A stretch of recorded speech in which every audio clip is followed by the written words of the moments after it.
Good evening, everyone, and welcome to the Thursday, July 23rd special meeting of the Boulder City Council.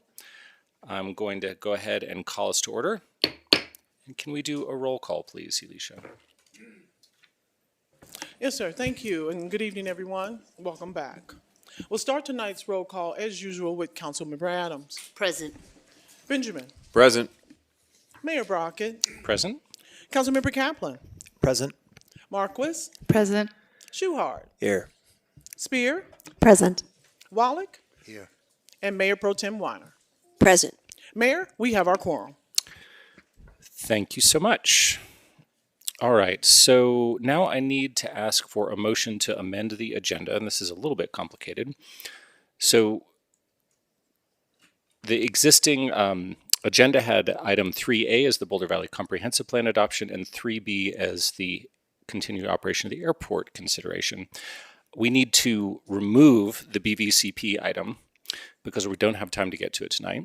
So my request is to have a motion to amend the agenda to remove 3A for BVCP adoption and renumber 3B to 3A, as well as to add item 2E, which is consideration of a motion to authorize the city attorney to appoint Jerome A. de Herrera as special counsel to investigate and, if necessary, prosecute complaints 2026-005 CCC and 2026-006 CCC related to alleged code of conduct violations filed pursuant to Section 278 Expectations BRC 91 and setting forth related details, and to add item 2F, consideration of a motion to hold the July 30th, 2026 City Council special meeting in person. So moved. Second. Teresa? Mayor, Yes. because this public hearing was continued to a date certain, I believe procedurally what you would need to do is open the public hearing and then accept a motion to continue. For the BVCP. Yes, sir. Okay, so I'm going to go back to my motion and revise it to not include the deletion of item 3B. I'm sorry, 3A, the BVCP adoption. And when we get there, instead, we'll open it and then continue it and close it. So that's my revised motion. So moved. Second. We've got a motion and a second. All in favor, please raise your hand. Okay, that passes unanimously, so the agenda has been amended. Can we go to our consent agenda, please, Elisha? Yes, sir. Thank you. Our consent agenda tonight is item 2 on the agenda, and it consists of items 2A through 2F. Great. Any questions or comments on this one? I got Tina and then Ryan. Yeah, I just had a quick question about whether what would be the opportunity to make a language change on any of the items that might be put forth or to give feedback on one of the ballot measures.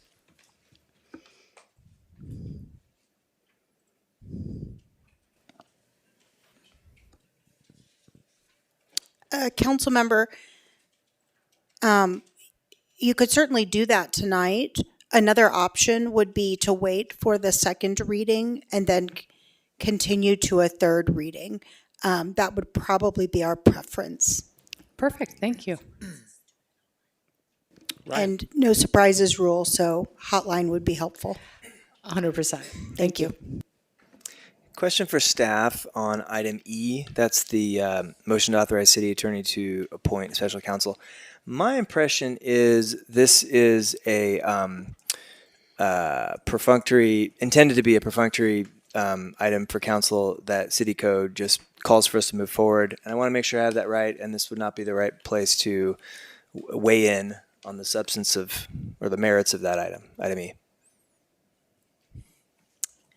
Yes, council member, that's correct. So the Boulder Revised Code, section 2-7, which is the code of conduct, names the city attorney as the investigator for a complaint against a member of a board or commission.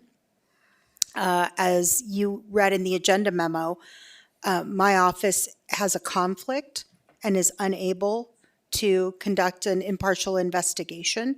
And so I've requested that council appoint special counsel as provided for in the code.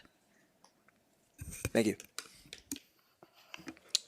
Great. Not seeing any other hands raised. I'll make a comment here, which is on item D3, which is the first reading of the question of amending the Boulder Home Rule Charter to add a new collective bargaining section for firefighters. And just wanted to thank the Firefighters Union. I notice a number of them are here tonight. Great to see you out there. Really appreciate the flexibility in working with the city on coming up with mutually agreeable language. Looking forward to seeing that get on the ballot and hopefully be passed. So thanks to all of you for your service and working together. And with that, perhaps a motion? I make a motion to pass the consent agenda. Second. Got a motion and a second. Roll call, please, Alicia. Yes, sir, thank you. We'll start the roll call for the consent agenda items 2A through 2F with Mayor Pro Tem Weiner. Yes. Councilmember Adams. Yes. Benjamin. Yes. Mayor Brockett. Yes. Councilmember Kaplan. Yes. Marquis. Yes. Shuhard. Yes. Spear. Yes. And Wallach. Yes. The consent agenda is hereby approved unanimously. Thanks so much. Can we go to item 3A for the BVCP adoption, please? Item 3A is the first public hearing on tonight's agenda, and it is the Boulder Valley Comprehensive Plan BVCP adoption, consideration of one or more motions to. First motion on the table is the motion to amend conditions of approval to the Boulder Valley Comp Plan update made by the Planning Board. Motion number 2 is the approve or amend conditions of approval to the Boulder Valley Comprehensive Plan update made by the Board of County Commissioners.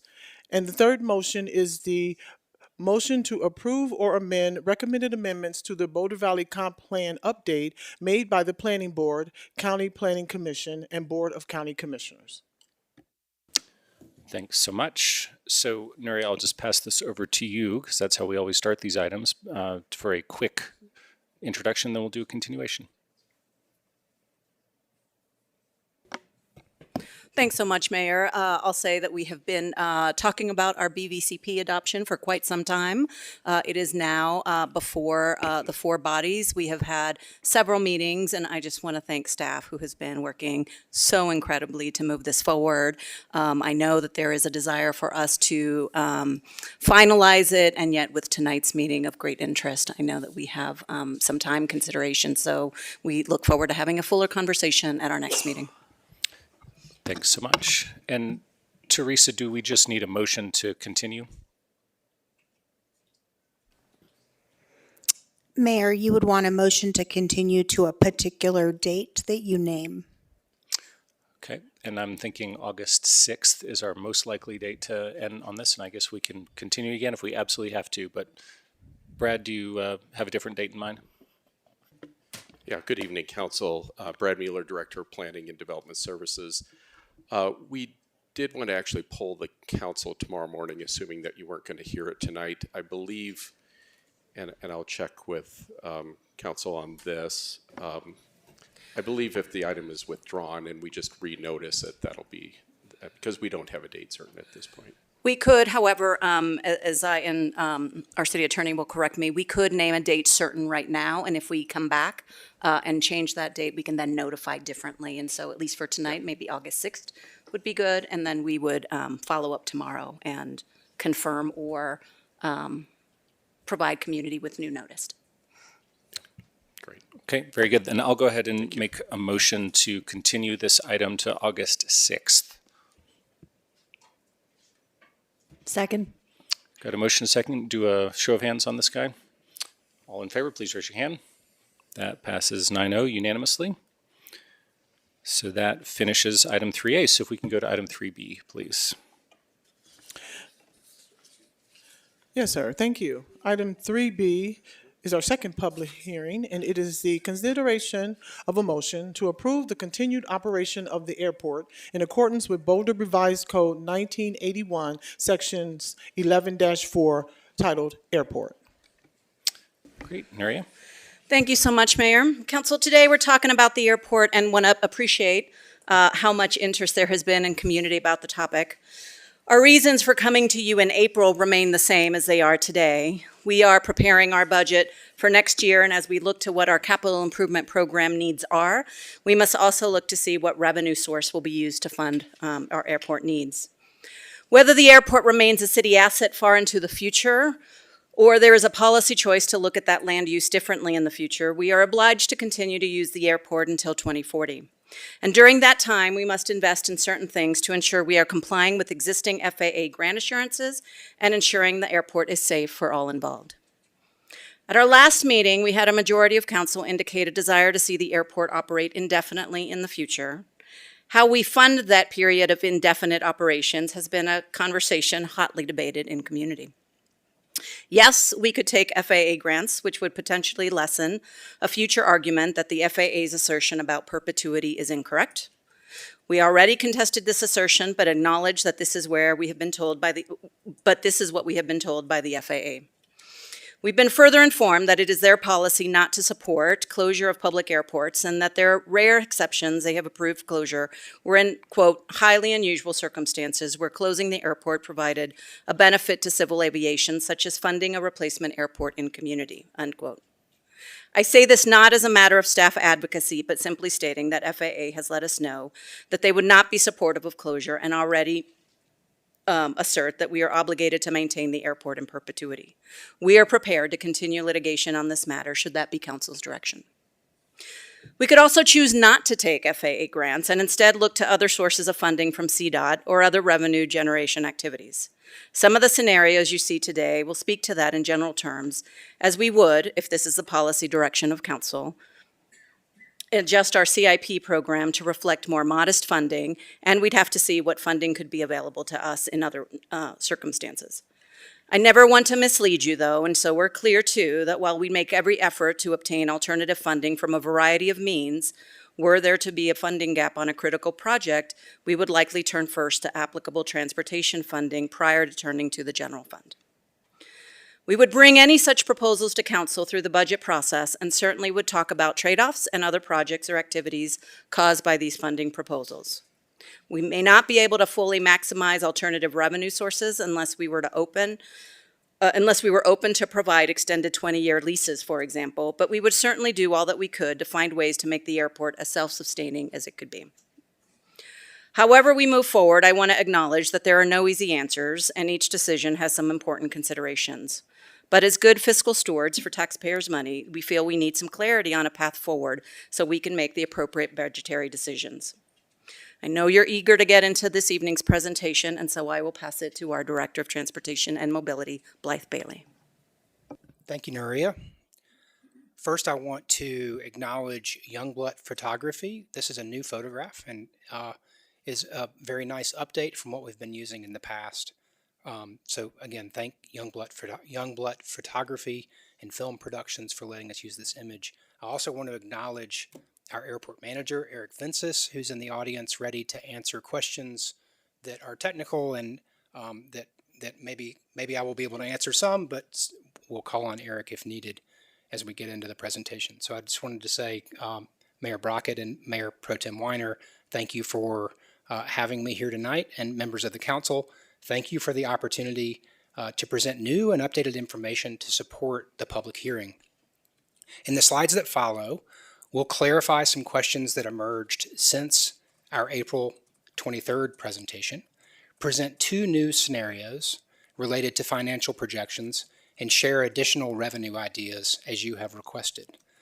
First, I'd like to offer a brief perspective on the work that has brought us here.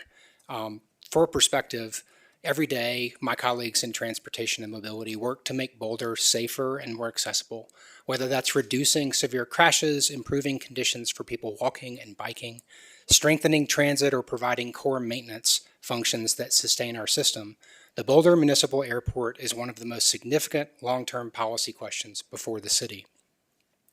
Earlier this year, in preparation for bringing this discussion back before you, Eric Vinces, Eric, and I built upon the financial analysis originally prepared for the airport community conversation a couple of years ago.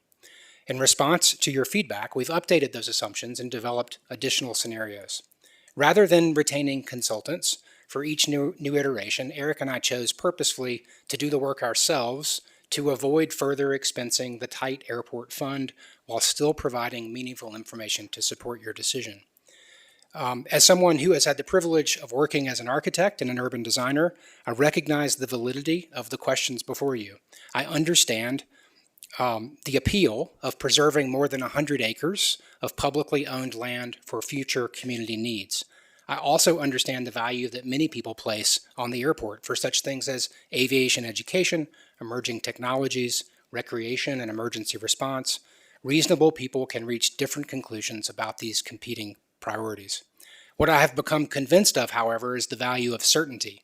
Whatever direction council ultimately chooses, that clarity will allow staff to plan responsibly, invest appropriately, pursue funding with confidence, and focus our efforts on implementing your policy. Like any long-range financial forecast, these scenarios rely on assumptions that predict inflation rates and construction costs, grant availability, legal outcomes, airport activity, and other variables that will occur in the future, as far in the future as 14 years, if not more. I believe the information we're sharing tonight is stronger than any that we've presented previously, but I also realize that assumptions could be challenged, and predictions are imperfect, and more scenarios could be developed. We have tried to consider the range of possibilities objectively because we think doing so is the best way to achieve certainty in how we operate the airport going forward. Eric and I and the rest of our colleagues in the department are eager for the certainty that we hope will come from your direction. I also want to share some updates on the good work our airport staff is doing around some of the critical issues that are important to the community. I'm so grateful that Eric was hired before I arrived. He's been a superb manager and certainly very valuable to me as I have learned a lot about airports. Eric has expressed strong interest in noise and has recently applied to the FAA's Aircraft Noise Advisory Committee. Thank you, Mayor Brockett, for your nomination. Secondly, the airport has begun offering unleaded fuel, as I believe many of you know, as of July 1st, and thank you to those of you that attended our ribbon cutting. With that, I'd like to walk you through the newest information we have compiled. If you could go to the next slide. But first, the recommended motion language. Before you, a motion to approve the continued operation of the airport in accordance with Boulder Revised Code 1981, Sections 11-4 Airport. Next slide, please. So this slide shows all of the scenarios that we have presented going back to the July 24 presentation. I'll cover the broad differences now, and then in later slides, we'll dive further into the details. I do want to show one error that we discovered and we have corrected on this slide. At line 4, you will see scenario 2, April 2026. No, still on the previous slide, please.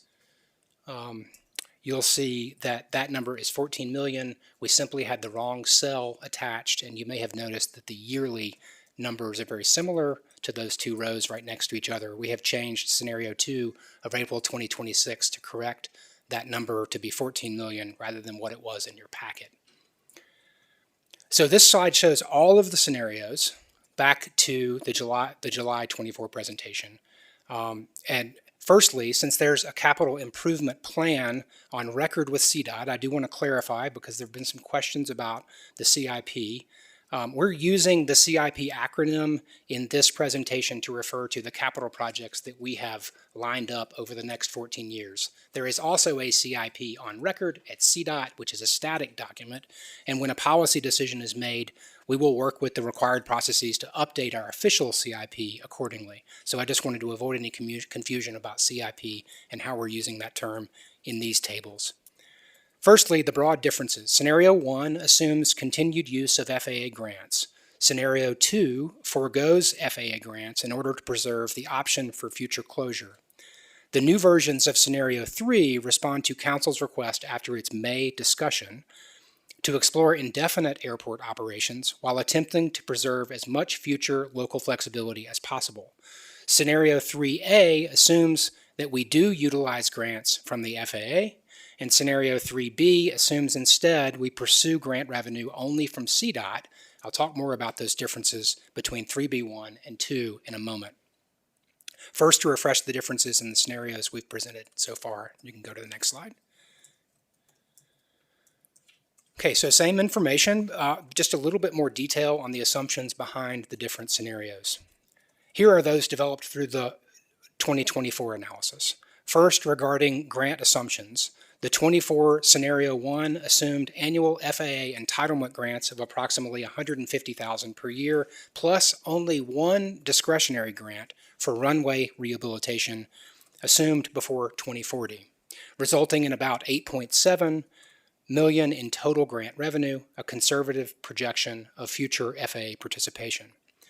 Second, another point to make of 3, regarding our presumed future capital projects, because the premise of scenario 2 was to avoid FAA's grant assurances, its project list assumed only minimal safety work and pavement seal coats through 2040, rather than the broader capital program envisioned in the airport master plan.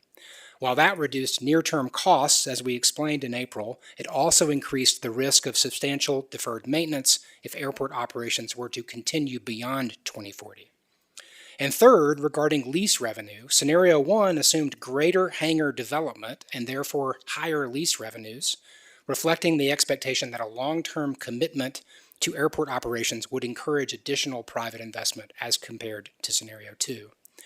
Looking back as we presented to you in April, what stood out to Eric and I was that the original scenario 1 combined a relatively ambitious capital program with very conservative FAA grant assumptions. That made it difficult to isolate the actual financial effect of continued FAA participation. One of our primary goals in revising the analysis that we presented in April, which I'll talk about in the next slide, was to better separate those variables so that the scenarios more clearly reflected the policy choices before Council, specifically as it related to those FAA grant opportunities. If you go to the next slide, please. So after taking a fresh look at the former projections from 2024, we made some core changes to the scenarios, the most significant of which was the FAA grant assumptions. Eric and I believe it's reasonable to conclude that in addition to annual entitlement grants, you may remember in 2024, for the most part, the only grant revenues that were identified were entitlements with one exception. And with the new scenarios that we presented in April, we recognized that the airport could successfully compete for more discretionary grants supporting major pavement preservation and rehabilitation projects. Those projects are generally among the FAA's highest safety priorities, and while not guaranteed, and nor are any of the things that are happening in the future, we think reasonable to assume in our projections. So you'll see more grant revenue in Scenario 2 in April 2026 as compared to Scenario 2 in 2024. We also revisited our assumptions regarding CDOT participation. In our previous analysis, we understood no additional CDOT grant support without a long-term airport operation commitment. Since that time, we've corrected that assumption. And we've also had discussions with CDOT leadership and concluded that the situation is more nuanced. While state law limits, you all received a letter from CDOT a month or two ago, state law limits funding for projects eligible for FAA grants. If a project is eligible for FAA grants, the state is unable to provide funding for it. But we know that there may be circumstances where CDOT could participate in safety-related projects. So there's some nuance. And that range of outcomes is why there are two versions of 3B. I'll get to that more later. We did not change the lease revenue assumptions. Scenario 1 continues to assume stronger lease revenues associated with long-term investment in the airport, while Scenario 2 maintains more conservative lease revenue projections, again because that scenario coincides with less than a long-term commitment to the airport.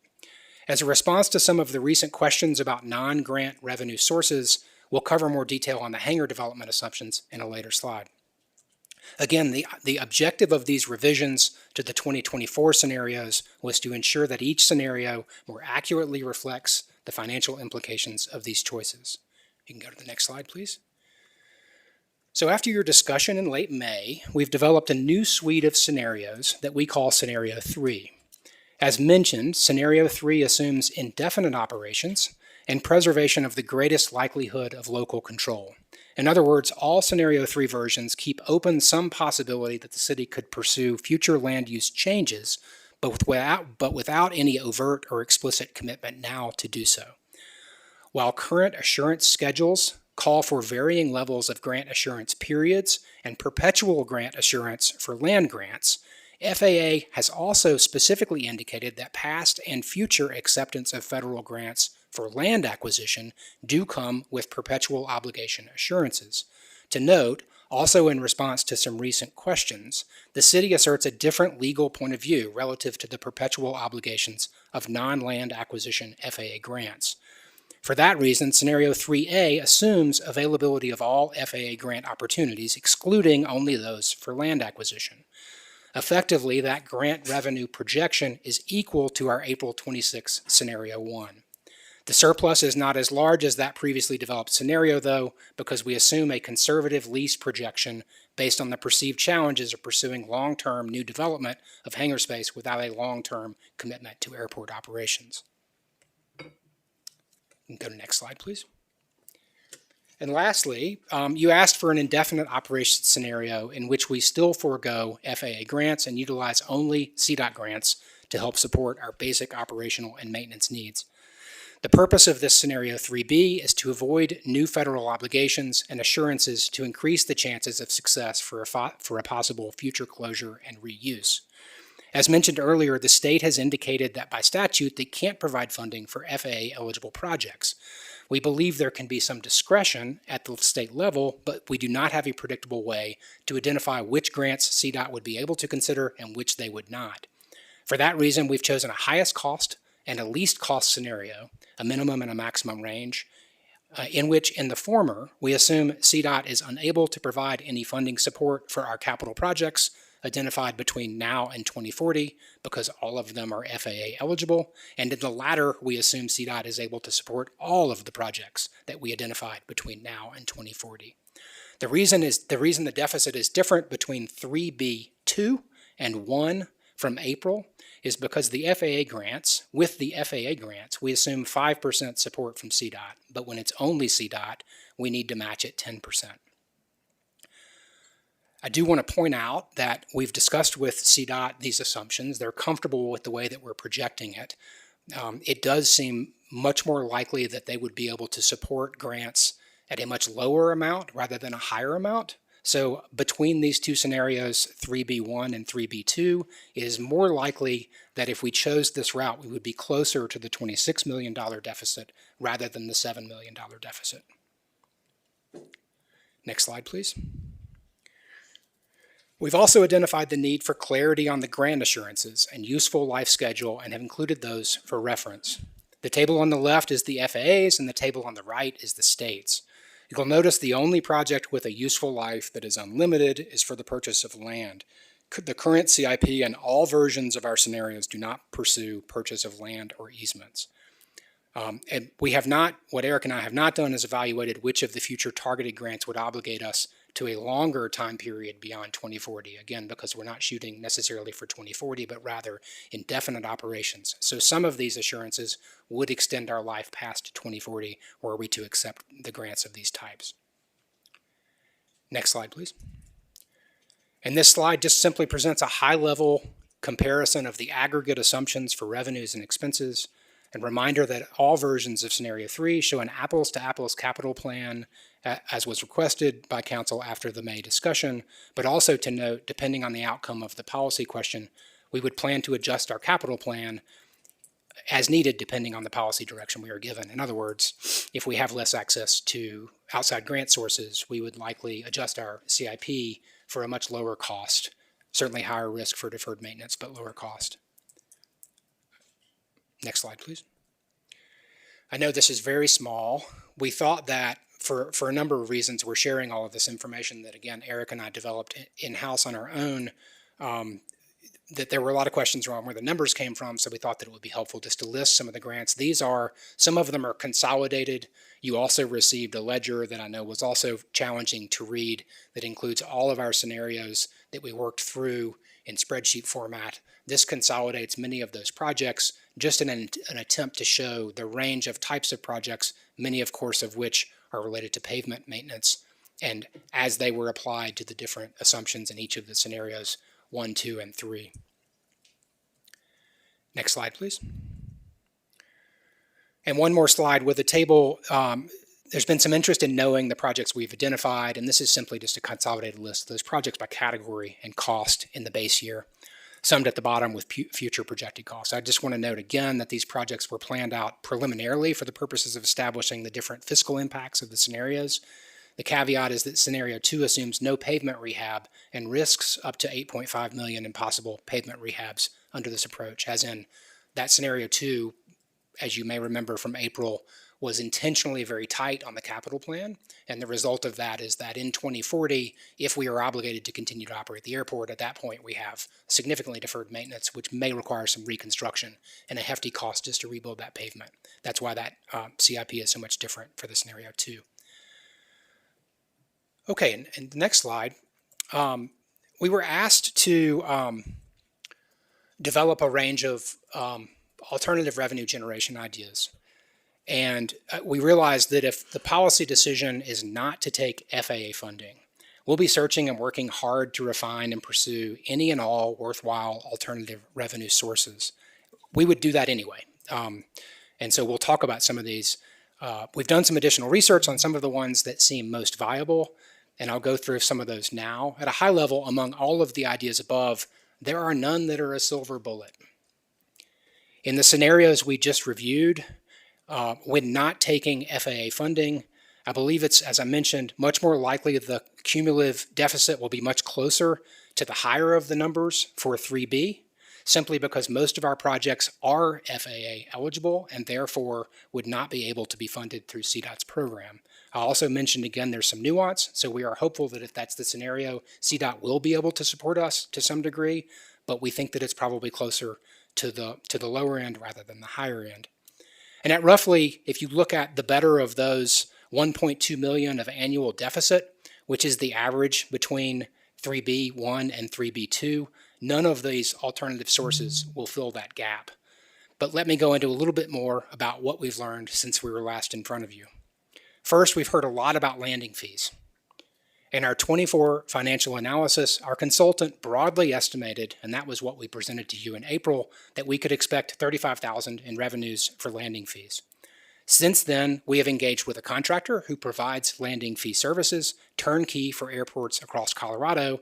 We also recently reviewed a study done for Longmont, which also addresses landing fees. I've looked through each of those and sort of compared all those numbers, and I think the simplest way, there's a range of recommendations depending on whether just airport-based aircraft are assigned fees or whether all aircraft are assigned fees. So there's a range of recommendations both in the information that we got from the contractor as well as the Longmont study. But the middle ground in the Longmont study, which proposes a $2 per 1,000 pounds, shows potential revenues of $162,000 to $238,000, depending on whether only non-based aircraft or all aircraft are charged. So again, a range of $162,000 to $238,000 in what was shared very recently for Longmont. Knowing that Longmont's landings are roughly double Boulder's, this translates to a potential of half of that, about $81,000 to $119,000 for landing fees. I do want to say that the reason that Eric and I adopted our 2024 consultants conservative estimate was because of known concerns about inequitability of assessment, which could run afoul of grant assurances. And there's a cost risk associated with that as well, because we'll need to be careful that how we implement these fees is done legally so as not to discriminate any user groups. We would also need to proceed, if we proceeded with landing fees, with further assessment to test the market rates, engage with airport users, and follow through on the city's procurement process, as well as conduct a full legal review to make sure that we didn't run afoul of those assurances. I want to point out again that even at the high end of these estimates, $119,000, maybe as much as our contractor suggested as much as $300,000, certainly quite a bit more.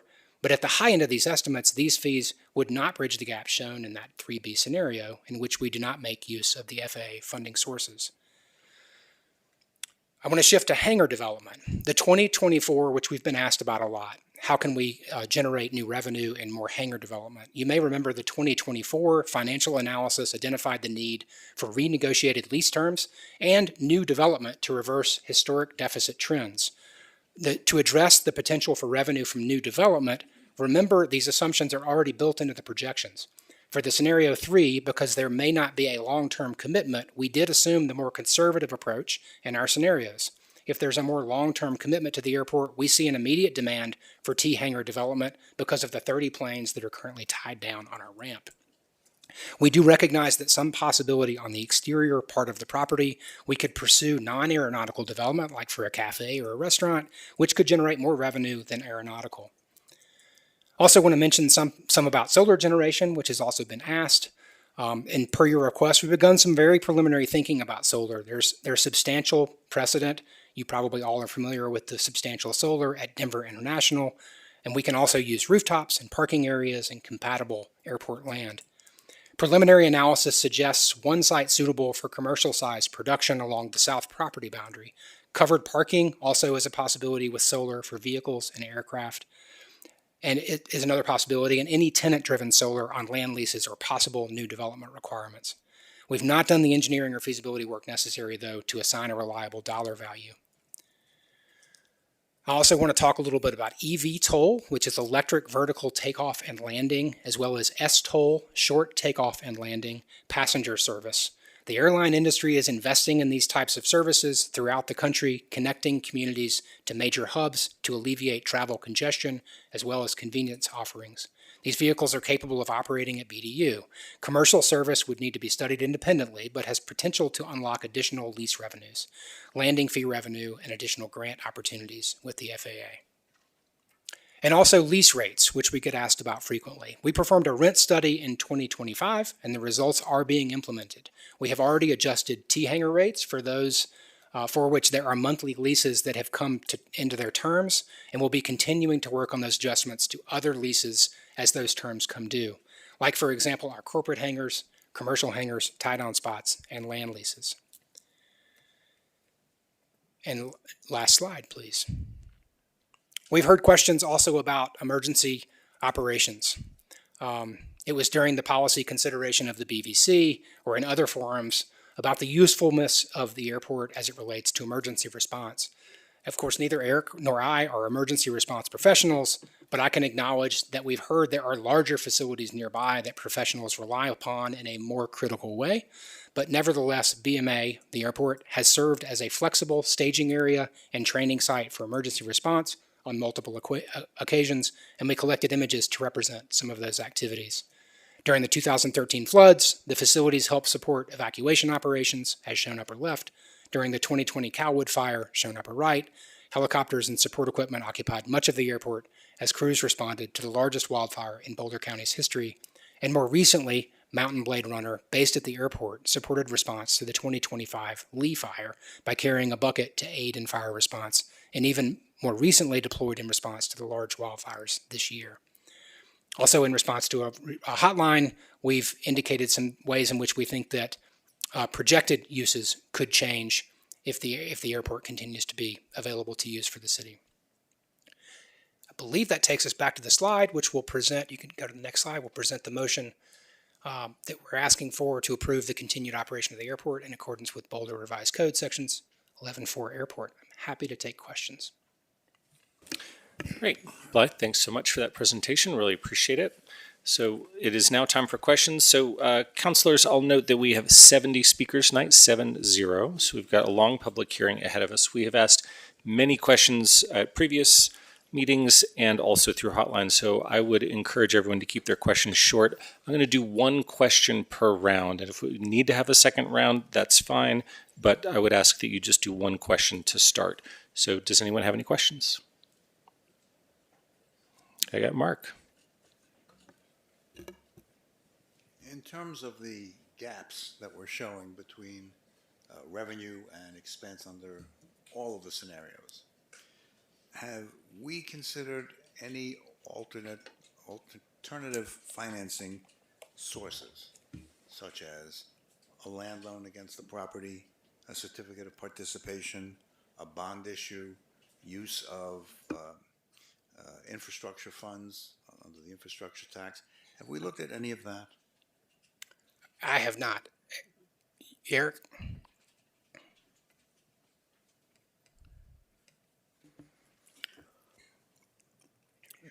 The only funding that we have identified is the state infrastructure bank loan. I'm sorry? The only funding that we've identified that it would be alternative is the state infrastructure bank loan. At the Eric, can you introduce yourself for the record, please? Yes, my name is Eric, and I am the manager at the Boulder Municipal Airport.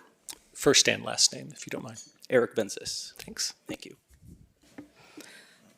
I'll just further, and I appreciate the question. As we've been looking at some of the funding sources, we've really looked to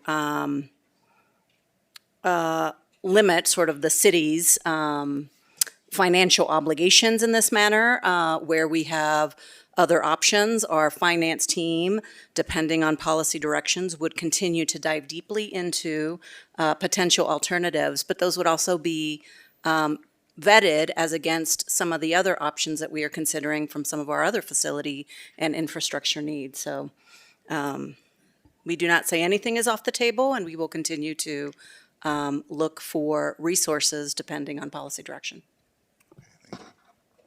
Matt and Tina.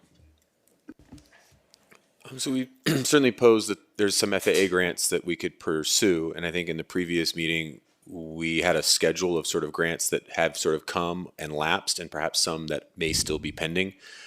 Is there a way we could get sort of describe what's still in front of us in terms of potential FAA grants, their amount, and perhaps their impact on our immediate budget, which is something we'll be debating here in about a month. So just trying to get a sense of what's that immediate impact that an FAA grant, if we chose to do that, would have on our budget now versus sort of just down the road in the future. Are there implications with this next budget that we will be debating here in about a month based on potential FAA grants that are right in front of us? Yeah, I'll invite Eric to come up if I miss any of this, but there's basically three categories. Thanks for the question, council member. There is 145,000. This is from memory. I don't see it in front of me. 145,000 and about 139. I think 139,000. There are two grants that are coming due on a list of grant opportunities that preceded this. One of them the FAA has graciously allowed to continue, understanding that this decision was coming up. That one actually has a due date of next week that we would lose out on if not if no decision is made. Then the other one is the deadline of the 145 September. Thank you.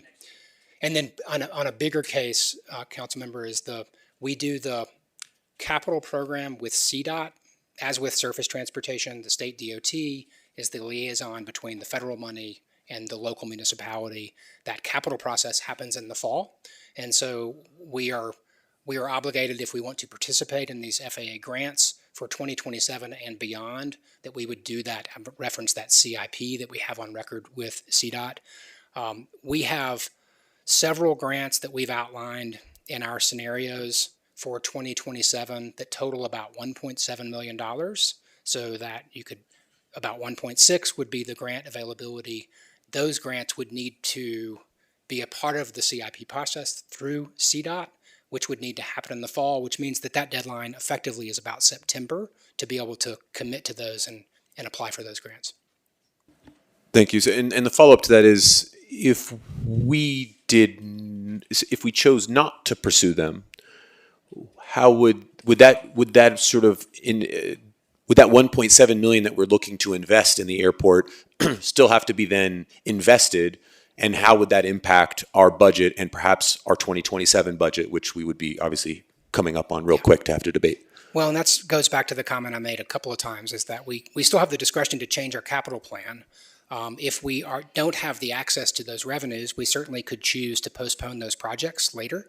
But every time we postpone a maintenance project, it runs the risk of it costing more in the future. Also, in addition, these are funding rounds for which the money gets used. So when the money goes to other municipalities, it becomes less likely that it would be available to us later. So it's not as though we would incur necessarily a $1.7 million debt, because we could simply defer those costs if we needed to, but you do reach a point where you can't defer those maintenance costs any farther. Sorry, I see Maria. And then I just had one more follow-up on that. Yeah, if you would. I'm trying to do one.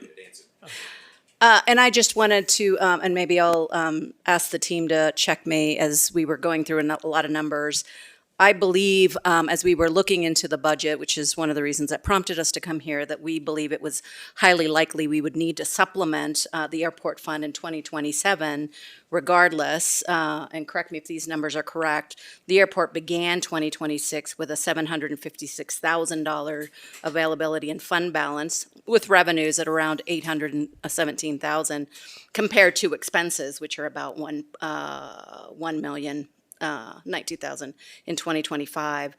I want to thank Eric, who's done a lot to already lean into that, to increase hangar rates and reduce some of those capital expenses. But without additional revenue sources, however that may come, grants or increase in other fees, for example, any capital projects would widen that gap, and that doesn't take into account any unforeseen maintenance issues that we need to address. Am I correct in those numbers? Yes. Tina? I do have a lot of questions, but so we've heard about some airports that aren't taking FAA grants, and there's a perceived value to doing that, but they're still operating their airport indefinitely. What would be the advantages to that in terms of, and how would the community experience that? Thank you, Councilmember. To maybe restate the question to make sure I've got it, is what would be the pros and cons of? Yeah, and I'll be specific. Does it give us more control to do anything? I mean, do we get more say over noise or traffic abatement, or can we better manage the level of traffic? Yeah. I'd like to invite our special outside counsel, Peter Kirsch of Kaplan Kirsch, up to the podium to address that question.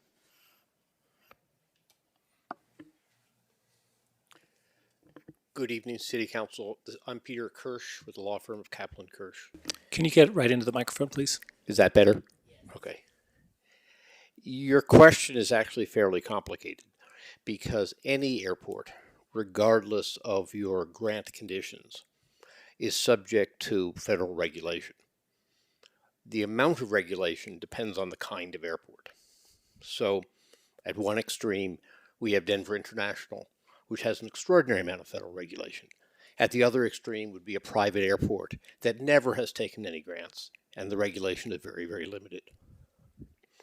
If you currently are grant obligated, that is, if your last grant was less than 20 years ago, you remain fully subject to FAA regulation for that 20-year period. So if you chose, for example, not to take grants during that 20 years, all of the same obligations would occur during those 20 years. In the 21st year, those obligations would decline, not to zero, but they would decline. Now, when you deal with the question of local control, the real issue is what do you mean by local control? If you mean the ability to control who can and cannot fly into the airport, you have very limited control so long as you are federally obligated. And you have only slightly more control if you're not federally obligated. Federal law says that once you have an airport, you essentially cannot deny access to any aircraft that could safely use that airport. Now, so that's the issue of control over who can access the airport. If you are talking about control over capital expenditures or other sorts of airport facilities, you have considerable local control both under federal regulation and without federal regulation. The big difference between the two is that so long as you are federally obligated, that 20-year period, you are obligated to maintain the airport in a safe condition by virtue of your grant obligations. And that undoubtedly incurs some capital expenses. At the end of that 20 years, you can, in theory, let the airport become unsafe. A whole bunch of reasons why that may not be a prudent thing to do, but at the end of your federal obligation period, you are no longer obligated by federal law to maintain the airport in a safe condition. Can I ask, are we obligated to maintain the airport after those 20 years? The answer to that is actually fairly complicated, as you might imagine. And it sounds from the laughs in the audience that people understand it's complicated. If you are completely no longer subject to federal obligations, that is, if there are no obligations left, then you are able to close the airport following a federally mandated procedure that's relatively lengthy but not overwhelming. Two problems. If you have taken money from the federal government for the purchase of real estate, your obligations to the federal government are perpetual. And that's an issue that, as you know, the city has considered litigating, and I don't want to talk in public session about the pros and cons of litigation. But the obligations that attach to that real estate are perpetual. The interesting question that has never been tested is, what about the other obligations?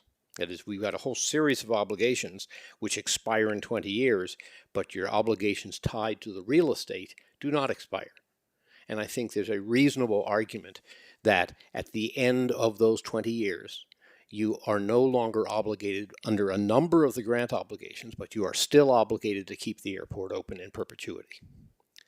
The only way, assuming that that is the law, and as I say, there's been some litigation on that subject, assuming that's the law, the only way to get out from under the perpetual obligation is for the FAA to release you of those obligations. The FAA has done that very occasionally. Most recently, an act of Congress ordered the FAA to do that with respect to an airport in Missouri. But it's quite unusual, for the simple reason, and this may not surprise you, that the FAA is not a supporter of the closure of airports in most instances. The other exception where the FAA has allowed a release of those perpetual obligations is in the event of a replacement airport. And of course, the classic example of that is Stapleton Airport, where the FAA released Denver from its obligations because they had a new airport opening up. That's unusual, but not extraordinary. And so sometimes, for example, the city of Cincinnati was able to close the Blue Ash Airport because they had another airport that was more productive, more cost efficient at Lunken. And so they transferred everything from Blue Ash to Lunken, and the FAA approved it and released the city of Cincinnati from their obligations at Blue Ash. So it happens, but I don't want you to think it's particularly common.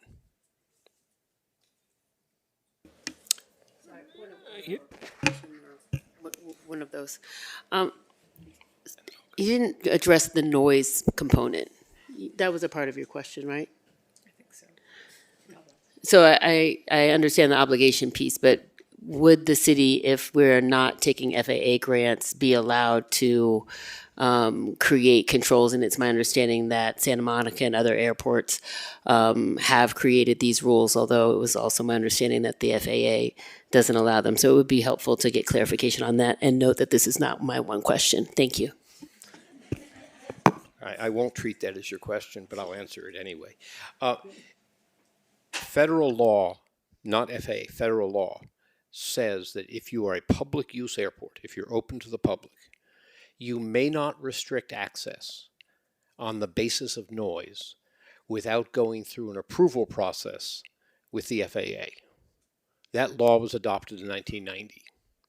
Since 1990, no airport has successfully obtained FAA approval to restrict operations based on noise. Mark, do you have a quick follow-up to that? No, I just have a quick question. Oh, well, I'll come back to you because I got Rob queued up. Thank you. Mr. Kirsch, you may want to stay up there.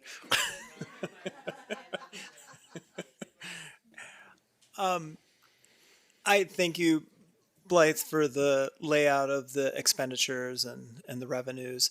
And I understand that, no matter what, until 2040, we are under FAA regulation. What I'm curious about is the courts and the litigation, the timeline, and the expenses.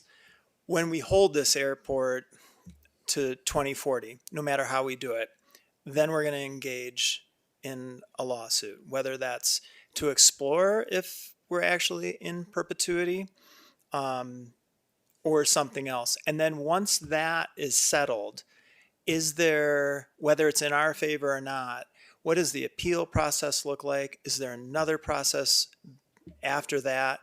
And if you could give us a timeline and some general, I guess, nominal costs in today's dollars? I have to make a number of assumptions to answer your question, if I may. Assumption number one is the FAA has released you from the perpetual obligation with respect to your purchase of land, in which case litigation is unlikely. You'll have to go through a process. It'll take a number of months and relatively inexpensive. But the big but there is you have to get the FAA to release you from that perpetual obligation.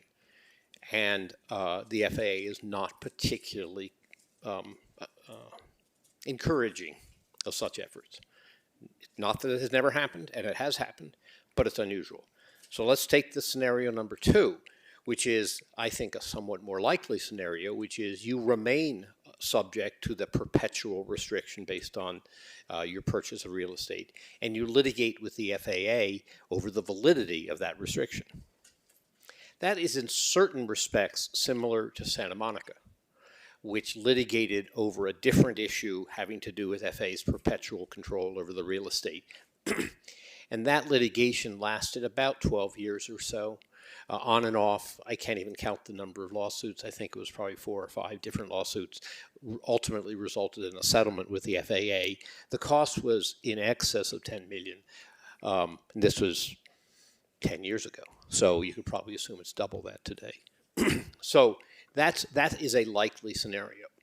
Another scenario is to get Congress to order the FAA to remove the permanent restriction. And there's a reason there's an expression that takes an act of Congress. I mean, it's a complicated process. It's not particularly expensive, and with a receptive Congress, it would be quite straightforward, not very expensive, and either very time consuming or not consuming at all, depending upon your luck with Congress, which may be unfair. The last scenario is getting another airport to agree to be your replacement. Very unusual, but not unheard of, as I mentioned a moment ago. And that's a process of both convincing another airport to become, let's call it Boulder Airport 2, and getting the FAA to agree that that's permissible. That's not litigation. That's likely to be significant amount of lobbying and significant amount of jawboning, both to the other airport and to the FAA. As I say, not unheard of, but the real strategic question there would be convincing both of them that it's in their best interest to allow you to do so. And in a public session, of course, I wouldn't want to talk about what that strategy might be to accomplish that. But that's neither terribly expensive nor terribly time-consuming. There's a lot of legal work to do to make that happen. But the cost is measured in thousands or hundreds of thousands, not millions of dollars.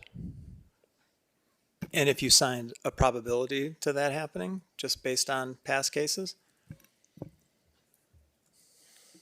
It's low, but it's not zero. I mean, let me tell you why. I haven't done a study. I'll tell you what I would want to know. What is the traffic at Boulder? Are there other airports that would be delighted to receive this traffic?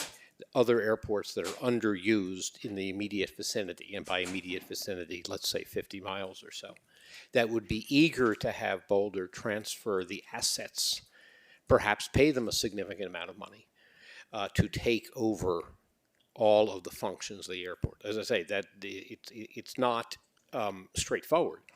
I don't know enough about what the other airports are, and I particularly don't know about whether the burden that Boulder Airport places on the airspace in this region is such that it would be attractive to the FAA. There are a number of very complex airspace problems in the Front Range, and I don't know what role Boulder plays in that.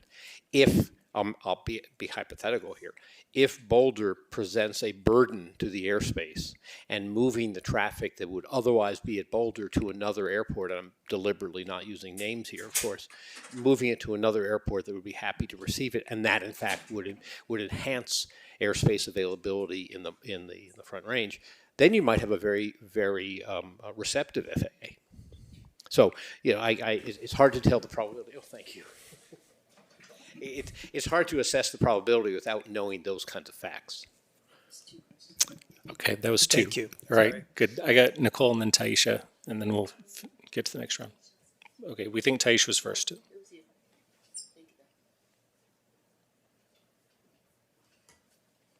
Thank you. I will limit this to just one question. No tricks or anything in here. So one of the interesting things in Longmont's landing fee study, it said, quote, industry data consistently shows that only a relatively small percentage of general aviation, oh, and sorry, I don't think it's a question for you, but you're welcome to stay. Continue with the quote. Only a relatively small percentage of general aviation airports, often estimated at less than 20%, operate in the black, end quote. So if operating at a deficit is kind of an industry-wide reality, we've already been operating at a deficit, I think, whenever the report came out in 2024, at least 3 of the last 4 years. And we're already starting well behind the curve because of decades of deferred maintenance. What's our plan for when we fall into that 80% majority that requires a permanent city subsidy? Or if we don't get funds because they're otherwise occupied or being withheld based on obligations, aviation or otherwise, that our community isn't willing to meet, like how do we plan for this long term? Because it seems like operating at a deficit and having city subsidies is pretty standard. Thank you, Councilmember Spear, and maybe I'll start and certainly invite the team to weigh in. I'll say it is we would approach it similarly as we do other infrastructure needs in our city. We certainly are already, as you are well aware, in a deficit for some of our operations and maintenance and some of our other facilities, right? So we would be taking a look at both those mandated things that we must do as we have embarked on looking at our service level inventories, at prioritizing, at outcome-based budgeting. We would take a look at also what we must do, those to stay in compliance, and then we would take the other bucket of items of what are the things that we would like to do, what are the things, how can we still maintain minimum compliance efforts, and then match our revenues to that. So we would look at that, put it into our general CIP programming, that we would look at. We would come to council every year to take a look at those budgets, but we would have to balance whatever criticality needs there are for that as we continue to look at what existing revenue sources are. We would also have the ability, again, depending on what revenue sources we would have to our avail, be able to mitigate against some of that, whether that is grant funding, FAA, CDOT, or otherwise, or the ability to, if we knew that the airport was operating for the foreseeable future, we could elongate, for example, those 20-year leases, and that would mitigate against some of these cost sort of measures that we would need to take. So there's a series, and as that slide that Blythe put up, we would continue to look at sources of revenue that would enhance. The ultimate goal would be to try to make the airport as sustainable as necessary, but we would have to take those immediate steps and know that we would have to at least do minimum compliance with grant insurance, but it would be part of our budgetary analysis year to year. Taisha? I have a small qualifier on the previous statement about the Santa Monica piece. Thank you. While you're coming up, specifically around for the 12 years that it was in litigation, was Santa Monica still responsible for the compliance and the covering the cost of the compliance during the time of the litigation, or was that on pause? Yes, it was. Okay, that was a qualifier from the last one, and then for the cost that we've already incurred for the FAA, this is Teresa. Or somebody, about the costs that we've already done in the previous round of battle with the FAA. I'm going to invite Senior Counsel Luis Toro to the podium. Thank you. Good evening. I'm Luis Toro. Thank you. Oh, there's a button. Okay. You're good. Oh, no, now you're not. Did I just turn it off? Sorry. It's okay. Get I'm in there Luis too. Toro, Senior Counsel in the Get City in there. Attorney's Office. Get into the mic. Okay. Thank you. Obviously, I don't do this very much. Doing great. In court, the mics are further away. So the question is, how much was the previous litigation? Yes. As I recall, it was around, I think, $250,000. And for how long of a period was that? That was 1 year about from the file, maybe 16 months from the filing until the order. But some of those months there was very little spending because we're just waiting on the judge to rule. Thank you. Mm-hmm. Thank you.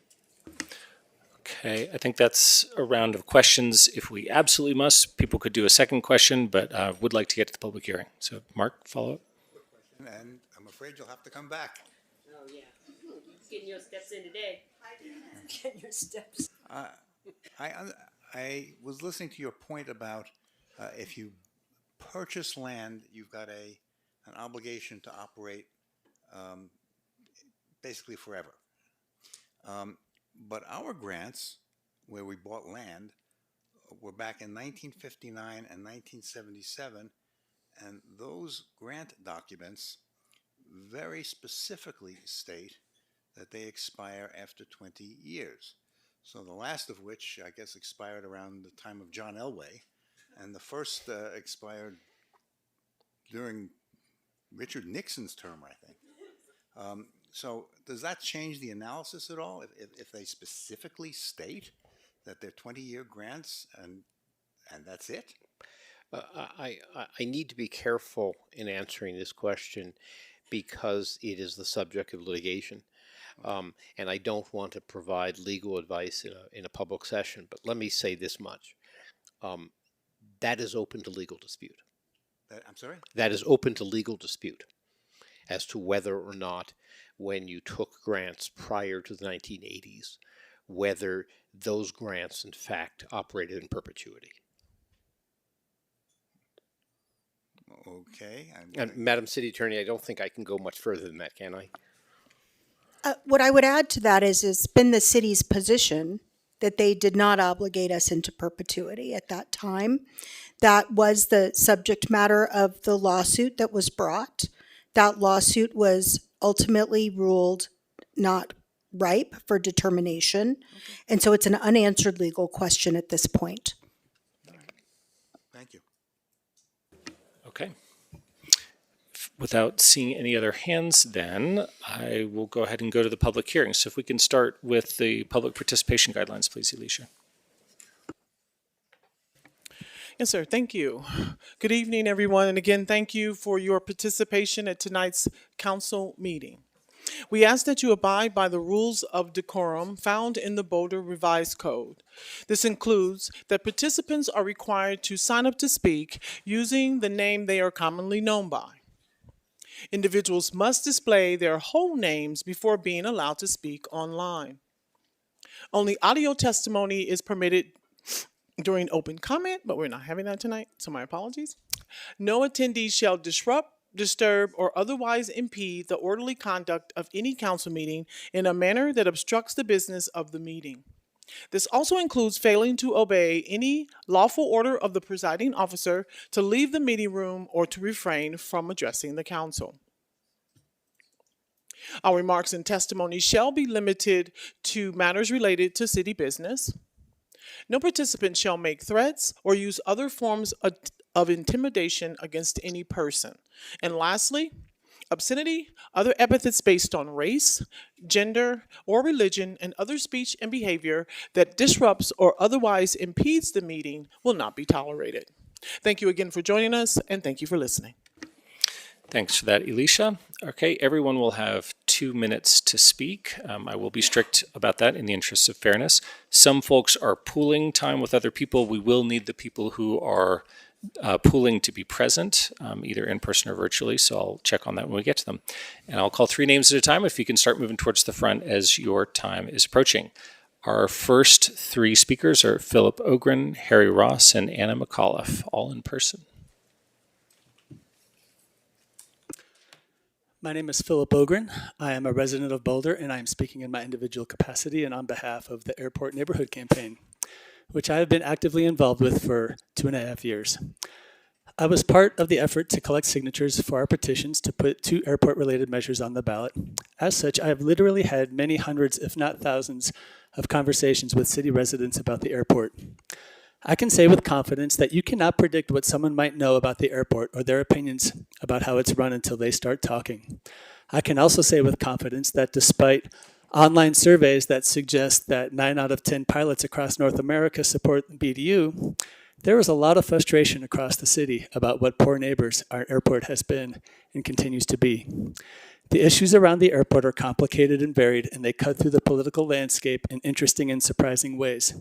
As such, our coalition to pump the brakes on taking FAA funding spans Boulder's political spectrum from plan to the DSA and includes neighbors of the airport who suffer the brunt of the noise and pollution, but also residents from all parts of town and unincorporated Boulder County.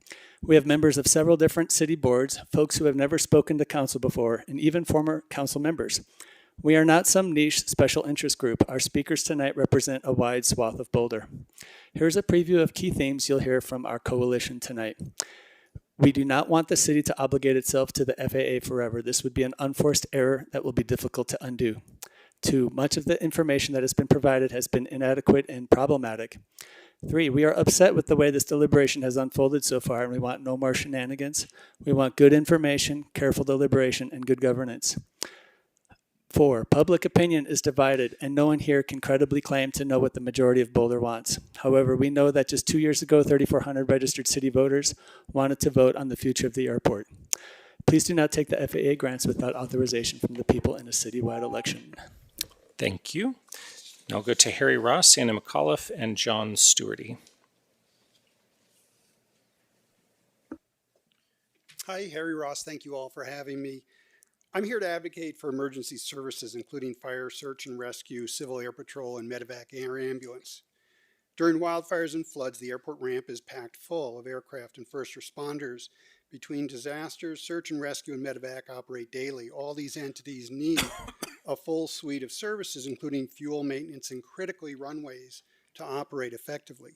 I'm going to focus on air ambulances. This is what I'm most involved in. As an ER physician, I've crewed on helicopters, and I've also stood at the hospital helipads waiting for patients to come in. I've trained and taught EMS on 4 continents, and I know how complex these systems are. It's been suggested that we could reduce the airport and still keep everything running. This is completely false. In hot weather, our helicopters have limited lift capacity, and the vertical takeoffs you see on TV are not possible when fully loaded. On a hot day when medevac is perched atop BCH, weight limits the maximum fuel to only 65 gallons, less than half a tank. For any flight of distance or time, the helicopter must first come to the airport, top off, and then get airborne with a running start down the runway. Boulder is one of the few airports which maintains 24-hour fueling. Last year, when the airport stopped providing this, our medevac was forced to divert to either of the next closest 24-hour options, either Loveland or Centennial, which added 45 minutes to each flight. BCH is not a trauma center, nor have a high-level stroke service. And much of what we do is not just rescue patients from the highways and mountains, but also deliver critical high-speed transfer to Denver. When a critical patient loses their pulse or is hemorrhaging, minutes matter and fatalities rise. If we limit airport facilities, medevac is gone. Staging for emergency fire, flood, search, and rescue are gone. They simply can't operate out of the proposed mini pads being suggested. One of the most concerning things to me... Time's up, but thank you for your testimony. Thank you.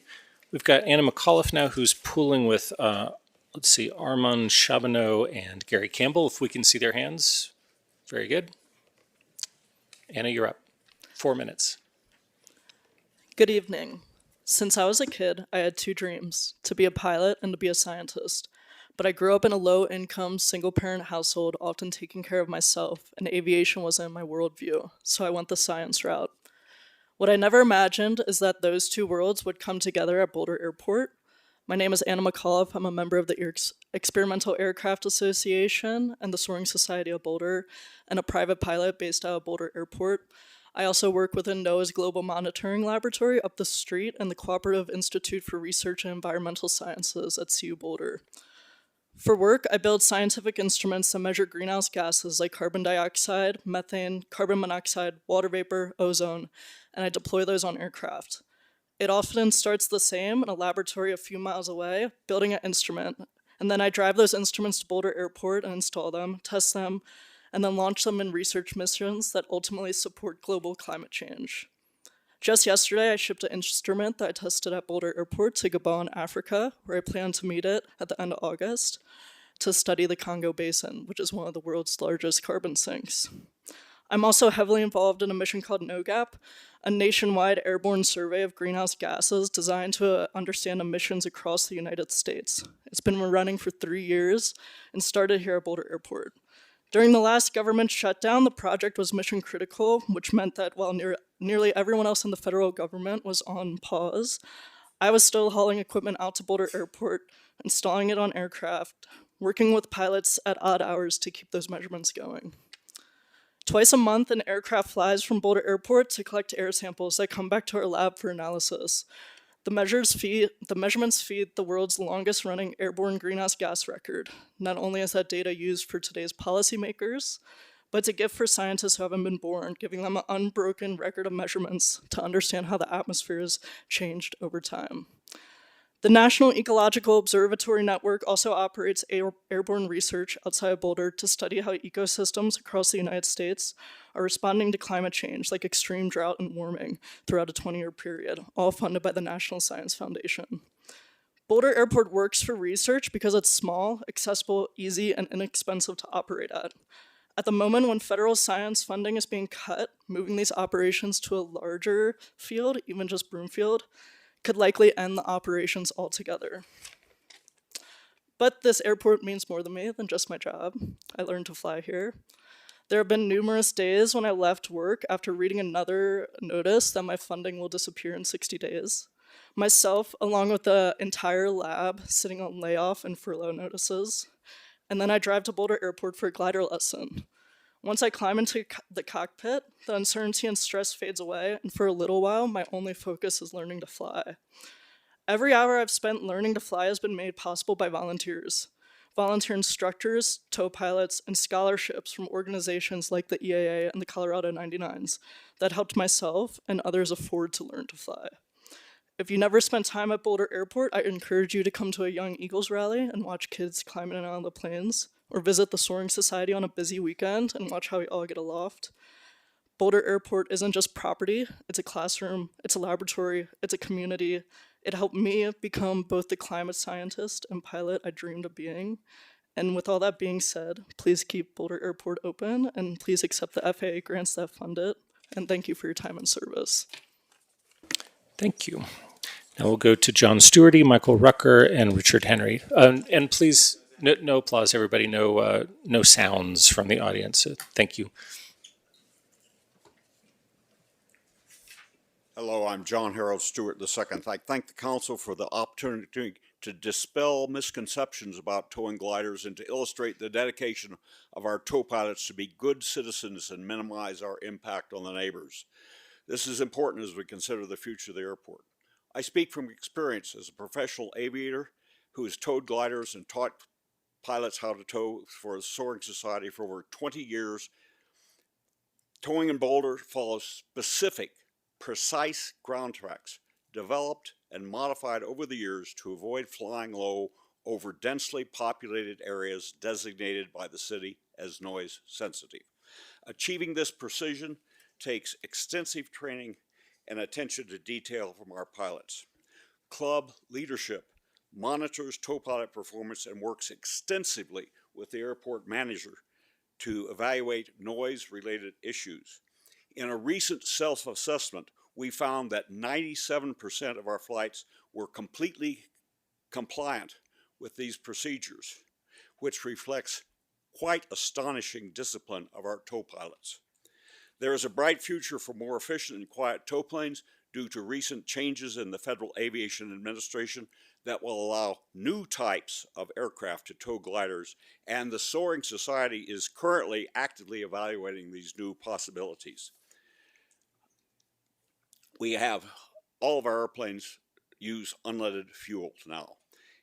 An important consideration, towing gliders is a fantastic way for young pilots to gain highly valued experience and discipline and judgment. Many of our past tow pilots are now fighting fires, flying for airlines or corporations. We take our responsibility to our community seriously. We have noise mitigation seriously, and we have done that for over 60 years of our operations. I ask the City Council to continue to operate the Boulder Airport. Thank you. Thank you. Now we have Michael Rucker, Richard Henry, and Mary Maxwell. Good evening. My name is Michael Rucker. I've been a Boulder resident for 18 years, and I live near Stockwell Park. I'm also an airport tenant and hangar owner at Boulder Municipal Airport. I am the founder and CEO of Scout Clean Energy, a renewable energy company that I started in Boulder 10 years ago and has grown to more than 240 employees. Our headquarters occupies the former Zayo space on 29th Street. I sold the company in December 22 to Brookfield Renewable for $1.1 billion, and I remain the CEO. So Scout is a veritable Boulder-based unicorn company built here in Boulder. Scout works in 22 states and several Canadian provinces. We currently have wind, solar, and battery energy storage projects in construction or soon to start construction in California, Arkansas, Nevada, Oregon, Indiana, Iowa, and Ottawa, Canada. Our 22 gigawatt pipeline and development projects also include several wind and solar projects in Colorado.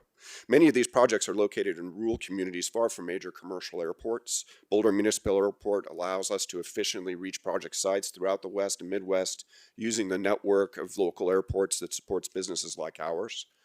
Having an airport just minutes from our headquarters saves significant time and increases our productivity.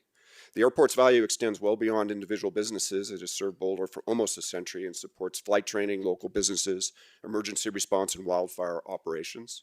It is an established and important part of our community. I also encourage the city to accept available FAA and CDOT funding. The airport is part of the National Airspace System and is eligible for state and federal support. Accepting those funds reduces the burden on local taxpayers and allows city resources to remain focused on other priorities, such as transportation, housing, and environmental initiatives.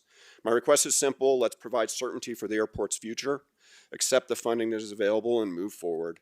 There's no reason to delay. Boulder Municipal Airport has served this community for almost 100 years and can continue to do so for the next 100 years. Thank you very much, City Council. Thank you. Now we'll go to Richard Henry, Mary Maxwell, and James Leftwich. And when you come up to the podium, if you can just be sure to speak directly into the microphone, please, so everybody can hear you. Thanks. Good evening. My name is Richard Henry. I'm currently employed at Journeys Aviation. And right into the mic, please. Okay. Hang on. Here we go. I'm on the boards of the Experimental Aircraft Association, the Vintage Aircraft Association, and the Boulder Airport Association. I would strongly urge you to approve and continue the operation of the airport. Boulder Airport is more than an acreage of land. It's a community of people that love aviation. It is critical infrastructure in times of emergency and a platform for scientific and climate research, as well as an engineering innovation center. The airport is also a business center and an income generator. I personally help young people learn about aircraft, how they work, and how they're put together. I get great satisfaction from watching these young people accomplish small tasks on their own that fit together in a larger picture, something they rarely experience outside of the airport. As the EAA, we have free flights for youth during the summer months, which generate many smiles, and offer a scholarship for a young person wanting to learn to fly, whether it's for fun or for a career. We help them learn to fly. Boulder Airport is coming up on its 100th anniversary in 2028, and aviation is moving in bold directions. I would hate for Boulder to miss out on that future, and would like to see 20-minute rides to Denver Airport or 30-minute rides to the slopes, avoiding I-70. The future is on our doorstep, and I'd hate Boulder to miss out. And closing, informal polls, 85% of Boulderites are in favor of the airport. Thank you. Thanks. We'll go to Mary Maxwell, James Leftwich, and Norman Anderson. Do we have Mary in the room? All right, let's go to James Leftwich then. Then Norman Anderson, then we'll go to Supran online.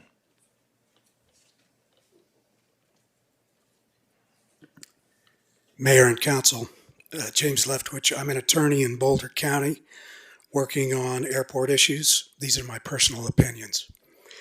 My understanding is that federal grant funding conditions must be rationally related to the purposes of the grant program. Airport Improvement Program grants come with several conditions that are not intended to improve your airport at all. They are intended to prevent the city from exercising your proprietary powers to regulate nuisances from noise and lead pollution coming from your airport. For example, if the city wants to regulate noise from piston engine airplanes at Boulder's airport, you agree to conduct an expensive noise study and then ask the FAA for approval of your noise regulation. Your airport council tells us that the FAA never grants that approval, so it's a futile exercise. My question is, how does that condition improve your airport? Or, when unleaded avgas is available, you may want to stop selling leaded fuel in order to protect children who live and go to school within several miles of your airport. You can't do that until at least 2031 unless you want to risk getting fined $5,000 a day by the FAA. My question is, how does that condition improve your airport? Finally, contractual obligations that bind the public in perpetuity are highly disfavored in law, in part because they violate citizens' rights to have their current or future elected representatives decide the best way to protect the public health and safety. This contractual overreach by the FAA only ends when the city stops taking the funds and tells them you intend to protect the public safety using your judgment, not theirs. Thank you. Thank you. Now we'll go to Norman. Brockett and his esteemed council for the opportunity to share my perspective on this important issue. I'm a pilot. I live in East Boulder. I watched the airport struggle for years because of the uncertainty around how long it's actually going to be here. Right now, the city can't offer long-term leases at our airport, as you've heard. Not to businesses, not to developers, not to anyone, because no one can plan around a facility whose future is in question. Investment doesn't happen, hangars don't get built, aviation businesses look elsewhere. There is a solution. A long-term commitment changes everything. Private capital needs certainty, giving investors confidence that this airport will be there for the long term and you will see hangars, maintenance facilities, and aviation businesses developed. Those investments generate lease revenue, create local jobs, and build a sustainable income stream for the city, one that can make our airport a major contributor to finances. Timing matters. Aviation is transforming at a rapid pace. Electric aircraft, autonomous logistics, advanced air mobility, these industries need strategically located, well-managed facilities to develop and operate their technology. Boulder, with its research institutes, its talents, and its location, is perfectly positioned to attract exactly that kind of investment, but only if we can offer the stability that these emerging industries require. That opportunity is coming. We must be ready for it. The choice is clear. We need to commit to the airport's future, enable those long-term leases that can unlock investments, and use grant money to keep costs off the back of taxpayers. Done right, our airport becomes an economic asset for the whole community. That process starts with your vote yes tonight. Thank you. Thank you. We'll go to three people online, Sue Print, Jill Grano, and Betty Lavelle.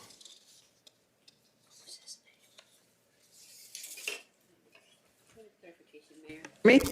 1 second. Taisha, you had something? Sometimes we're able to ask questions of the folks that have presented. When is the appropriate time to do that? Like immediately thereafter? Immediately thereafter. If you have a question for someone, you can ask it immediately after they testify. Okay. And if I haven't done that, the ship has sailed? I mean, we could call somebody back up if you would like to. I would. Sorry. Thank you. Go ahead. I would like to call Michael back, who does the renewable energy, since our team was not able to do an analysis, and this is your expertise. I was just curious on the solar generation. You mentioned that in your testimony, and you know the time period our city is in, and I know our climate initiatives team is in conversation around generating solar on that airport, and a parcel had been identified. And I was just curious in your expertise, just the time to get an operation up and running, again, just in the expertise and the experiences that your business has had. I can't really speak to that specific case. I haven't analyzed it. Oh, not to our case. I'm just saying, if you've worked with airports in your business, and just in general, how long does it take to get something up and running? I'll just, the qualification, I work on large-scale utility projects, so not exactly this application, but generally it's a 3 to 5 year timeline for us Thank to you. fully develop a Awesome. solar project of that scale. I appreciate that. Thank you. Thank you. Okay, let's go to Jill Grano. Our Sue Brandt is our next testifier, and then Jill Grano and Betty Lavelle. Hi, can you hear me? Yes. Okay, great. Good evening. I'm speaking on behalf of Community Cycles and Boulder residents who rely every day on safe roads, bike lanes, sidewalks, and transit. The staff memo confirms that if the city stops taking FAA funding, staff will look first to the transportation fund as the main source of funding, including the 2 dedicated transportation sales tax, because they're broader in nature. Here's the part that matters most tonight, even if this council chooses to protect the transportation fund by pulling from the general fund instead. That choice doesn't bind to councils that follow. Once the transportation fund is better resourced after the TMF and the general fund stays strained, a future council could have every reason to pull airport costs from transportation enhancement dollars, simply because that's where the money will be. And it's not only about which fund looks flush, it's about who's sitting on council when the choices come up again. We've seen this at the county level, where a bike-friendly commissioner's progress stalled once new commissioners took over. So let's be clear what a vote to stop taking FAA funding actually risks: stalling real progress on the core arterial network and setting up years of future fights: snow removal versus bike lanes, potholes versus transit service. For some on this council, cutting into transportation funding may not feel like much of a sacrifice.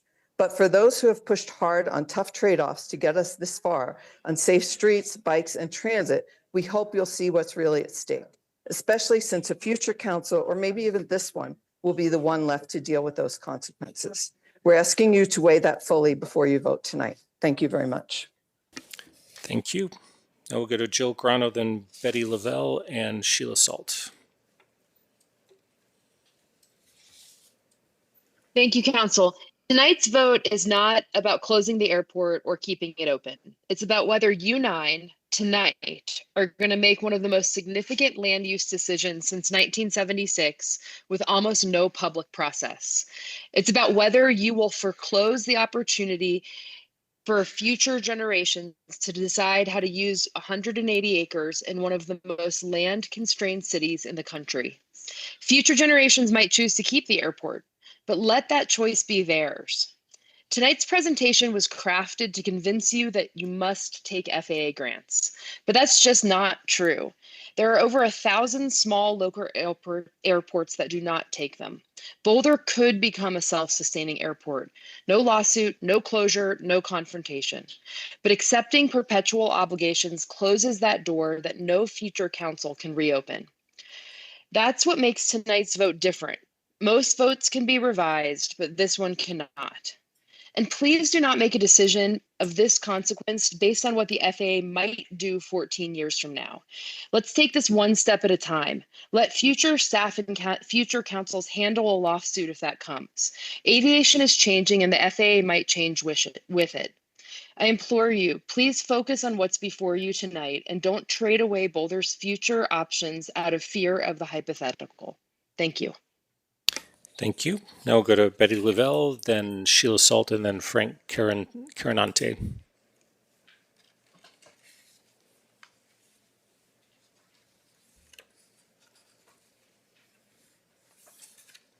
Betty, your mic is open if you'd like to unmute.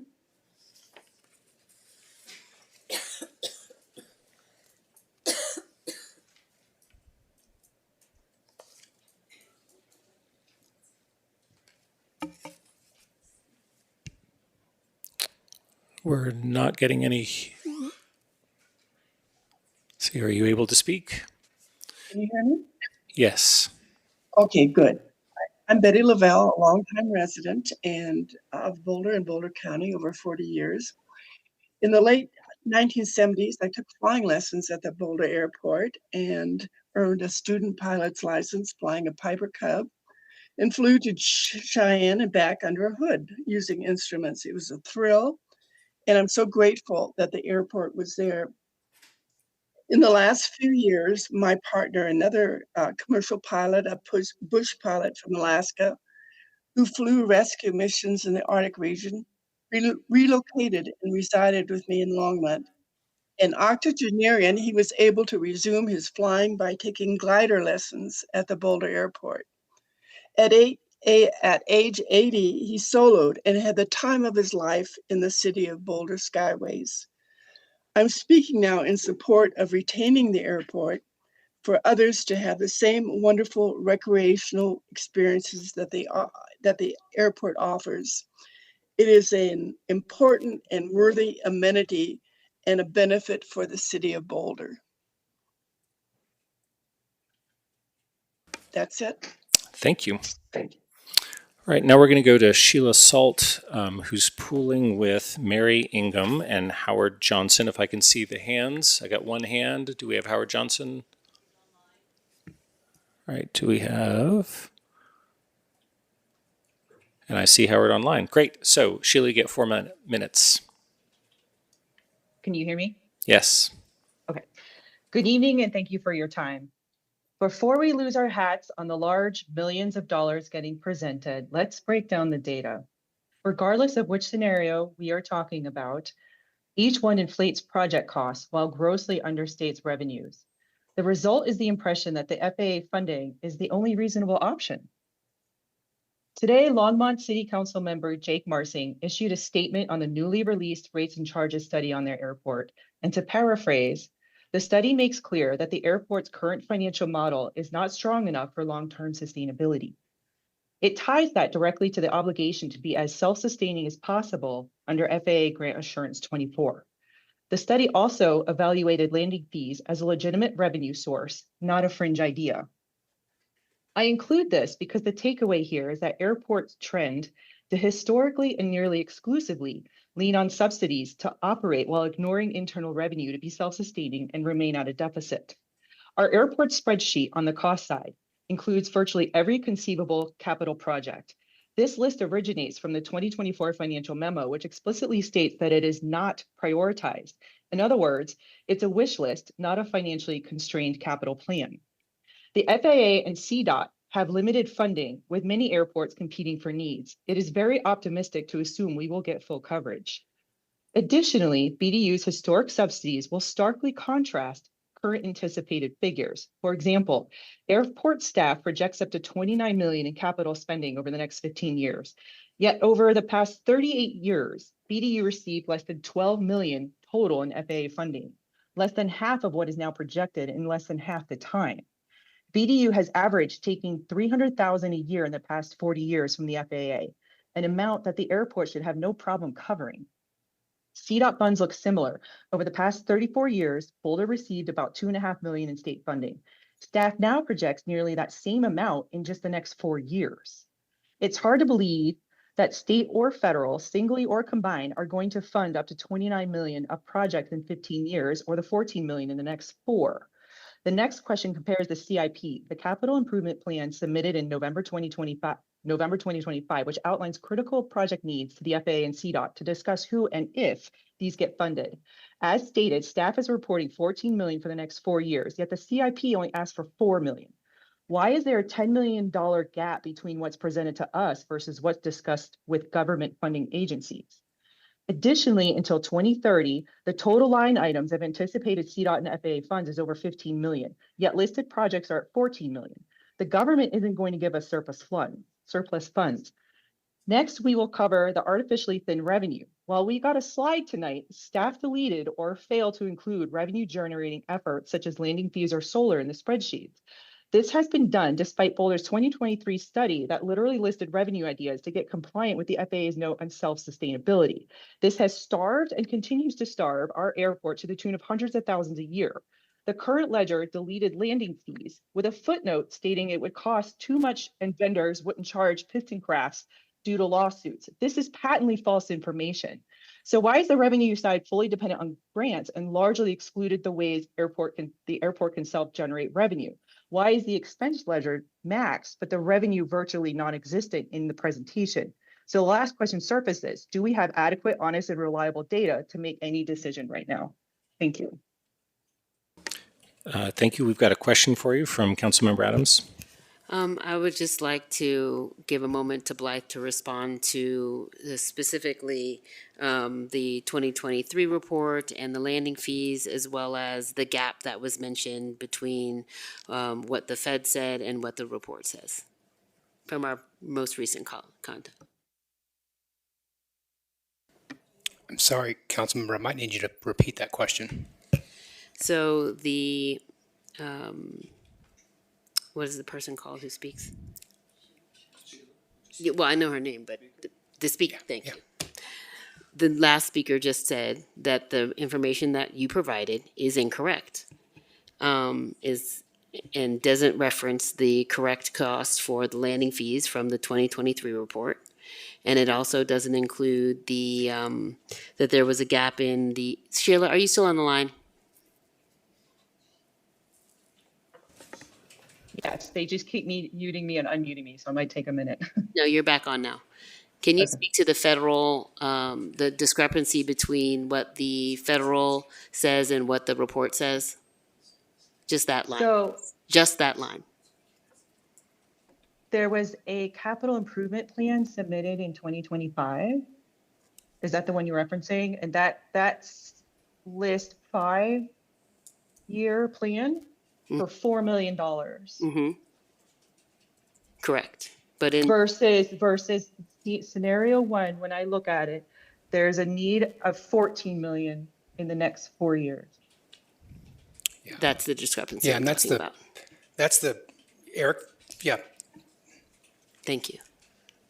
And I'll just add generally before Eric goes that was one of the points I was trying to make in the presentation is that the CIP that's officially documented preceded our time. It's a static document, and what we've developed for the purposes of evaluating the scenarios is our own judgment of what we would need to do over the next 15 years. So the fact that there's a discrepancy doesn't mean that either of them are incorrect. They're just two different documents.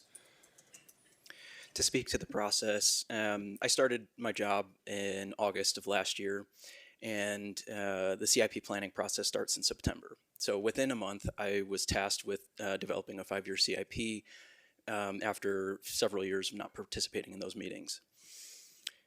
In the portal that the state uses to manage the CIP process, that you can forecast projects all the way out 0 to 5 years, 5 to 10, and 11 plus. The subject of the CIP meetings only focuses on 5-year increments. Having been on the job for 30 days, I focused on those 5 years that were going to be discussed. All projects that were previously in those years while we weren't meeting with them got pushed out to year 6 until we can get some updated policy guidance. That is the discrepancy that is being referenced by the speaker. Thank you. Thank you, Mayor. As a point of order, I believe it's in our council rules and procedures in terms of how we operate that we don't have staff directly respond to a question that came through public hearing. That the question is from a council member to ask the person giving testimony the question and not implicate staff to then be answering direct, so that we're not getting in those tit for tats between community and staff. I thought that was our normal procedure. It's not that the questions aren't valid, it's just to avoid creating that conflict, which is something that we've normally been pretty good about. I think a council member could ask a clarifying question of city staff if they so desired. I just don't want these to take up too much time so we can get through our public hearing, but I think you are allowed to do that if. All right, our next 3 speakers are Frank Carinante, Jan Burton, and William Schaefer in person. We'll get this right, okay? Good evening, City Council. My name is Frank Carinante, and I speak for myself and as an advocate for the continued operation of Boulder Municipal Airport. I was previously a resident of Boulder from May of 1977 to June of 1992, although I still spend quite a bit of money in Boulder, living in Lafayette to this day. I'm an airline transport pilot. I used to be an FAA liaison, what they call a check airman, and have been embedded in the Boulder Airport for many years. So this might be just a kind of a memory lane look, but it might help understand what the Boulder Airport means to the community. I was initially employed as a flight instructor for Colorado Flight Safety. I assumed roles as chief flight instructor, chief pilot FA 135, which is a charter, and eventually general manager. And in these positions, I have trained nearly 70 student pilots, many leisure, and many in professional pilots. I've worked with the National Business and Aircraft Association to help cities across the nation understand the value of their community airport resource. A number of professional pilot graduates that I've worked with myself went on to employment with storied commuter airlines such as Aspen Airways, Rocky Mountain Airways, Pioneer Airways, and of course United Airlines. Several locally owned cloud physics and research companies, notably Particle Measuring Systems, which was founded in Boulder in 1972, and Colorado International Corporation. Robert Nolenberg invented the laser particle counter that flew on a Pioneer Venus probe in space, and the airport and Boulder and the university have spawned many companies. Your time is up, but thank you for your testimony. Okay, we're going to go now to Jan Burton, then William Schaefer and Gabrielle Katz.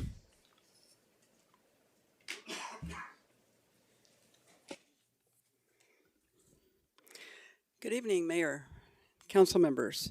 I'm Jan Burton, a Boulder resident, former business owner and tenant at the Boulder Municipal Airport. I've used the airport to support my tiny home business, to do nonprofit work, to help pilots learn how to do mountain training through with my airplane. I've rescued dogs, and I've used it for family connections. I know it as a caring, cooperative community, one that provides real value to Boulder. Your first responsibility is prudent stewardship of the city's finances. Rejecting available FAA funding for proper airport maintenance would be fiscally irresponsible, especially while the city is confronting deferred maintenance issues in its buildings and other public assets and considering new taxes to pay for it. Turning away federal funding would shift costs to Boulder taxpayers and force limited local dollars to compete with other essential needs, including roads, bike lanes, transit, and public facilities. Accepting FAA grants protects a valuable city asset without placing the burden on our residents. Your second important responsibility is public safety. Boulder faces a serious and growing wildfire threat. Our airport has supported firefighting and rescue operations in the recent past, and we cannot assume that we won't need it again. Once this infrastructure is lost, it would be extraordinarily difficult, if not impossible, to replace. Further delay will only prolong uncertainty, conflict, and expense. Tonight, you have the opportunity to provide clear leadership and put this issue to rest. Please vote to continue operating the Boulder Municipal Airport and FAA funds. Your time's up. Thank you very much. Thanks for your testimony. All right, now we have William Schaefer, then Gabrielle Katz, and then Laura Kaplan. Thank you. I'm William Schaefer. I have been a Boulder resident for 40 years, living along the J Road residential corridor. I can speak firsthand to the transformation of our airport from a lightly used facility for travel in and out of Boulder to a major pilot training venue for the Front Range. It has become a one-trick pony, with upwards of 90% of the takeoffs and landings going nowhere, but flying in never-ending circles over our homes at a rate of one every couple of minutes. Pilots fly in from other airports for this practice. Glider tow planes add their high-performance wail to the noise level. I have worked with many others to press for reduction of these overflights affecting thousands of Boulder citizens with noise and fuel pollution. I was a member of the city's airport study group on the airport in 2023. Though the transportation director and the airport manager were supportive, the sum total of these efforts was a sign asking pilots to fly south of J Road, which most pilots ignore. I do not want the council to lose sight of the severe ongoing negative impact of the airport. Ceding this unique and valuable city property to the FAA and a small group of airplane enthusiasts would likely condemn Boulder residents to this noisy, polluted future. The ever-resistant and sometimes belligerent flying community would be further emboldened when FAA control is permanent. There are much better uses for this land than planes flying in relentless loops above our homes. Please consider the greater good of the entire Boulder community in deciding the fate of this valuable resource. Thank you. Thank you. Now we'll go to Gabrielle Katz, then Laura Kaplan, and Cheryl Haugen. Hi, good. I'm Gabrielle Katz. I'm a resident of Heatherwood neighborhood. I live near 75th Street and J Road. I urge the City Council to take the following common sense steps as you navigate the important decisions ahead. Step 1, do not sign an FAA contract that binds our community to the federal government in perpetuity. By not signing this contract, you will open up a world of opportunities. You will open up space for creative decision-making and new ideas. Step 2, answer this question. Is operating an airport the highest and best use of this city property? Conduct a thorough, unbiased cost-benefit assessment. The analysis should not be limited to status quo business benefits, grants, and taxes. It must also include an evaluation of the public health costs associated with the lead pollution and noise from the airport, as well as impacts to local property values. It should include ethical considerations related to the above, as well as an assessment of environmental impacts. Step 3, if it is determined that Step 3, option A. If it is determined that operating an airport is the best use of this site, then by not signing the FAA contract, you will have an opportunity to operate the airport differently. Can you operate an airport that is financially self-sustaining? Can you operate an airport that is benign in terms of environmental and public health impacts? Can you operate an airport that is a good neighbor and in a way that is consistent with the city's values? Step 3, option B. If you decide that an airport is not the best use of the property, you will have future opportunity to decide what the best use would be. This would be a chance for debate, public participation, and shared decision-making. If you sign the FAA contract now, you close off these future possibilities, you handcuff yourselves to the FAA, and curtail the ability of all future city councils to make responsible decisions about the airport site. Beep. Thank you. Now we'll go to Laura Kaplan, who's pooling with Paul Dugan and Kate Elliott. Can we see hands for those two people? I got one hand. Kate is online. Great. Let's just confirm that. And there she is. All right, you got 4 minutes. Thank you, Aaron. So good evening, Mayor Brockett and members of council. I'm Laura Kaplan, speaking in my individual capacity and for the ANC, the Airport Neighborhood Campaign. So tonight's the big night. Thank you for agreeing to hold this public hearing to listen to your constituents. Tonight's packet implies that either we take the FAA grants or we must raid the transportation fund. That is a false binary choice that pits the airport against other city needs. You have not received any peer community research, no case studies about how other airports run without FAA grants and without raiding the Treasury. And confusion around available CDOT funding still persists. Recent events have pushed the ANC to learn more about how airports can become self-financing.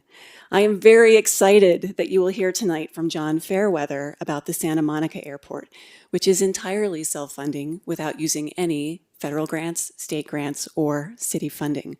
And not only are they self-sustaining, they are also in the black by about $8 to $10 million a year. John will tell you how they are doing it.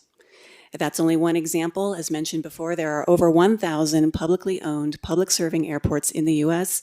that run with zero federal funding. How are they similar to Boulder, and how are they different? Who knows? It hasn't been looked at yet. And that's, sorry. In other news, some of you have seen the Longmont Airport Rates and Charges study, which came out today and which I forwarded to you. It looks like there's a lot of great information there about revenue generation, although there has been no time to absorb it before this meeting. The ANC previously opposed additional development at BDU. Well, we are now learning how development can be an effective tool to generate revenue to replace FAA grants. So the ANC could support airport development in service of that goal. It is not our first choice, but it beats the alternative.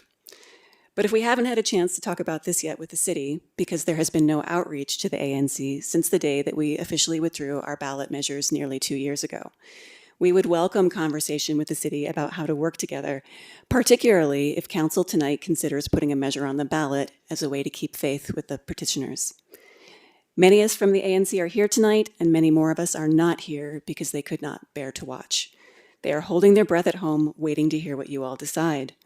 But we all want to remind council about our 4,000 signatures, the vast majority of whom were registered city voters as verified by Alicia's team, who wanted a say in the future of the airport. I ask you to prioritize the fact that you do not yet have a reasonable base of information upon which to make this decision. Hotline this week has been chaotic. There is the inadequacy of the financial analysis, but also council members do not appear to have had a common understanding of the perpetuity commitment required by the FAA. And while I do appreciate the attorney's testimony here tonight, I'm still not sure that it is entirely clear. The staff memo says you've received confidential information, confidential legal advice, which is great. I'm glad for that, but it is not transparent to the public and does not build public trust. The public does not understand why some of you are pushing what seems like a terrible deal for the city of Boulder with so little information to go on. I believe strongly that the city should not take the FAA grants, but if after listening to all the testimony, the council still thinks that this is the right decision for Boulder, then we at the ANC urge you to put the matter to a public vote. If you are right about what the public wants, then you will be validated. And if you are wrong and the people say no to FAA funding, then you will have saved the city from a major unforced error. Regarding ballot language, there is existing language from the 2024 ballot petitions that specifically talks about FAA funding and not accepting it. This language was already vetted by the city attorney's office and the city manager's office and could be repurposed. I wish you all good luck in your deliberations tonight. Please be wise. Thank you. Now we'll go to Cheryl Haugen and Joseph Trammell and then Hep Ingham.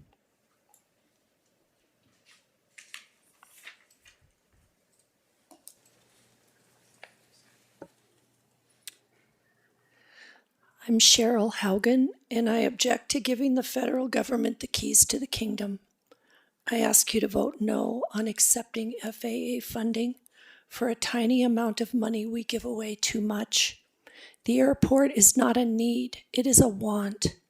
It is used by a small number of privileged lobbyists, many of whom do not live in Boulder.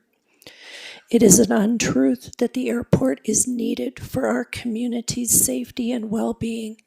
In actuality, the airport causes great environmental harm in acoustic pollution, air and soil contamination, nor is it a moneymaker. Our 179 acres is the largest parcel of city-owned land not in a floodplain and not designated open space. We can choose wisely to operate this airport without federal funding. Choose that our legacy be to retain control of this land. Here's a worst-case scenario for you. Boulder has a devastating fire or catastrophic flood. We're financially devastated. Our priorities and needs change. Our wants no longer apply. This parcel could be our ace in the hole against a natural disaster or other unforeseen circumstance that could financially crater the city. Let's be certain not to encumber our land with FAA grant restrictions that have no expiration date. Please do not accept FAA funding. This is one of our last frontiers. Not many communities have this kind of safeguard contingency plan. Give our citizens certainty that our leaders are protecting our assets. Thank you. Thank you. We'll go to Joseph Trammell, then Hep Ingham, and then John Fairweather.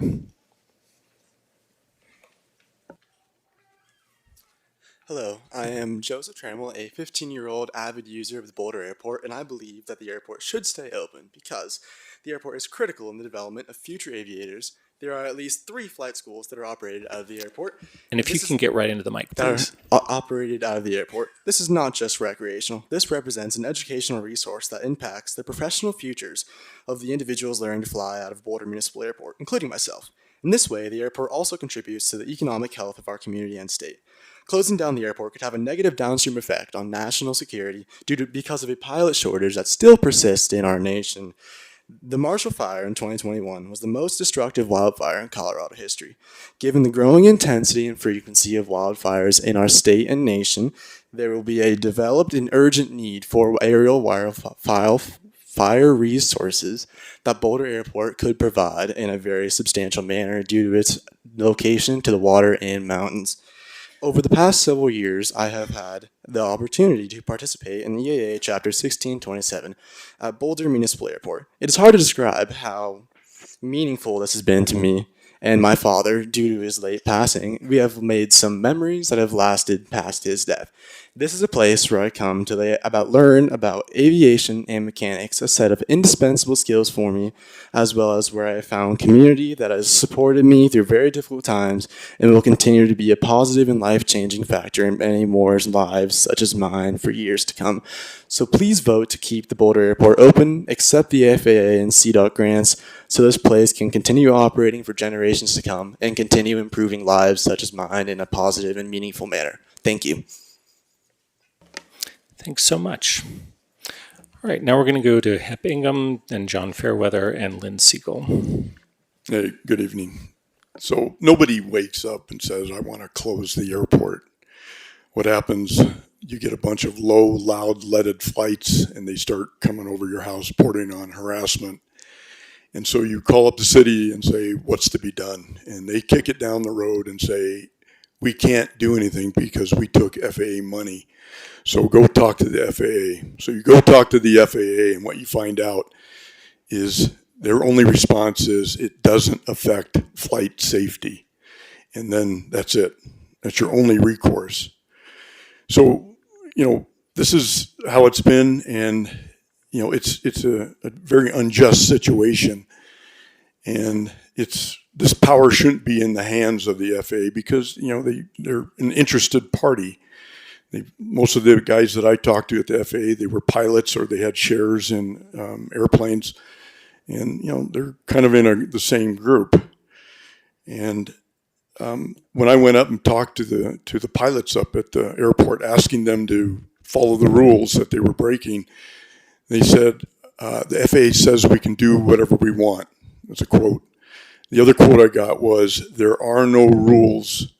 These are only recommendations. And so you have this basically lawless enterprise called the FAA that's going to give you the rules in perpetuity. And I just want you to think about the justice angle that this is causing, because once you take this money, that's the only thing you're ever going to hear from the FAA is it doesn't affect flight safety. And that's going to be the only recourse that you're going to have in terms of noise, pollution, and basically borderline harassment. So keep the airport open, but don't take the FAA money, or keep it open in the future. Thank you. Now we'll go to John Fairweather, who's pooling with Mason Roberts and Ann Wilson. If I can have, okay, I got one hand and I see Mason online. So John, you've got 4 minutes. My name is John Fairweather, and I'm a leading activist in the successful campaign to close Santa Monica Airport at the end of 2028 and replace it with a great park. Given tonight's focus, I'll only cover the financial aspects of that process. Santa Monica is a GA airport very similar to Boulder. We faced the same decision in the late 2000s.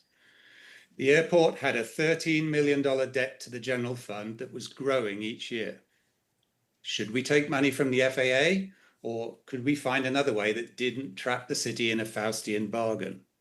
The city recognized the airport for what it really was, an underperforming real estate portfolio needing good management and diversification beyond aviation to succeed.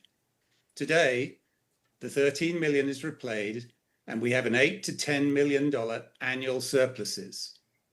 Less than 10% of the roughly 200 businesses there are aviation-based. Revenues pay for all maintenance and airport-related litigation costs, so SMO takes no grants or funding from any other source. Here's how we did it. Firstly, don't take money from the FAA for anything. Document any city money you put in as a loan. That way you can get it back. Secondly, run aviation as a business. Hire a consultant to determine what landing fees and aviation lease rates need to be. All aircraft based and itinerant must pay landing fees. Install tail number cameras for billing. It's a short ROI and our fee capture rate jumped dramatically. Present your findings to the FAA and they'll grant these increases as they did for us. Thirdly, review subleasing. At SMO, over 80% of all activity turned out to be non-aviation subleases to the FBOs, who were making millions each year. Ban subleasing to capture those millions while taking over all leases. The FAA has no say in this. All this may cause some businesses to throw in the towel. If you can't find a new aviation talent, the FAA encourages you to lease for non-aviation purposes. And tech companies love the funky spaces that there are at airports. So we had no trouble leasing to entities paying far higher rates than aviation. SMO became the center of Silicon Beach. Snapchat is now headquartered there. SMO now is a diverse and profitable real estate enterprise with aviation as a subsidiary but mandatory function. End-to-end time for this makeover was about 5 years. That's how we did it. Your airport is an information and fiscal black hole preventing the escape of earned dollars to benefit the city as a whole. Use this new trapped income. The FAA allows use for airport litigation and to upgrade infrastructures and buildings that were ever used for aviation purposes. Upgrade your real estate portfolio to yield even higher revenues. Closure ends the black hole. Earnings now directly to the general fund double while airport costs disappear. This financial engine lets you find and finance the best and highest use for the land, so work with your community to prepare. The key point is if you take money from the FAA, your successors are powerless because closure is not an option. So think about them and what beneficial futures you may preclude when making tonight's choice. Do your own fact-finding. Talk to the city of Santa Monica, talk to the airport manager, talk to the activists, and you'll see clearly this is the path you should tread. Good luck. Thank you. Now we're going to go to Lynn Siegel and then Zach Yamauchi and then John Mack.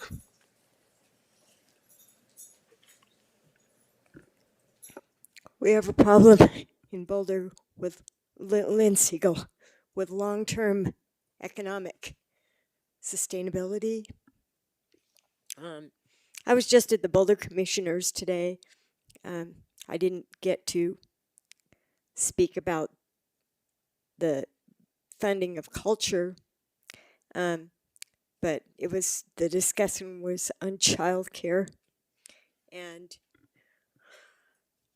you know, we can't fund childcare in Boulder. You know, we have an economic crisis here, and we're begging for more affordable housing. And the way that we do that is we get LIHTC funds and we get tax subsidies from the federal government and pushing growth. And growth never pays its way. And that's what you have to do when you analyze the long-term fiscal ability of this community to fund its South Boulder Rec Center. Now, my dad, you know, I'm biased. My dad worked for the FAA. He got laid off from Boeing on the supersonic transport, and he went back to school in civic engineering and got his degree in air and noise, and he got a job in air at the FAA. And, you know, my dad I'm almost not here. You would have been happy to not have me because he would have crashed in World War II. They almost went down. So, in that sense, I support air flight, but I certainly don't support it in Israel and Palestine. All right, And please that stay on is the topic of the directly hearing. relevant. Okay, your time is up. All right, your time is up. All right, our next three speakers. Your time is up. Our next three speakers. Our next three speakers are Zach Yamauchi, John Mack, and Nick Aguilera.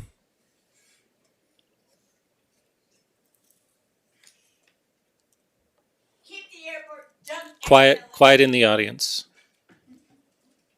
Thank you, Council. My name is Zach Yamauchi, and I'm the Vice President of the Soaring Society of Boulder. I first found my passion for flying gliders in college while studying aerospace engineering, and am now a highly accomplished glider pilot, having represented the United States in international gliding competitions. After starting my career as an engineer, I now work as a professional pilot for one of the largest private aviation companies in the world. I moved to Boulder in January. My wife enrolled in a postgraduate program at CU, but I won't pretend the airport wasn't a major part of that decision too. When we were choosing where to build our life, the airport was one of the reasons Boulder won. The Boulder Airport isn't a relic the community tolerates out of habit. It's actively drawing skilled workers, engineers, scientists, and pilots to the city right now in 2026. I also want to correct an assumption I've heard, that closing the airport would mean fewer planes over Boulder. The company I work for flies into Rocky Mountain Metro hundreds of times each year, and I've personally flown jets in and out of it many times. Jets currently fly a significantly shorter traffic pattern specifically to stay clear of aircraft operating from Boulder Airport. If this airport disappears, that reason to stay clear disappears with it, and the final approach path for Metro Airport runs right over the city. Closing this airport doesn't reduce the aircraft overhead, it removes the one thing keeping large aircraft away. And it doesn't cost the city to keep it open. City analysis shows that with FAA and CDOT funding, the airport remains financially self-sustaining as it has for most of its history. Reject that funding and Boulder doesn't save money. It takes on millions of dollars in costs the airport currently covers itself. While I might not have decades of history with the airport like many of the people speaking tonight, I do have a fresh outside perspective, and from that perspective, the vote is simple. You have a chance to accept funding that costs the city nothing and keeps something rare and valuable exactly where it is. I hope you will keep the airport open and vote to accept FAA grants. Thank you for your time. Thank you. Now we'll go to John Mack, then Nick Aguilera, and then Clemens Sipek.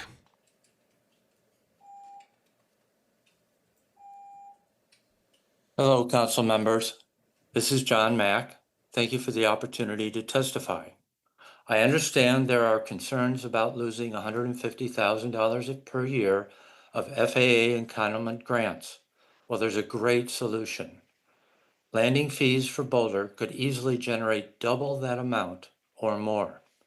A letter from an executive from Vector Airport Systems was sent to Boulder's airport manager. It corrects any misinformation regarding landing fees. She said hundreds of airports in the U.S. charge landing fees. You can bill all weights of planes, including the training traffic. Importantly, landing fees have not been found to drive away air traffic, and there are ways to manage fee avoidance. The fact is, there's almost no administrative cost to the airport sponsor. She noted that airports can easily pivot to camera technology if legislation were ever to pass that outlaws the current method of monitoring air traffic for landing fees. Please remember, she has a nationwide perspective, and that's a modest landing fee with even more potential with more aggressive fees. So, shouldn't Boulder consider this given it's been such a successful revenue stream at hundreds of airports from coast to coast? Please explore landing fees and do not accept any more FAA funds unless there is a public vote reflecting the will of the people. Thank you. Thank you. Now we'll go to Nick Aguilera, then Clemens Sepek and Deborah Yin. Hi, City Council. Can you all hear me? Yes. Great. Thank you all. Good evening, City Council. My name is Nick Aguilera, a Boulder resident speaking as myself. I urge you, please do not accept FAA funding. This is not simply a funding decision. It is a decision about whether future city councils will retain meaningful authority over this land. FAA grants come with the obligation to operate the airport indefinitely, as we've heard extensively tonight, but they do not guarantee that federal funding indefinitely. Once the city commits to these FAA obligations, future residents and future councils will have far less ability to reconcile whatever decision comes tonight. Getting this power back will be an extraordinarily difficult task. A decision this lasting and consequential deserves a fair, transparent, and democratic public process. This has not happened. On nearly every other major planning issue, Boulder values public engagement and democratic process. This decision should be no different. Boulder needs to make a decision that reflects our city's values. Today, FAA grant obligations limit the city's ability to adopt stronger environmental protections, noise restrictions, fueling standards, and other measures that residents have repeatedly asked for and expressed concerns about the lack thereof. Whether you support the airport or not, these are decisions that should remain available to Boulder through its own public process. As Jill said, not foreclosed on by this sort of long-term federal contract and a rushed non-representative decision. I ask you to respect the more than 3,400 registered city voters who signed the airport neighborhood campaign petition. Despite qualifying as a ballot initiative, the campaign withdrew its initiative to support the city's FAA litigation, and based on, at the time, the city's commitment not to accept additional FAA funding. Accepting new FAA funding now would break that commitment and undermine public trust. Please honor the commitment made to the public. I'm not asking you all to make a decision tonight about the city's future. Time is up, but thank you for your testimony. Now we're going to Clemens Sepek, who is pooling time with Jeff Clayton and Jody Clayton. If we can just, yes, they're here. Okay, so you got 4 minutes. Okay. Good evening, and thank you all for your service. Right into the mic, please. Okay, yep. My name is Clemens Sepek. I was president of the Soaring Society of Boulder for the last 5 years. I continue to serve on the board. I personally moved to Boulder because of what this airport offers. You've read our letters, you know our arguments. I won't repeat them here. Instead, I'm going to use the time to tell you what no letter can. I'm going to talk about a glider flight. On July 11, I took off from the Boulder airport. Just after 9 in the morning, my glider is a small, fuel-efficient engine, no tow plane needed. I departed northwest, right into the foothills. No one in Boulder would have heard me or seen me. Over the hills, I shut off the engine. By that time, I had burned 1.5 gallons of unleaded fuel. I spotted a pair of hawks circling in a thermal over the hills. I joined the hawks and climbed with them to 16,000 feet.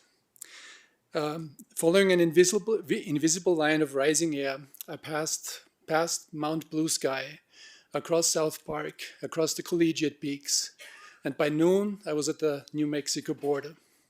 I turned northwest, I climbed to 17,000 feet, passed over San Luis Peak, the Black Canyon of the Gunnison. By 3 p.m., I was at the Utah border.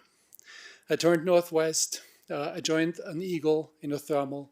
Eagles are amazing soaring birds, and they easily outperform the glider.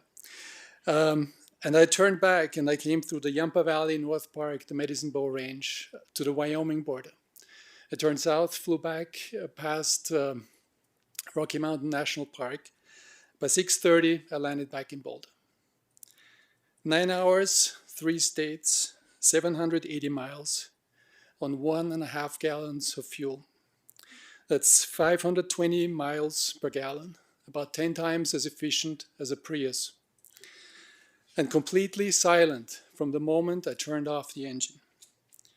Now, some gliders, as you know, need a tow plane to get airborne, and tow plane noise has been a legitimate concern for many. So I want to tell you what's coming. New FAA regulations expected within days will allow us to transition to light sport aircraft. These aircraft are 10 times quieter than our current tow planes and 3 times as fuel efficient. They also climb faster, which means less time near noise-sensitive areas. The gliders they tow make no noise at all. The Soaring Society is committed to make this transition as soon as possible, but we need a clear vote from you, because we need the security that this airport will still be here for us when this investment has to pay off. When I hear people say that our sport is spewing lead over the city, I ask you to hold this picture. 780 miles, 3 states, 9 hours, an eagle, silence, 1.5 gallons of unleaded fuel. And tow planes will soon be just as quiet as my glider. Boulder is one of the best gliding sites on Earth. Last year, the Soaring Society finished second in the World League out of more than 750 clubs. We need the airport. If it goes, so goes soaring in Boulder. Please accept FAA funds and keep this airport open for the emergency responders, for the community, and for a sport that is adventurous, silent, and powered entirely by the sun and the wind, a sport that is quintessentially Boulder. Please vote yes. Thank you. Thank you. We've got a question for you. Yes, Tara. So I'm glad to hear that you're committed to quieter planes. Yes. But what about the other companies that use the noisy tow planes? So obviously I cannot speak for Journeys, but I know that Andrew McKenna is supremely interested in those as well. In fact, he has been in discussions with companies that would distribute those planes, that are looking for US distributors now that the FAA will open access to these planes. And so there's a possibility that we might even get him to become a dealer for these planes. And that would be, for us, would be super exciting, because having local support on site would be fantastic. But I can't speak for him, and this is still a little too early. We still don't even have the green light from the FAA yet, but we should be getting it. You know, we thought we would get it last year. We still don't have it. I think we get it tomorrow, but you know, I can't speak for the FAA either. But it's coming. I know it's coming, and these planes are, you know, they really are just as quiet as my glider. You won't hear them. Thank you. All right, so now we have Deborah Yin, Sue Gomez-Falk, and Christopher Young.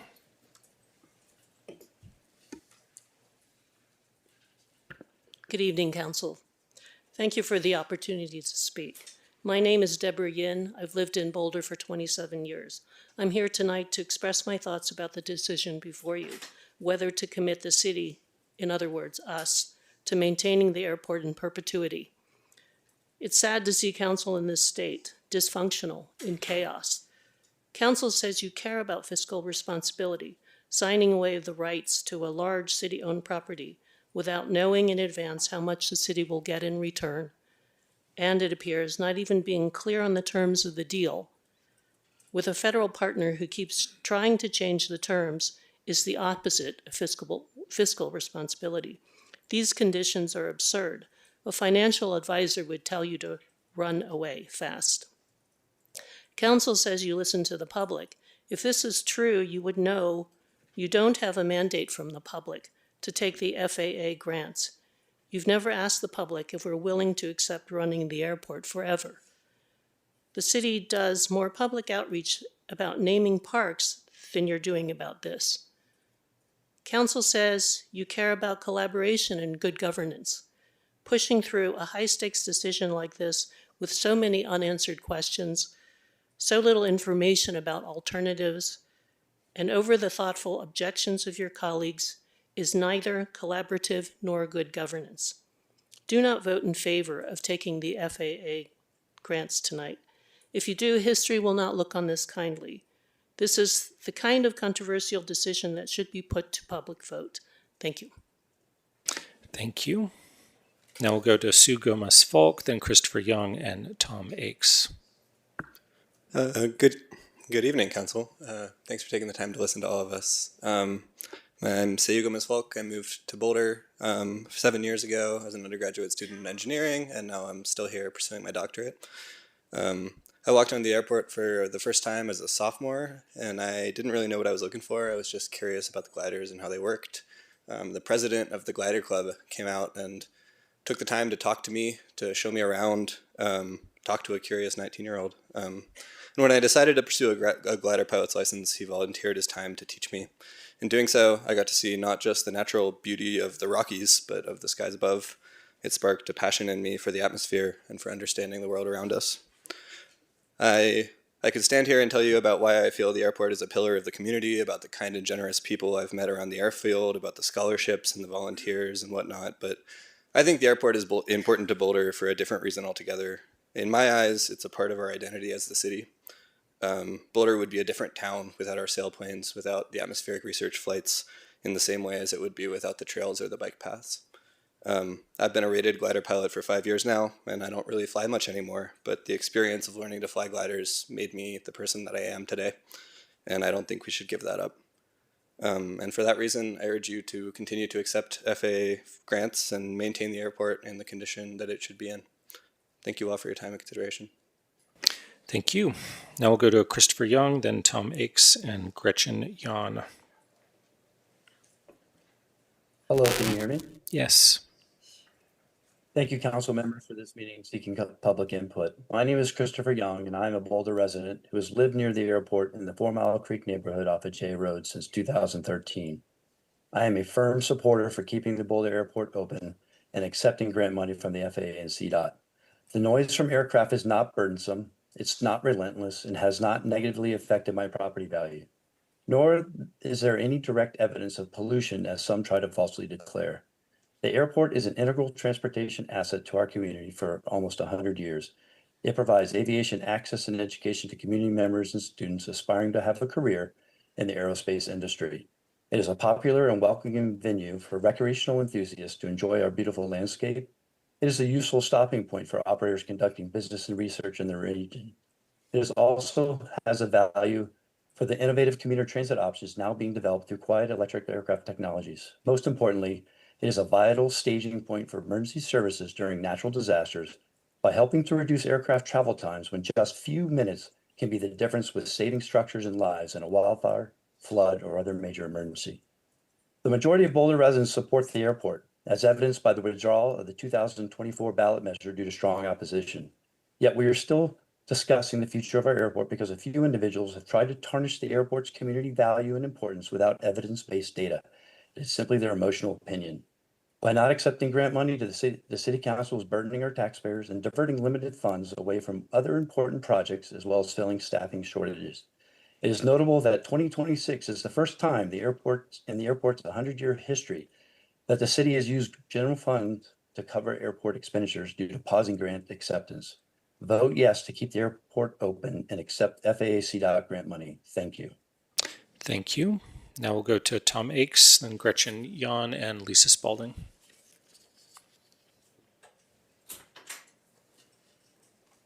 Mayor, I do not see Tom online tonight. All right, let's go to Gretchen then.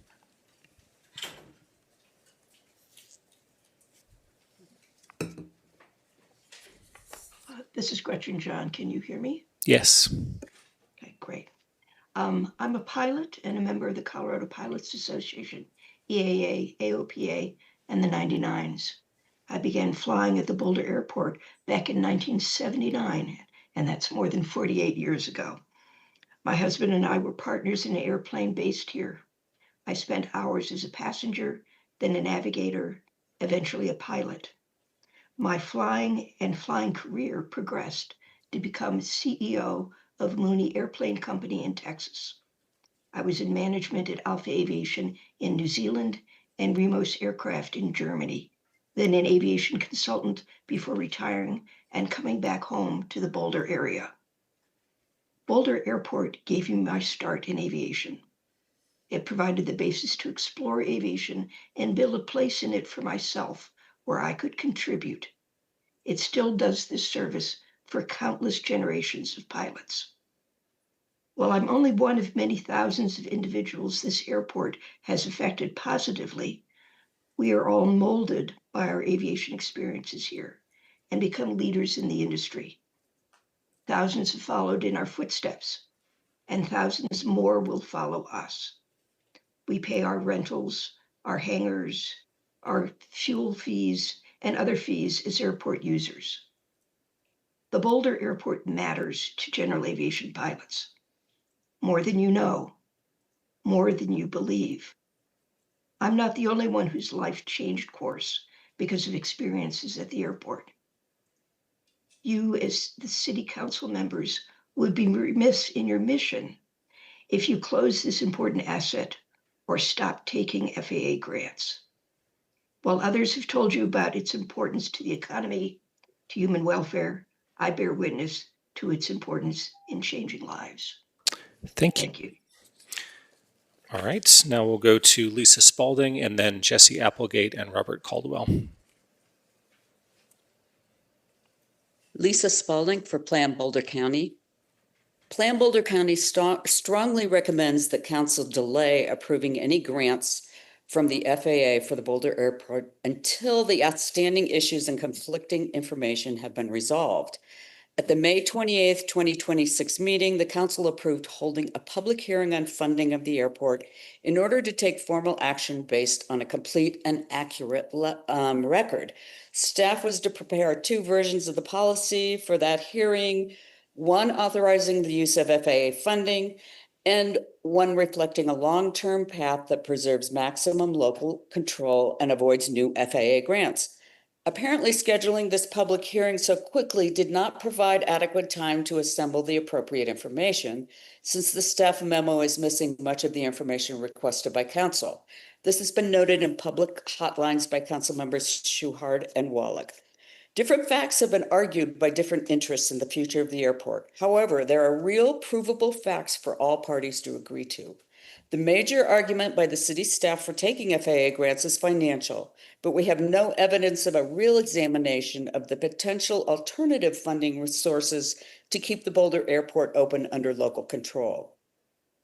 Taking FAA grants now means there can be no meaningful changes to the impacts of the airport use before 2046. There are already increasing impacts from local flight schools and scenic tour operators flying tourists over Boulder for the aerial view.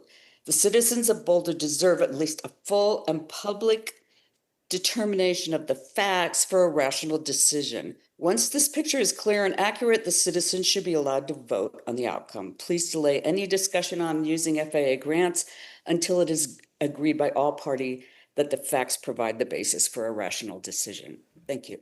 Thank you. Now we'll go to Jesse Applegate, then Robert Caldwell, then Bradley Peterson. Good evening, Mayor, Mayor Pro Tem, Council, and staff. My name is Jesse Applegate. I'm a student pilot out of Rocky Mountain Metropolitan Airport, and I'm speaking today in support of perpetual operation of the airfield. Can you get more into the mic, please? Yes. Most of what I was going to say has been said, so this is going to be a bit more of a scatter shot, kind of addressing various things that, in my own experience, would be useful or unuseful. First of all, landing fees. Much has been said on the point. I would note that you are in competition with Rocky Mountain Metropolitan Airport, Longmont Airport, Erie Airport, and the Northern Colorado Regional for student traffic, so that would just drive people away. Cafes and restaurants, hangars, solar, and eVTOL are all wonderful ideas, and they will help they will help stabilize funding for the airfield. eVTOLs especially. Well, I don't know much about the tech. I do know that Centennial is looking into getting their own eVTOL pads, so they're building infrastructure for it as we speak.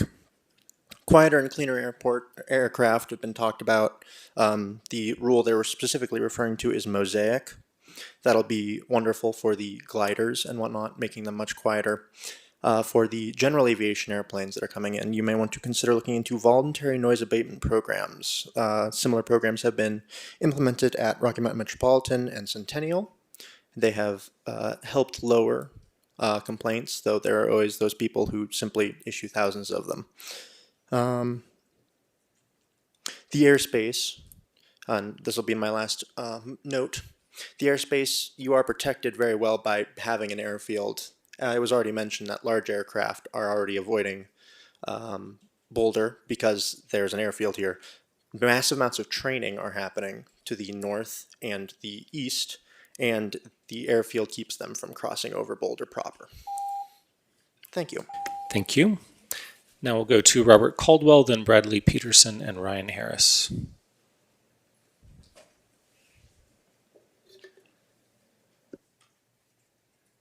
Thank you to the council for allowing me to speak. I'm a leaseholder at Boulder Airport, and I've been flying out of Boulder Airport for over 50 years.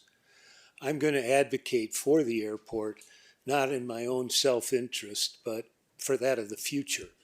I'm going to age out of aviation before the airport's proposed closing date. And so what I want to advocate for is for the future pilots and aviation enthusiasts in Boulder area. I wanted to address the two main triggers that I think prompted the desire to close the airport. And that is lead and number two, noise. As I think others have pointed out, we're in a time of flux right now where both of those issues are being addressed. Boulder's not alone in their complaints about these items, and they are being addressed. We now have unleaded fuel available, and my aircraft, which is a self-launch glider, is the shape of things to come. It runs on unleaded fuel, it makes very little noise, it's highly efficient, and that will apply not only to gliders and powered gliders, but also to the new generation of aircraft, which will be quieter and will run on unleaded fuel. And so the flux that we are going through right now in the aviation industry is going to benefit the problems faced by Boulder Airport.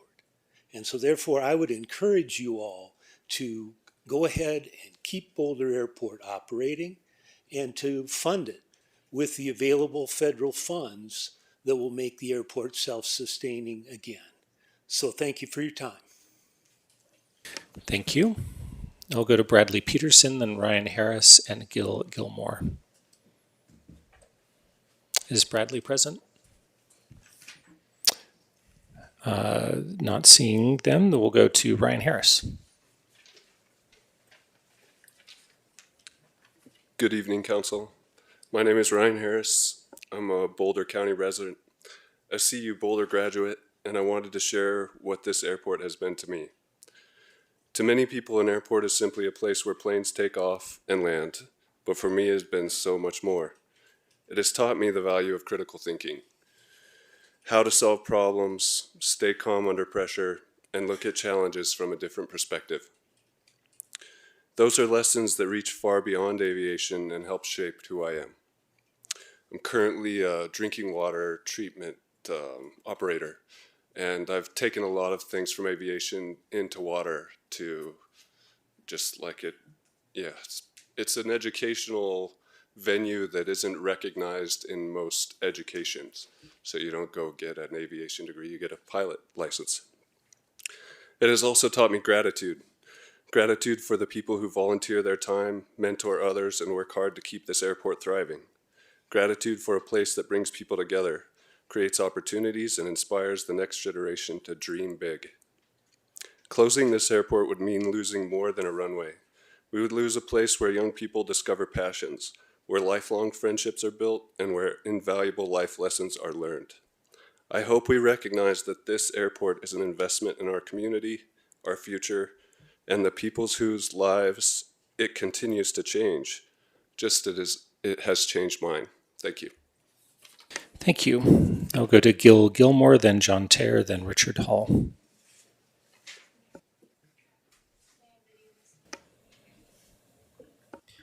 Good evening, Mayor and Council. My name is Gil Gilmore, and I will be advocating for the airport tonight. I want to talk about mainly my experience at the airport and also the youth programs that the airport offers. My first experience at the Boulder Airport was when I was 8 years old, and I went for a Young Eagles, a free discovery flight that people volunteer their time and fuel to give every single summer to hundreds of kids.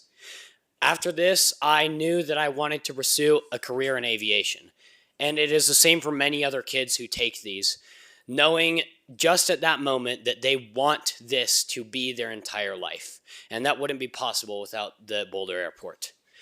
After this Young Eagles flight, I started attending EAA meetings and our build projects, which taught me many valuable lessons, met me up with mentors that I still know today, and taught me skills that I will never forget.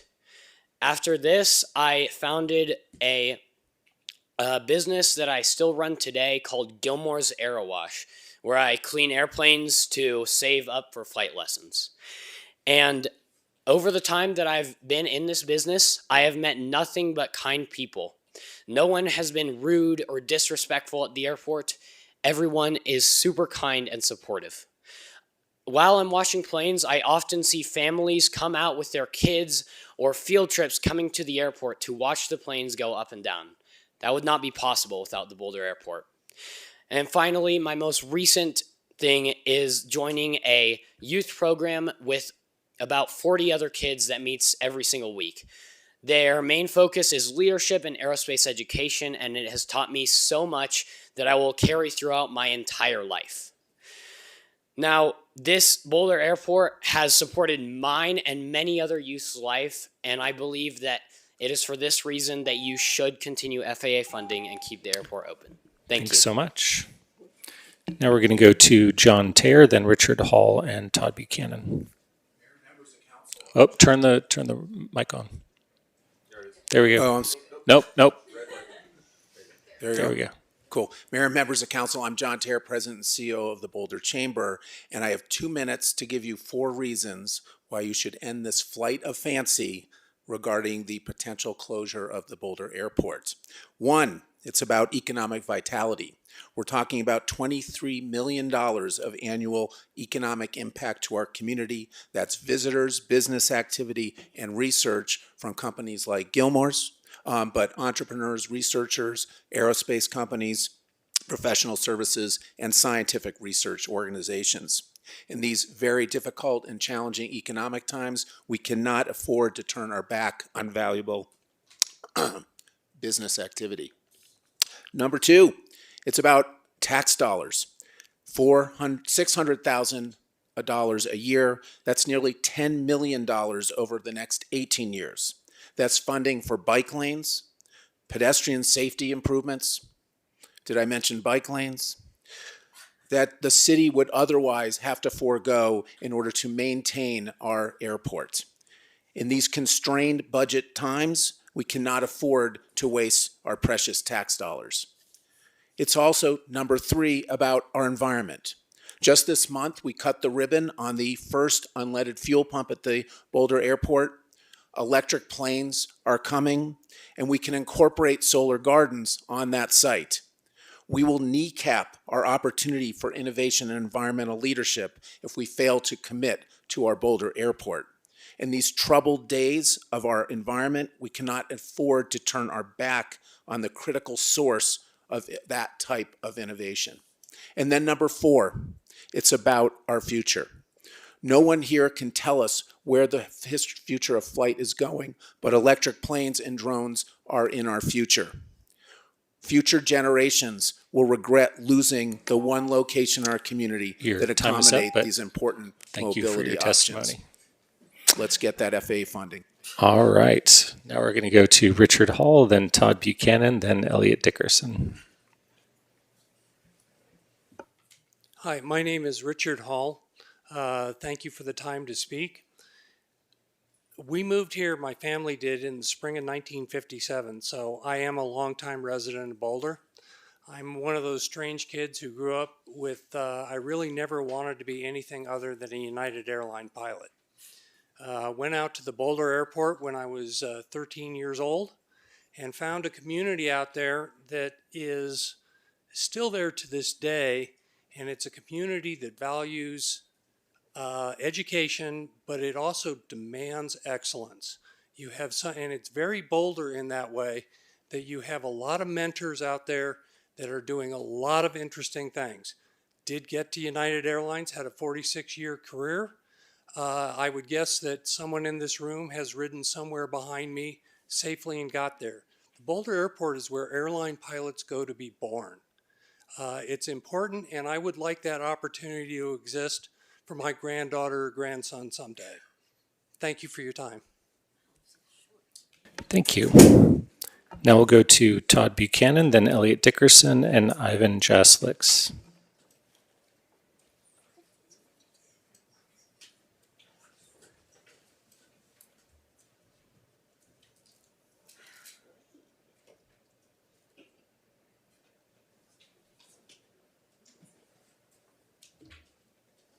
Todd, your mic is open, but we cannot hear you.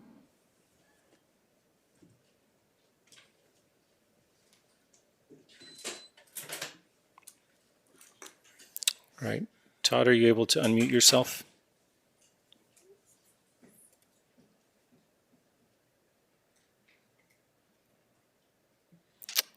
Let's see, not hearing from you. We'll come back to you. All right, let's move to Elliot Dickerson next.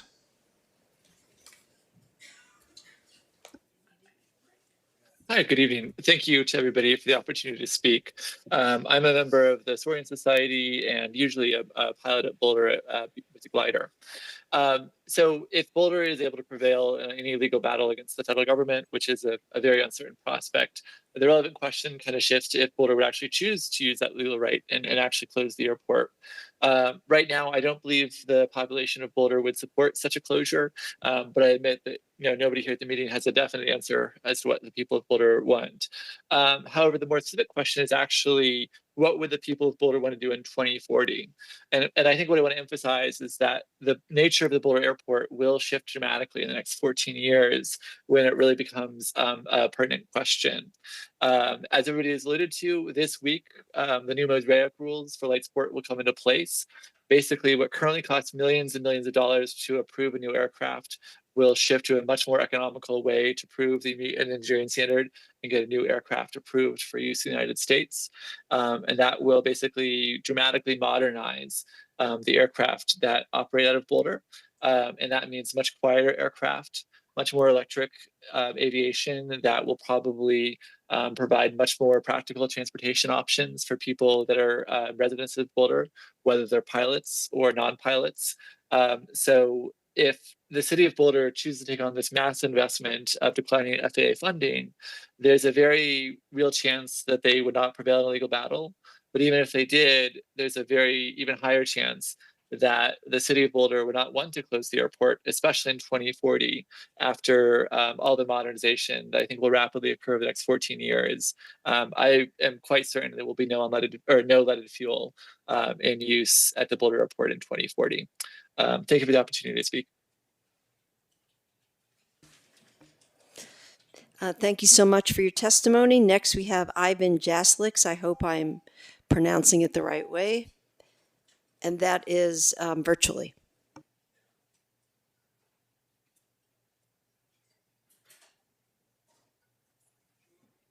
No, Ivan? Do you see him online? Ivan, your mic is open if you'd like to unmute.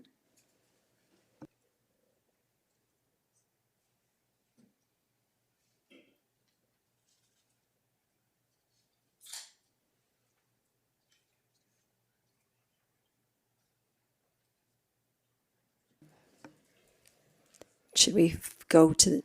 We'll come back to you, Ivan. We're going to move on. Very much. Gotcha. Yes.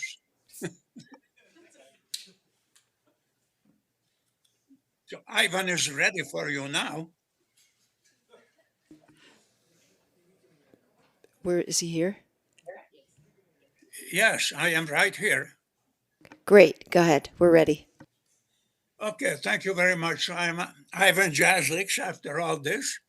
I'm an MIT graduate in aerospace engineering. I worked for Boeing, Lockheed Martin, and now at the age of 91, I am still working for the United States Air Force and NATO on varied contracts.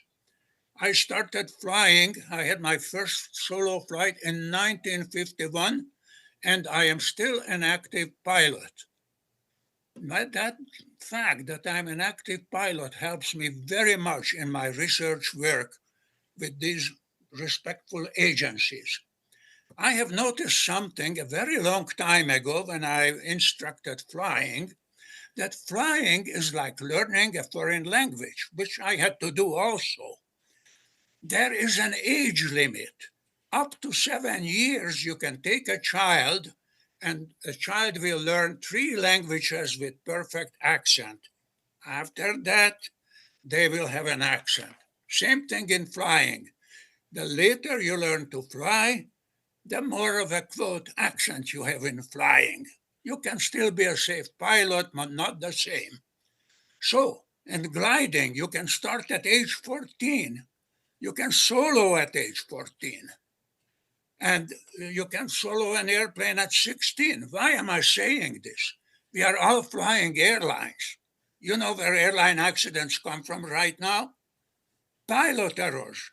The safety systems are unbeatable, but pilot error is the problem. Boulder is an ideal place for training pilots.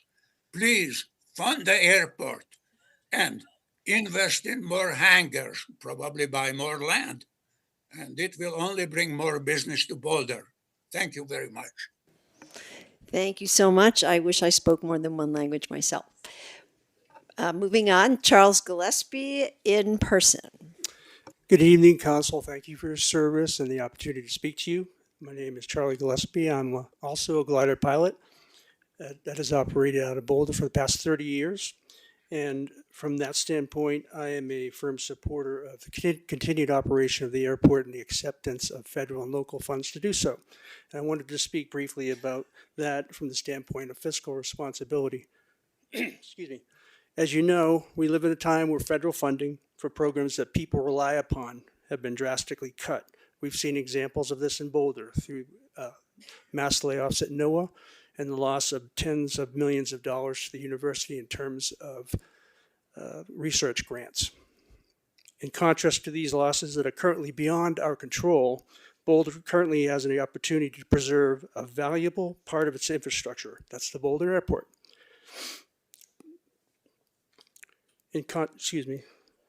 The city can accomplish this by accepting federal funding and CDOT grants to operate and maintain the airport. It doesn't need to fight for this funding. It doesn't need to apply for this funding. It simply needs to accept this funding. As we know, the city is currently legally required to operate and maintain the airport until 2040. Yet it currently is refusing to accept federal and CDOT funding, meaning that Boulder taxpayers will cover the city's own estimated $26 million from recent presentation tonight over the next 14 years to meet this obligation. I'd like to conclude with a question for the council, city planners, and the mayor.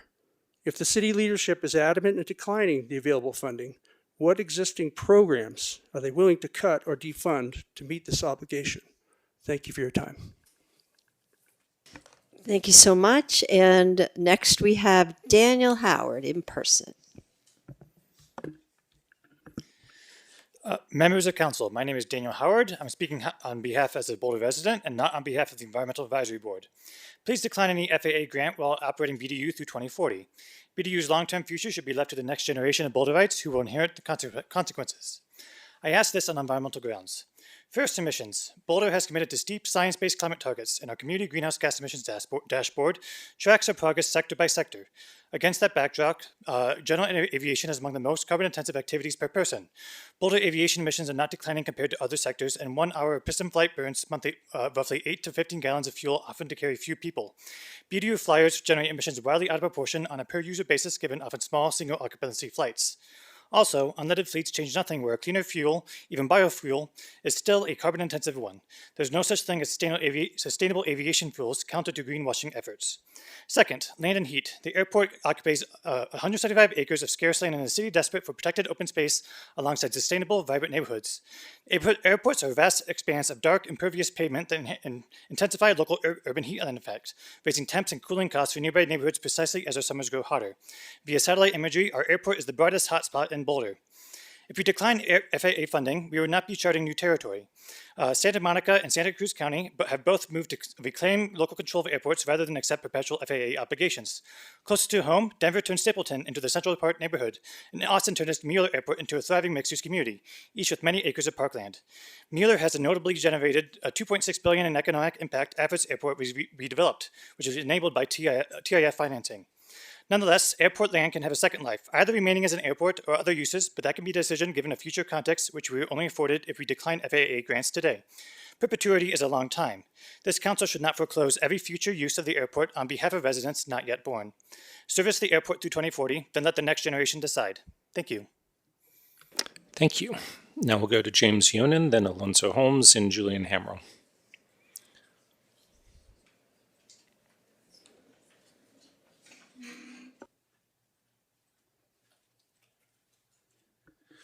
Good evening, Mayor and council members. My name is James Yonan, and I've been a Boulder resident since 1998.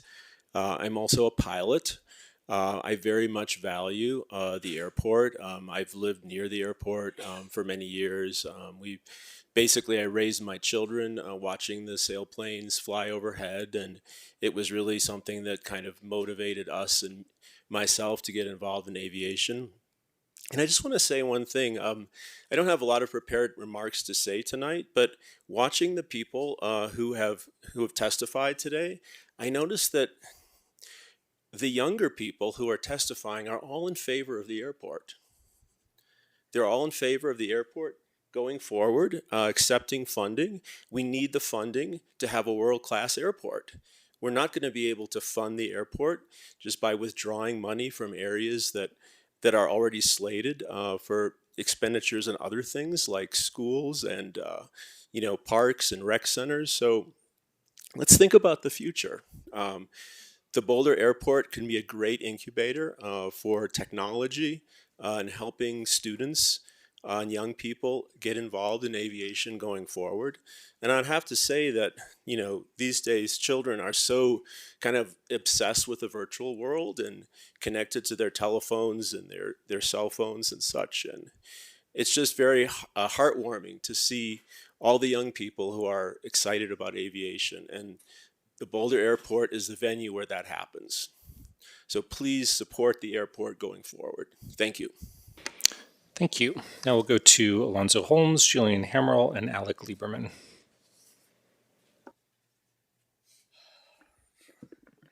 First off, thank you for giving us all this opportunity to share our experiences. My name is Alonzo Holmes. I'm a glider pilot and engineer. I want to talk about accessibility. So aviation has gained a reputation as something that's only accessible to those with a lot of disposable income. Unfortunately, in many places and in many ways, that is becoming a reality. It puts a career or passion for aviation out of reach of many and requires onerous loans. This is less of a problem right now in Boulder, which may seem surprising. The reason is that we have a great source of affordable, accessible, and eco-friendly aviation available here, and that's our glider clubs. Whether you're a young person in high school dreaming of a career in aviation, or a college student studying aerospace engineering or ornithology and you want a little hands-on experience, you can currently ride your bicycle to the airport, receive instruction from someone volunteering their time, get your pilot's license, rent a glider for a tenth the cost of a powered aircraft, fly for hours at a stretch to exotic locales such as Laramie or Granby. I'm not as good as the glider pilot you heard from earlier. And importantly, you can count that time towards a future career in aviation. This is a huge service that the airport is providing people, and especially young people. In this kind of accessibility, we are likely the best in the country, and we should all be proud of it. The airport is a community center, and it's a huge asset. To the extent that it's not working for everyone, let's find ways to make it work for everyone. I urge you to preserve these opportunities for our community members, keep the airport open, and to accept the FAA grants to do so safely. Thank you again for the opportunity to speak. Thank you. Now we'll go to Julian Hamrell, Alec Lieberman, and Lucy Carlson-Krakoff.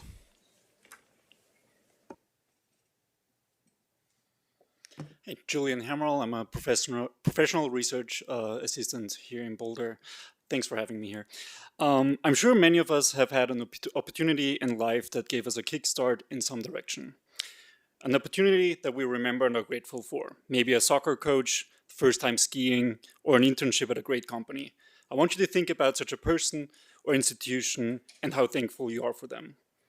My aerospace degree here at CU Boulder has definitely kickstarted my career.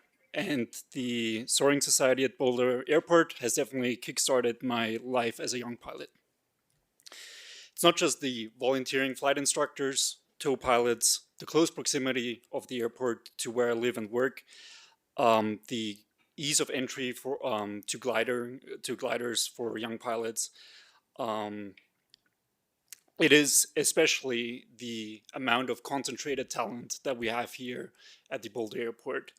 The number of glider pilots that are not just the best of the country, they're among the best in the world. And many of them have actually spoken here today. These are glider pilots who have learned to fly at Boulder Airport just like I have, and who love to pass on their knowledge to generations to come. It's hard to imagine that I would have gone from zero flying experience to flying hundreds of miles without an engine, without any noise, in the way I did here, anywhere else, all while gaining hands-on experience to my job and also to what I learned in theory at CU Boulder. Thank you to the Soaring Society of Boulder and the Boulder Airport for turning me into the pilot that I am today. And please keep the airport open and accept FAA funding to allow future young pilots to have the same experience as I have. Thank you. Thank you.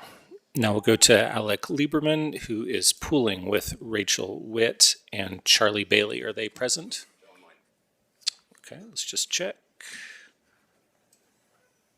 I see them. Okay, you got 4 minutes. Good evening. My name is Alec Lieberman, and I'm a PhD candidate in aerospace engineering at CU, as well as a commercial pilot and flight instructor. Don't worry about the beeps. We're just getting the timing set up.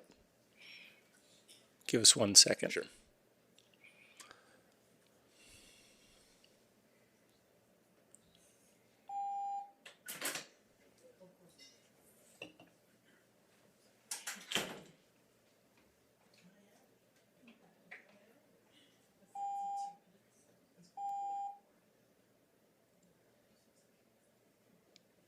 Okay, you're good to go. All right, good evening. My name is Alec Lieberman, and I'm a PhD candidate in aerospace engineering at CU, as well as a commercial pilot and flight instructor. I'm someone whose entire career traces back to a small local airport just like Boulder Municipal. I'd like to start with the two concerns I know are weighing on many: noise and pollution. I'm not here to wave those away. They're legitimate concerns, and the aviation community already agrees with you on both. On lead. I'm sure that you know that as a few weeks ago, Boulder Municipal is now offering unleaded aviation fuel subsidized by a state grant, so it costs the same as traditional low-lead gas. Vast majority of the aircraft based here are already compatible, and the two major operators at Boulder Municipal, namely Journeys and the Soaring Society, have already committed to switching. Similar transitions are in progress at the airports in Broomfield, Centennial, and more, well ahead of the FAA's 2030 deadline. On noise. Pilots here already fly voluntary noise abatement procedures distributed by the Colorado Pilots Association. These are custom flight patterns and altitudes designed to route traffic away from Boulder's noise-sensitive neighborhoods. While not regulatory by nature, these are actively self-enforced by the pilot community, and every local pilot I know abides by them, myself included. We live in this town too, and we don't want to be bad neighbors. Cleaner, quieter airplanes are coming. I raise these points because I don't think the choice in front of you is airport versus neighborhood. The aviation community is actively working to fix the two biggest complaints against it in real time this year. What the airport does give back is significant. When people picture a small airport, they picture fancy private planes for people who have money and time. But Boulder Municipal is closer to a training ground. In the summer, CU's STEM camp brings high schoolers out for hands-on aerospace exposure. The CU Aviation Club offers a private pilot ground school every year, which I personally teach, where students work towards their private pilot certificates and can use this airport as a home base. Every one of them can become a pilot who spends money on training, maintenance, and fuel right here in Boulder, becoming a source of revenue for the city. Boulder Municipal also has incredible community outreach programs for younger children like the EAA Young Eagles. I don't take that lightly because I was one of those kids.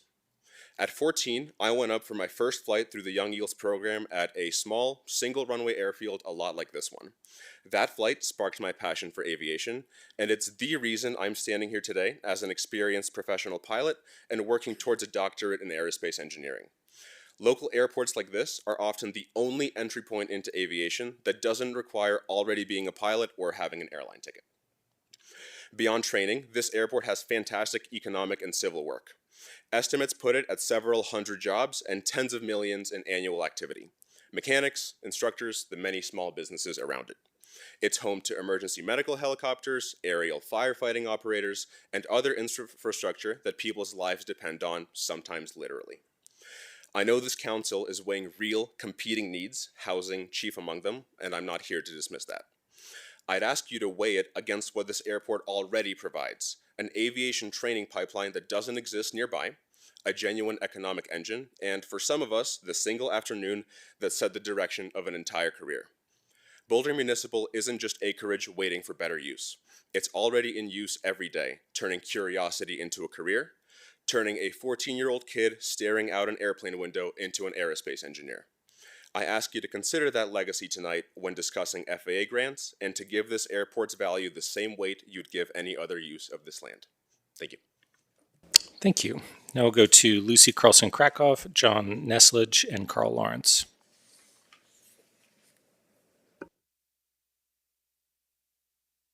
You can turn on the mic, please. Hello, I'm Lucy.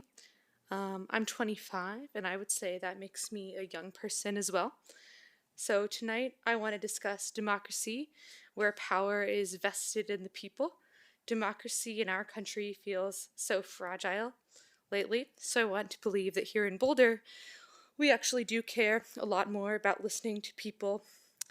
I spend my days as a bilingual healthcare professional listening to people, and I think that my council members are just as caring as I am with my patients. Unfortunately, I think Boulder has failed a bit on this issue of the FAA funds. Committing to operate an airport forever is a big deal. It's a major land use decision and a financial commitment. It says that we will keep prioritizing this particular thing, small private airplane flight, forever. And this is a decision where the opinion of people is going to be pretty important. That's why it's upsetting to hear some of our leaders say that they don't need to ask for any input on this, that they already know what the people want. I don't see how that can be true. Definitely here tonight, you're hearing a lot of opinions that are opposite of each other, which I support as part of democracy.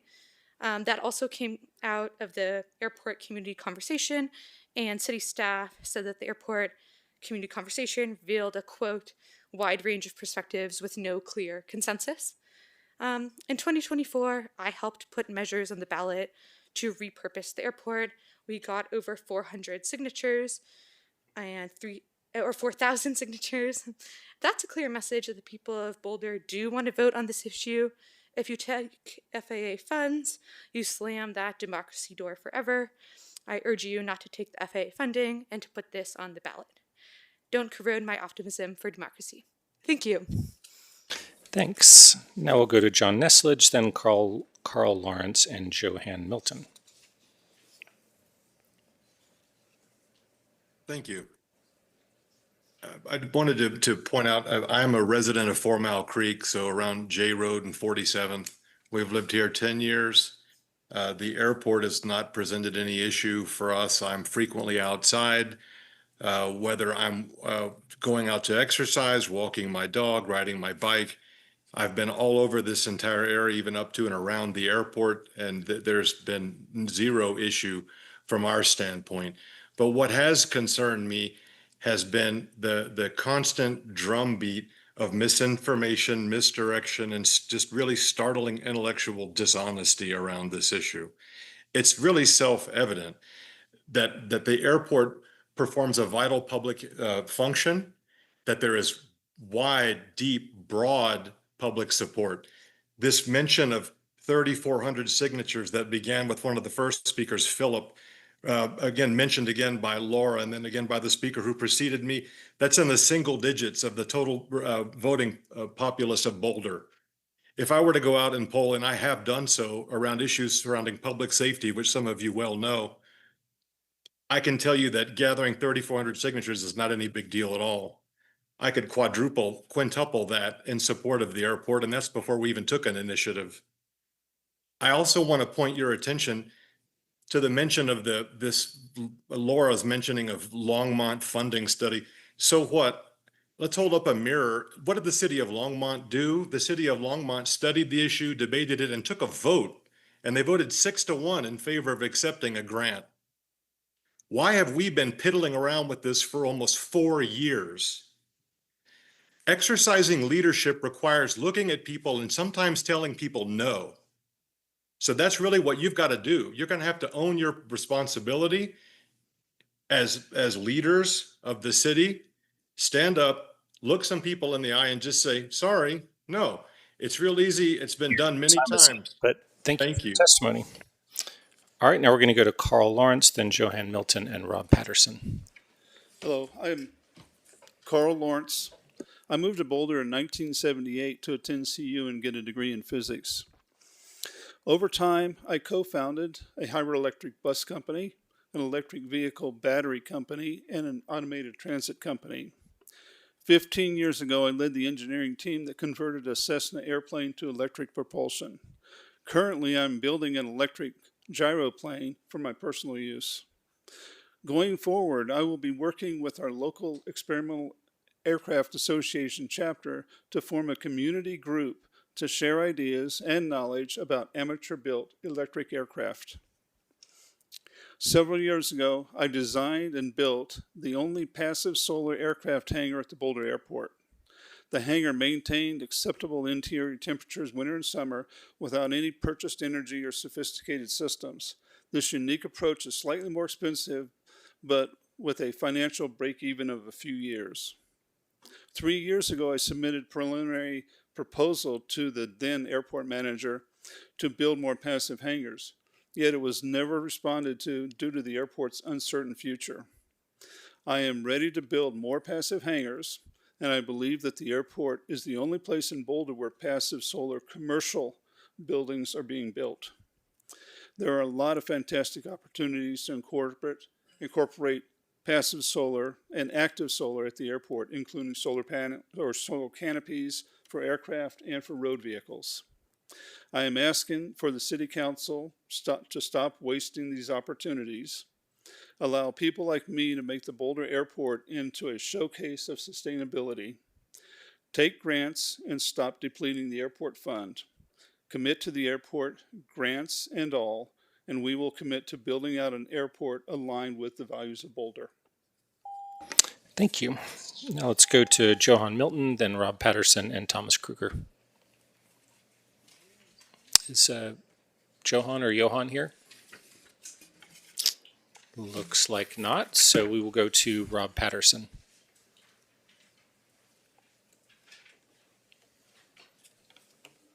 Good evening, Mayor and Council members. My name is Rob Patterson. I'm an avid glider pilot. I've flown out of the Boulder field for about 30 years. This airport is an asset in ways that are easy to overlook. For decades, it has brought together aviation, atmospheric science, engineering, and optics. Particle measuring systems began in Boulder building airborne instruments to measure particles and clouds. That work helped create a local community of scientists, engineers, and entrepreneurs. From that ecosystem came many successful optics companies, including 3 I know personally: Research Electro-Optics, Advanced in Films, and 5-9 Optics. I helped found 2 of them. Today, Boulder is receiving major investment in quantum technology, hundreds of millions of dollars. Many of these companies depend on the advanced optics expertise that grew from the same scientific and manufacturing community. This is how innovation happens. Researchers, pilots, engineers, entrepreneurs meet, exchange ideas, and build companies. The airport has been part of this process. It also is critical infrastructure. Its runway, ramp, and refueling capacity support firefighting, emergency response, and other aircraft when Boulder needs them. These assets cannot be recreated during a wildfire flood.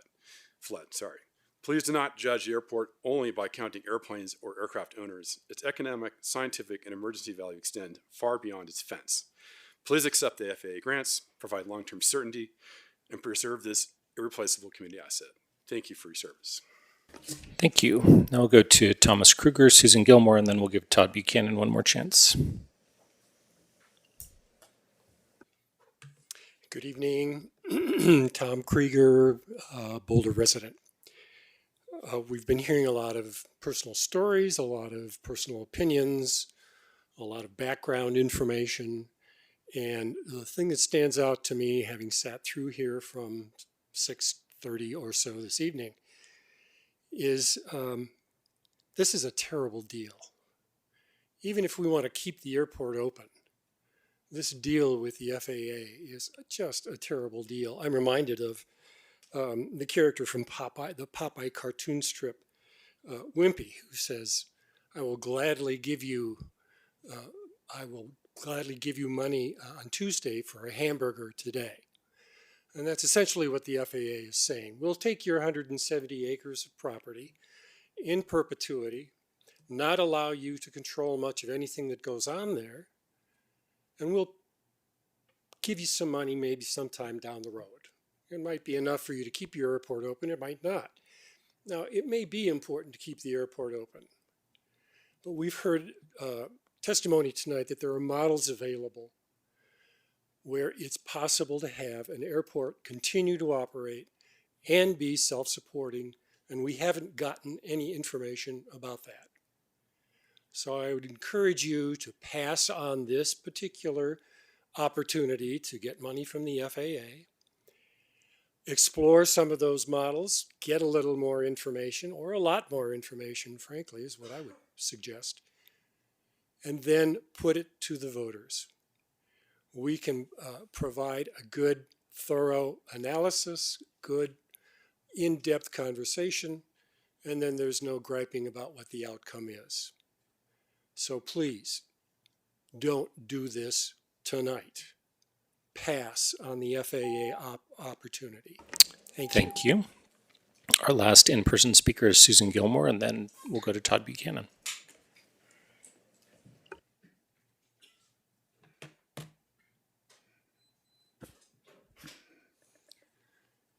Good evening, Mayor, Council members. Thank you for the opportunity. If you can get right into the mic, please. Mayor, Council, thank you for the opportunity. I will be speaking to you on the meaningful ways the airport has positively impacted my family's life and why it's just not for the privileged few. As a single mom to a bright and curious 15-year-old Gil, who drives a 24-year-old vehicle and struggles at times to provide for her family, I make getting my son to the Boulder Airport a priority. Opportunities afforded to Gil are free discovery flights, employment, mentorship, aviation scholarships, as well as a robust youth aviation programs. With the support and the generous, kind, and encouraging airport community, Gil is on a trajectory for a life of military service, including his dream of flying fighter jets. Gil and I are Boulder Municipal Airport. None of this would be possible without the continued opening of the airport and the generous users. You've heard from many that the airport is for a privileged few. Stating the airport is only for a privileged few is a logical fallacy because many gain wealth from aviation versus wealthy people going into aviation. One day someone will call my son, Gil, privileged because he gained wealth from aviation even though he came from a single mother household. It's incredibly short-sighted to assume my son and I are privileged. I welcome a conversation to share our story. In closing, you've heard from many this evening. I ask that each of you look at this issue logically, reasonably, rationally, and factually, free of emotion and conflicts of interest. I ask you, Mayor Brockett and Council, that you lead with courage and vote yes to keeping Boulder Municipal Airport open, fully operational, and funded by FAA grants. Finally, I extend my extraordinary gratitude for everyone in this room who have leaned into our family and those on the Boulder City Council who I trust will make the absolute best decision for not just for my Your son, time but is the up, other but children who dream big. thank you for your testimony. All right, let's see if Todd Buchanan can connect now.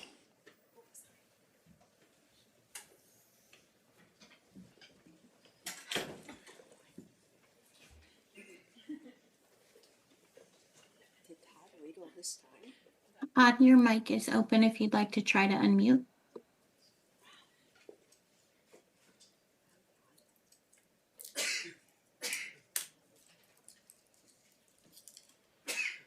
All right, any chance that we can hear Todd?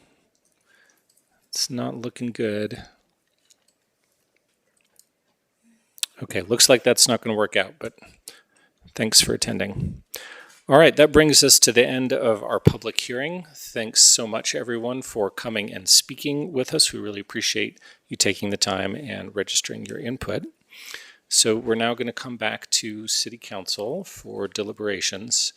And Blythe, from your presentation, you had a proposed motion, and often there are questions for council, but it looks like what your question is does council support this following motion? And if so, would somebody like to make it? So do I have that correct? Yes, Mr. Mayor. Okay. So who on council would like to get the discussion started? Well, we're getting the motion language up on the screen. Let's take a moment to get that up there. And I'll just read it so people know what it is. The recommended motion language is motion to approve the continued operation of the airport in accordance with Boulder Revised Code 1981, Sections 11-4 Airport. So that's staff's recommended motion language.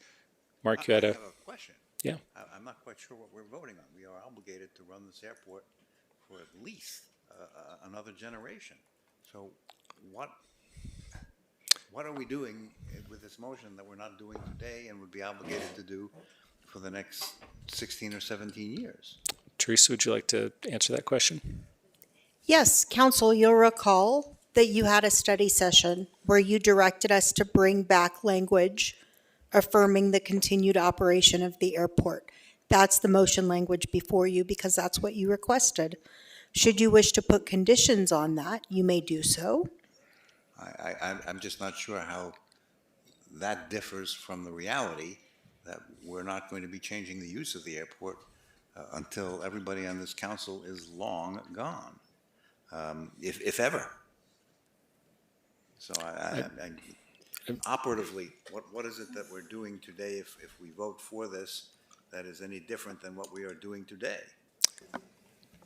Nuri, do you want to address that? Sure. Thank you, Council. I appreciate that. When we were last here, initially at our study session, we were talking about continued operation that would include full use of any available funding that would include FAA funds.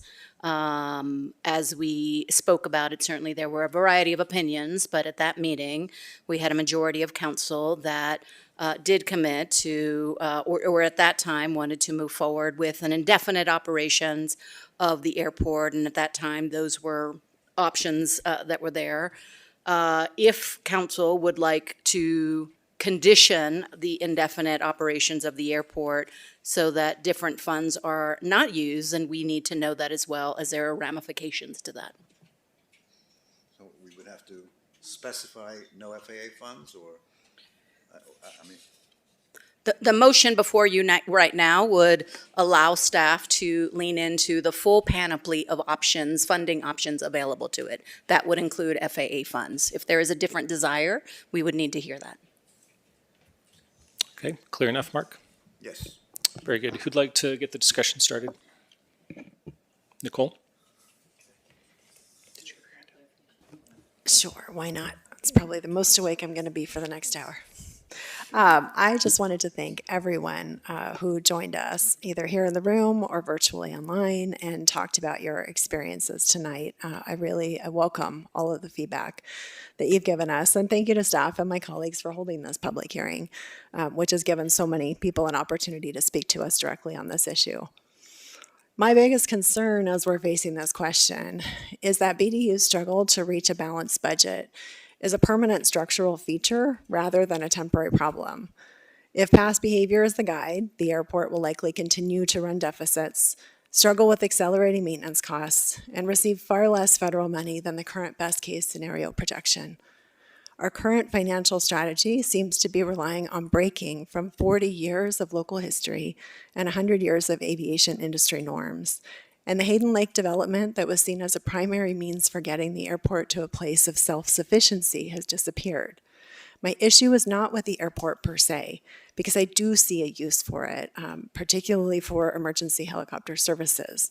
I would like to keep it for the foreseeable future, but I'm challenged by the reliance on theoretical FAA funds that represent a six-fold increase from what we've seen in the past 40 years. And that's well past what might be expected from increases due to inflation, particularly at the rate the national debt is growing. For example, the Government Accountability Office estimates that almost 30% of the federal budget is going to go toward interest payments by 2056. I'd wager that we have some of the best grant writers in the country here in the city, And even with this skill level, this unprecedented degree of support in the next 15 years seems beyond wishful thinking to me, especially in the current climate. I'm concerned we're going to reach a point where we can't maintain the airport and will be under financial obligations we can't meet. That will be an even greater financial burden because we haven't planned for it. I want to keep the airport open for the foreseeable future. I do not want to take FAA funds that further limit our already limited options. So if the two are inherently tied together, I will say no, even though that doesn't reflect my views or my desire. What I want is to find a realistic, sustainable funding mechanism, and I don't see the FAA as that path. If that means that a future city that's flush with cash and has unlimited time can spend some money and time suing the FAA to close the airport because they've done things like solve the climate crisis, so be it. But let's find a financial model that doesn't depend on bucking historical trends in a chaotic federal environment. If we move forward with a financial model that relies on FAA funds, we are gambling on an unprecedented level of federal generosity to fix decades of deferred maintenance on a facility that industry data suggests will never be self-sustaining. I feel a responsibility to the many people who depend on the airport's services now and in the future, as well as to current and future taxpayers and airport neighbors. And for the record, I know that everybody sitting at this dais and everybody who has spoken tonight shares this goal, even if we see different ways to achieve it. Thank you. Thanks. Who's next? Mark's going to go. And Mark, if you can speak right into the mic. Like this? Yeah. Okay. As I said before, the issue is not closing the airport. It's going to be kept open at a minimum for 16 years, maybe much longer, maybe permanently. But the 2024 study found that by 2041, this asset will be worth $500 million, more than 6 times the size of the CU South project, approximately 5 times the size of the Alpine Balsam project. At that size, it is appropriate to operate the airport, but ultimately ask the community what they want to do. You know, there have been some efforts to belittle the 3,400 signatures collected in the petition a year or so ago.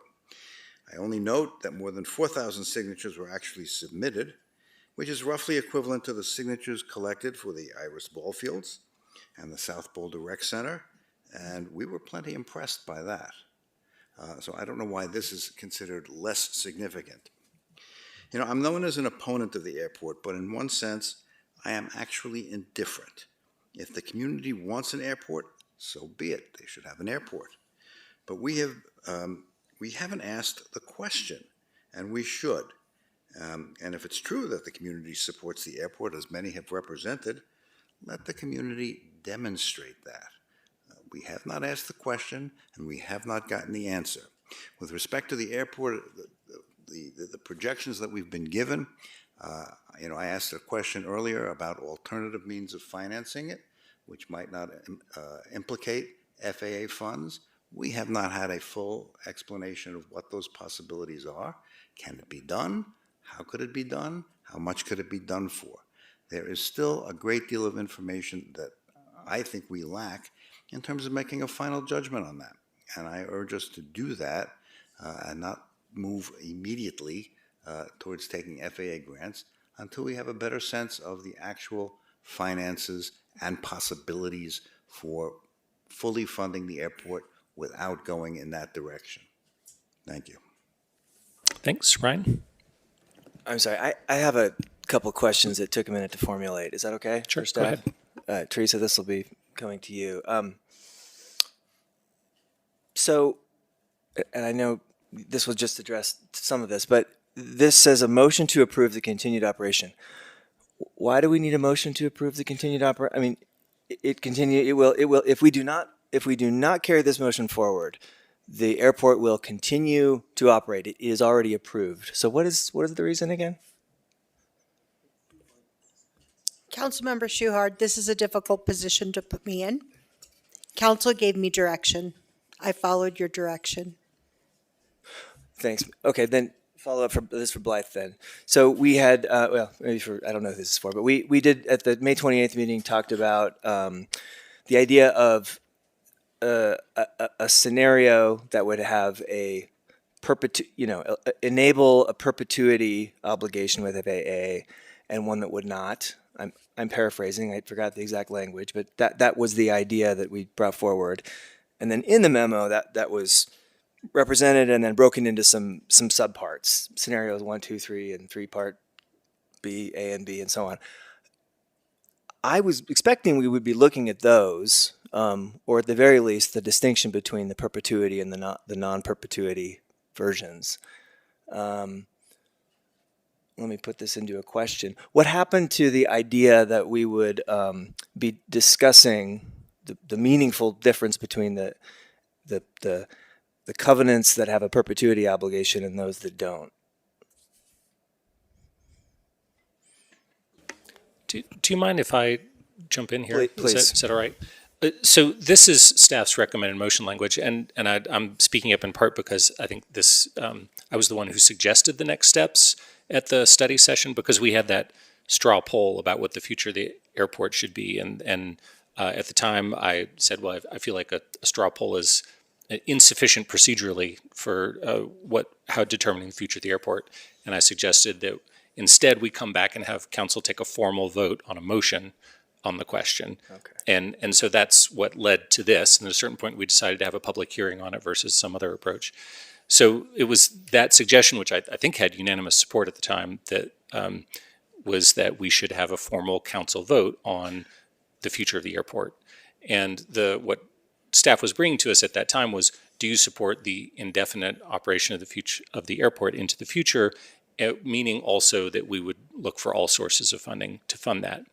Now, if we just vote in approval of this motion tonight, then I think that would be giving staff direction, continuing operating the airport, and look for all sources of funding, including FAA grants. Council could, if it wanted to, as Teresa was saying, we could condition this motion to do something other than that. If council were the will of council to say, okay, we'll operate the airport indefinitely, but follow scenario whatever that does or does not involve FAA funding, that would be within council's purview to do that. Does that make sense? Good enough. Thank you. So, yeah, okay. Maybe, but yeah, do you want to just go ahead, weigh in? Okay, so I'll move to a comment. Okay, so I'm not is this on? Yes, sorry. So I'm not a pilot. I wish I was. Seems pretty awesome. And I support Boulder having a great airport. But the question is, how do we fund it? And how do we do that in a way that's going to take care of the whole community? And I think the heart of this is this pretty severe trade-off between a daunting cash flow constraint that we have, and also taking care of Boulder's residents who are going to live here in a time frame that is beyond 20 years out, which is about the limit of our long-term comprehensive community planning. So I'm thinking about the residents in 2036 who are going to be making that 20-year BVC, the comprehensive plan. I'm thinking about the residents in 2046 who are going to be living beyond the BVCP that we're creating, the limits of our planning horizon. And life may look very different then. Future residents, obviously, are not here to speak for themselves, so it is our job to look out for them. And a couple of questions I would expect that if any of them were here might be thinking that they'd like us to be able to account for is, one, that we were being really careful and thinking about creating a perpetual stream of significant financial obligations that would be weighed against the benefits. And also that we really knew that we tried hard enough and we applied enough creativity to fund our needs without perpetuity covenants, which we lack a process to make sense of before placing those obligations on us, the generations 20 years plus out. And these aren't airport questions. These are CFO questions, these are values questions, and these are equity questions. Boulder does have a high standard for making these kind of long-term commitments, and I think we could get to the point that it would make sense. I don't think we've gotten there yet. So that's kind of where I land. I think this is a close call. Others might legitimately read these trade-offs differently. And I would just like to add that my point of view is informed partly by trying to get my and our arms around the city's challenges with our large bill of deferred maintenance, where we're learning that one of the sources of our problems is a lack of responsibility for what's going to happen down the line, and that we need to be focused on that now. And this council has a chance to say that the buck stops here. So I'll just end by saying I'd like us to be role modeling a really judicious approach to our long-term investments. I think that's what we should be doing. Thanks. I think I got Tara next. How many of you remember my whiny complaint about our deferred maintenance just a few weeks ago? Remember that? So I had a little fit about how have we gotten here? And this to me is another example, as if we don't take the FAA money, we can say the same thing. Like, we'll owe all this money, we'll have this deferred maintenance, and again, people will be saying, how could you allow us to get here? This is exactly what I cannot do. I can't, after complaining that we need to tighten our belts, I can't take money from the general fund or from the transportation fund to pay for the airport when the FAA is giving us money. I just can't. And the legal chances of us winning are slim. I mean, they're possible, but they're slim. And one thing I don't do is gamble. I'm not a gambler. I'm not interested in Vegas. I don't like Vegas. So I feel like this is taking a gamble on something that is probably not going to happen with funds that we don't have. Now, those of you that know me a long time, there's some of you that do, I really hate noise. So when I first got on council, Rachel Friend and I, the first thing we did was go to the airport and complain about the noise. And a lot of you at the airport were there when I was complaining, because I could really complain very loudly. But one thing I know, and the other thing that happened is recently I was at a Shiva, if for those of you that know what that is, where in East Boulder, where this noisy glider is going back and forth for like 20 minutes on a Sunday morning. I could not hear the rabbi, so I was pretty aggravated. So I don't think that our noise problem is solved or close to being solved. That being said, I want to be part of the solution and not the problem. And I feel like we're at the cusp scientifically of turning this around and being a part of the solution. I really do think that. I think that I've spoken to a lot of people at the airport who want to be partners. And I am very excited, actually, kind of a switch around. I'm not very excited now about the scientific developments and the possibilities for climate. And I want to do even more for wildfire and flood mitigation from the airport and solar and other technologies. I became like a yes person. I used to be a really big no person. Anyway, that's besides the point. My point is that I just feel I cannot take a chance and spend this kind of money that we don't have. So I'd rather work with the airport community to solve these community problems. And I'm just going to have to trust airport people that is what you want to do as well, and that we don't hear pilots saying, which is true, well, if you don't agree with me, this did happen. I'm just going to be a bad neighbor. I just hope that doesn't happen. So that's my story, and I'm sticking with it. Thanks, Tara. Rob? Thanks. And thanks for everybody that came out. It's really inspiring to hear from a 15-year-old to a 91-year-old. Super impressive. Like Tara, I'm not a gambler. I look at our situation with our budget, the facilities that we need to fund, $400 million in unfunded. Look at the South Boulder Rec Center, bike paths, streets, plowing, pothole. And at some point, we will be pulling money from the general fund and the transportation fund if we don't take the FAA money. That said, taking the FAA money will send a signal to businesses that we're committed to the airport. Right now, they don't have that signal, and we're not attracting long-term leases and businesses like I think we could be. And just hearing some of the testimony tonight, there are a lot of businesses that I didn't even know about, and people that have gotten started in their career, and it has changed their life. All that to say, I think it's important to be fiscally responsible. With our current situation, I personally can't see a world where we don't accept the potential FAA funding. And I say potential, nothing's guaranteed. But as far as the FAA, they want to keep airports. Having control of the land eventually, if we didn't take the funding, isn't going to change the air traffic. By 2040, we're not going to have leaded fuel. By 2040, we're not going to have the noise.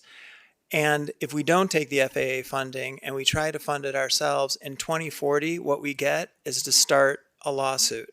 And maybe the discovery is in our favor, maybe it's not. Maybe we fight the FAA.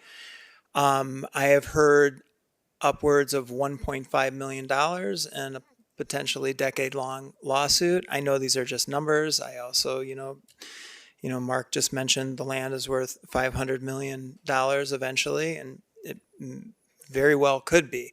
But again, these are just numbers. The thing that I can't do is I can't gamble the city's money. I can't keep going every single fall to the taxpayers and saying, we need to do another ballot initiative and ask you for more taxes because we're pulling out of the general fund, we're pulling out of the transportation fund, Parks and Rec, whatever it is.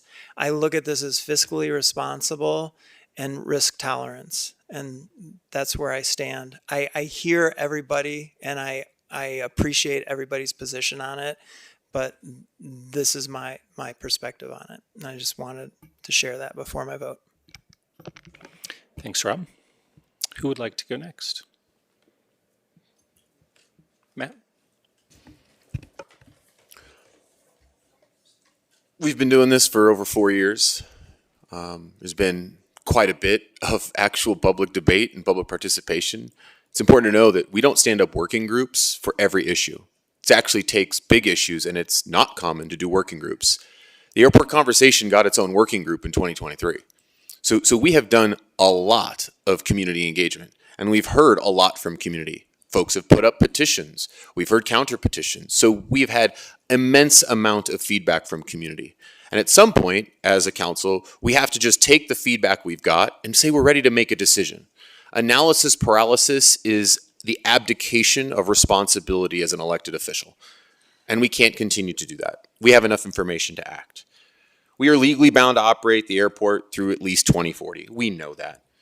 And likely beyond, unless the FAA reverses the position. And Mr. Kershier did a great job explaining what those options are and the likelihood of those options occurring and the conditions in which it may or may not occur. Federal grants make the airport self-sustaining. Declining them costs us, as estimates, nearly $26 million. And as Rob and Tara and others have pointed out, it's fiduciary malpractice if we take the chance at something that may happen. I think it's interesting that we keep talking about possibility, the hope, we might, there's a chance. That's not how we operate in terms of running a government. We have to operate on certainty, on facts, on things that are right in front of us. And what's right in front of us is to apply for grants to get that money. And we know there's a good chance to get that. As we say, there's no really legal pathway. And, there's a big difference, and I want to dispel a few misconceptions about the housing.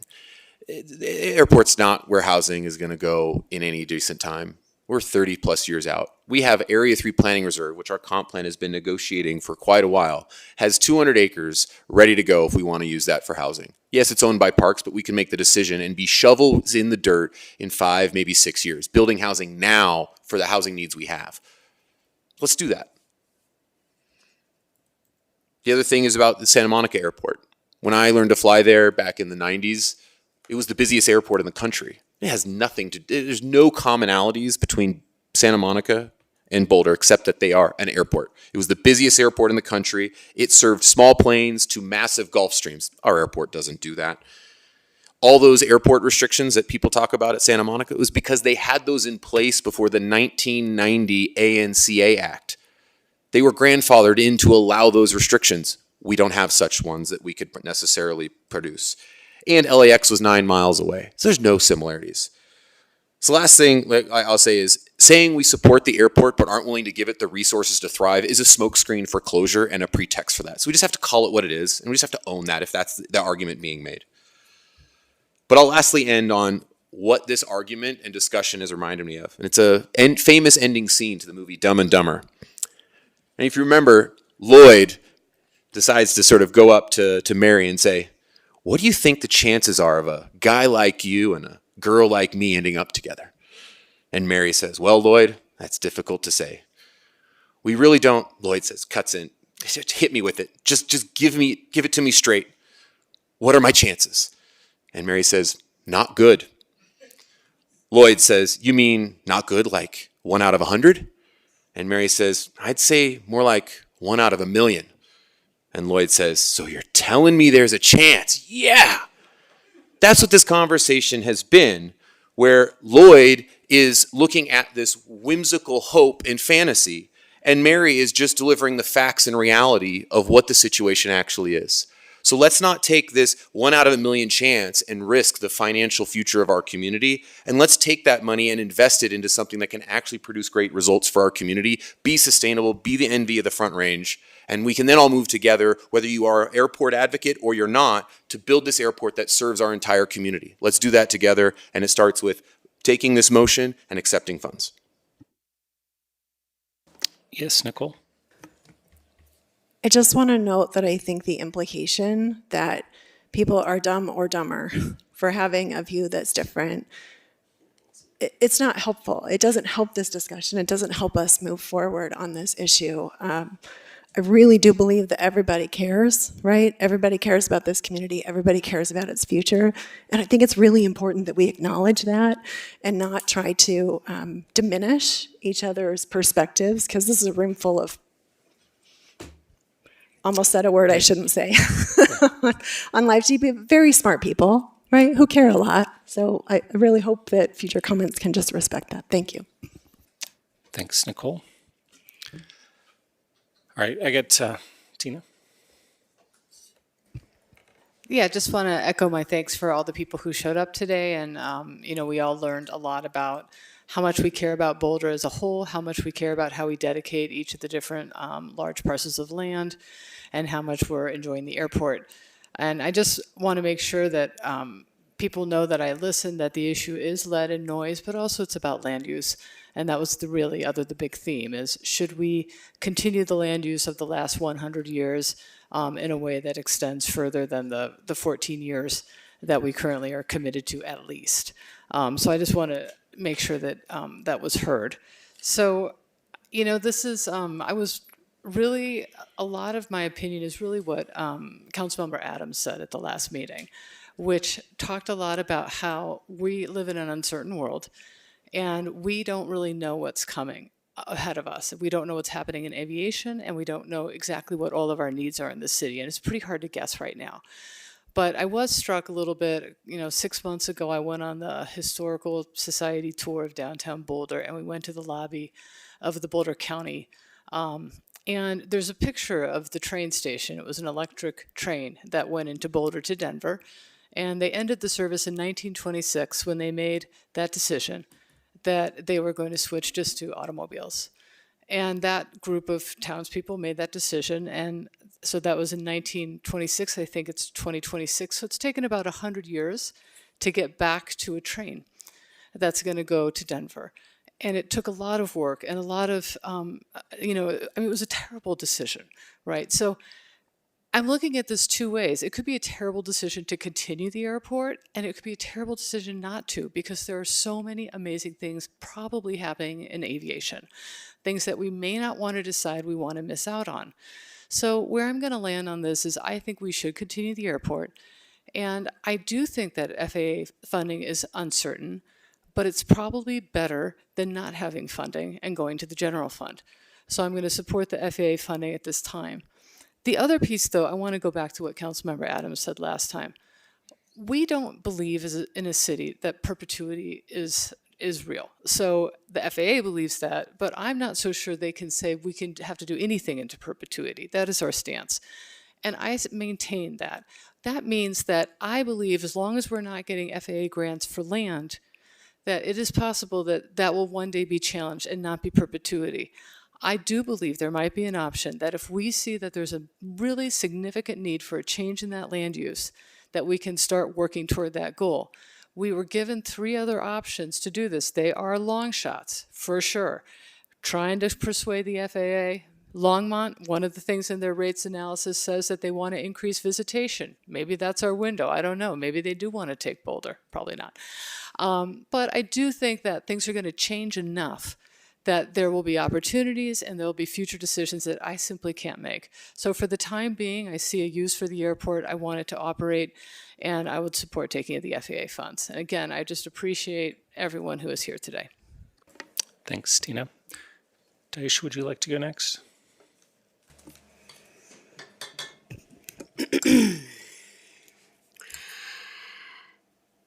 When I was on the campaign trail in 2023, this question was asked at almost every forum. And at that time, I was very clear that my interest was to continue the airport. And that was even before some of these technological advancements around noise were made. I knew that unleaded fuel was on the way, but I didn't know how we were going to address with noise. But my primary reason for that is my extensive experience and understanding and relationships around climate and climate chaos. We are living in unprecedented times, and I would argue, and the scientific community would back me, I'm going to go ahead and say, that we're at ecological collapse right now. We had 3 flakes of snow this year, practically. We can anticipate more wildfires, hotter wildfires that are going to require more staging than we currently have in the existing aviation footprint. That's one of my primary reasons for wanting to ensure that we have an airport that doesn't have deferred maintenance and that we're not gambling over the next 3 to 5 years where I suspect we may be at our worst. There is also the issue around the legal piece, and I appreciate the Santa Monica example. That is not an apples to apples example, and every time anybody brings it up, they fail to mention the 10 years and $10 million it took to make that a reality. So that extends it not to 14, but to 24 years. Now, according to the United Nations, we're in a water bankruptcy. So my biggest concern is I have gotten more emails about the airport than I have about the current threat to 1/3 of our water supply from the Colorado River. And then the other 2 watersheds, which are surrounded by federal land that is currently not being stewarded appropriately, which means they are under increased wildfire threat. So, many of you came in and I appreciate the time. I also want to acknowledge that I have been underwhelmed by the process that has been used to make this decision. I continue to have concerns around the governance and how we're scheduling things and the process that we are using, and I apologize. However, the facts are that I'm underpinning my decision on are, again, the emergency response, the transition to unleaded fuel, the innovations around the noise mitigation, and the commitment by the aviation community. I also was persuaded by, and I have spoken ad nauseum about this, around the energy generation. Currently, I do not believe that the airport is a sufficient community benefit, but I do believe, and I am firmly committed to, making sure that the airport is extending the community benefit beyond those who are using aviation activities, although I do appreciate and was deeply persuaded by some of the pushback to the assumptions that we make that it's only for rich people. And I appreciate the youth programs and the education programs. I also appreciate the research programs monitoring air quality. And so therefore, I do want to continue to accept the FAA grants. However, I would like to, and again, I don't know if this is jumping the frog or whatever the appropriate cute phrase is. No, but in all seriousness, I do believe that there needs to be higher transparency and accountability for if we are going to use those funds, whether that be putting contracts on the consent agenda so that the community can see and we can actually discuss actual money that's on the table. When $1.7 million is on the table, and budget season's coming up in September, we'll have an opportunity to say, okay, well, what's going to get cut? Will those other revenue streams be able to be in position by 2027? Because that's what we're talking about. And I'm not opposed to identifying additional streams that would alleviate and address the deficit that Councilmember Spears raised. But in this moment, with the evidence that is valid and reliable that has been presented, I do feel like we should take FAA funds conditionally, make sure that any contracts that come up are seen by the community at large. If this conversation was happening in 1980 or 1990 or 2000 or 2010, perhaps a ballot measure would be appropriate. But we are in urgent and important times. We are in ecological collapse. And it is absolutely essential that we take the resources that are available right now. And lastly, I will leave you with this perpetuity conversation. As an African American, do you think that the federal government has a strong track record of anything that they say that goes into perpetuity? Because if that is the case, I would be shackled right now and or 3/5 a person. I do believe contracts can be changed. I do believe the FAA can be changed. And quite frankly, when the current administration is gone, inshallah, we're going to have to make a lot of changes to our federal agencies, and the FAA will absolutely need to be one of them. But I hope that Boulder can be a leader in that transformation to ensure that our community is healthy, that our community is thriving, and that the ecological needs that we have right now are met. Thank you. Thanks, Taisha. All right, I'll wrap things up with some comments from myself. Thanks to the council members for all of your words, and thanks to everyone who came out to speak to us tonight. I really appreciate you taking the time. Tara, I thought your comments were excellent. I could almost just say ditto, but I should say a few extra words. I do think it's time for us to affirm the operation of the airport and go ahead and take FAA funds. I appreciate the advocacy of all of those who've been talking about the potential closure of the airport or potential increased local control. But it's 2040 plus a minimum of 10 years of litigation to potentially get to that point, as Taisha and Rob and some others have talked about. And I think it's a very long path. It's a path that places significant burdens on our general fund and our transportation fund, and it's a path that is probably unlikely to be successful in the end. So I don't think those chances are ones that we should take. So I do think we should move forward now. I have spent a fair amount of time visiting the airport and getting a sense of it, and certainly heard a lot of inspiring stories today about lives that have been changed because of the activities at the airport, particularly from some of the young folks. So I really appreciate the young people for coming out and talk to us tonight. And those examples are inspiring and show that there are real positive effects in our community that are not just going to the wealthiest of the wealthy. So we do get real benefits from the airport that I do want to continue to support.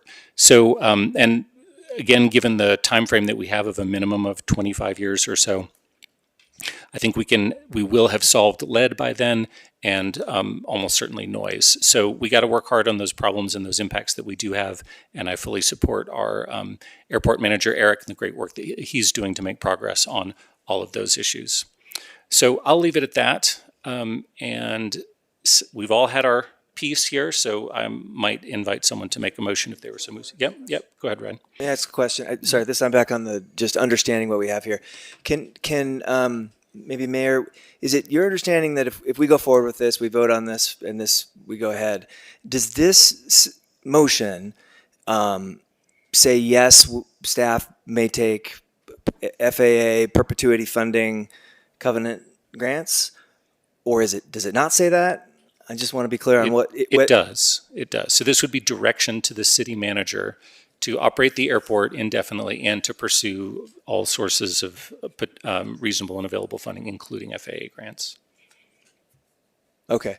Then I would, I'm just sort of thinking on the fly here, but I don't know if this is appropriate, but I'll just tell you my intention. It would be, I would like us to look at a variation of this that says this. but with a 1-year waiting period on obligations that have FAA perpetuity covenants while staff considers options or something to that effect. I mean, you're certainly welcome to make that motion if you would like. Okay. Do I need to say that You do. again? Yeah, you need to make a motion. Okay, I'll try it then. So I'd like to make a motion to approve the continued operation of the airport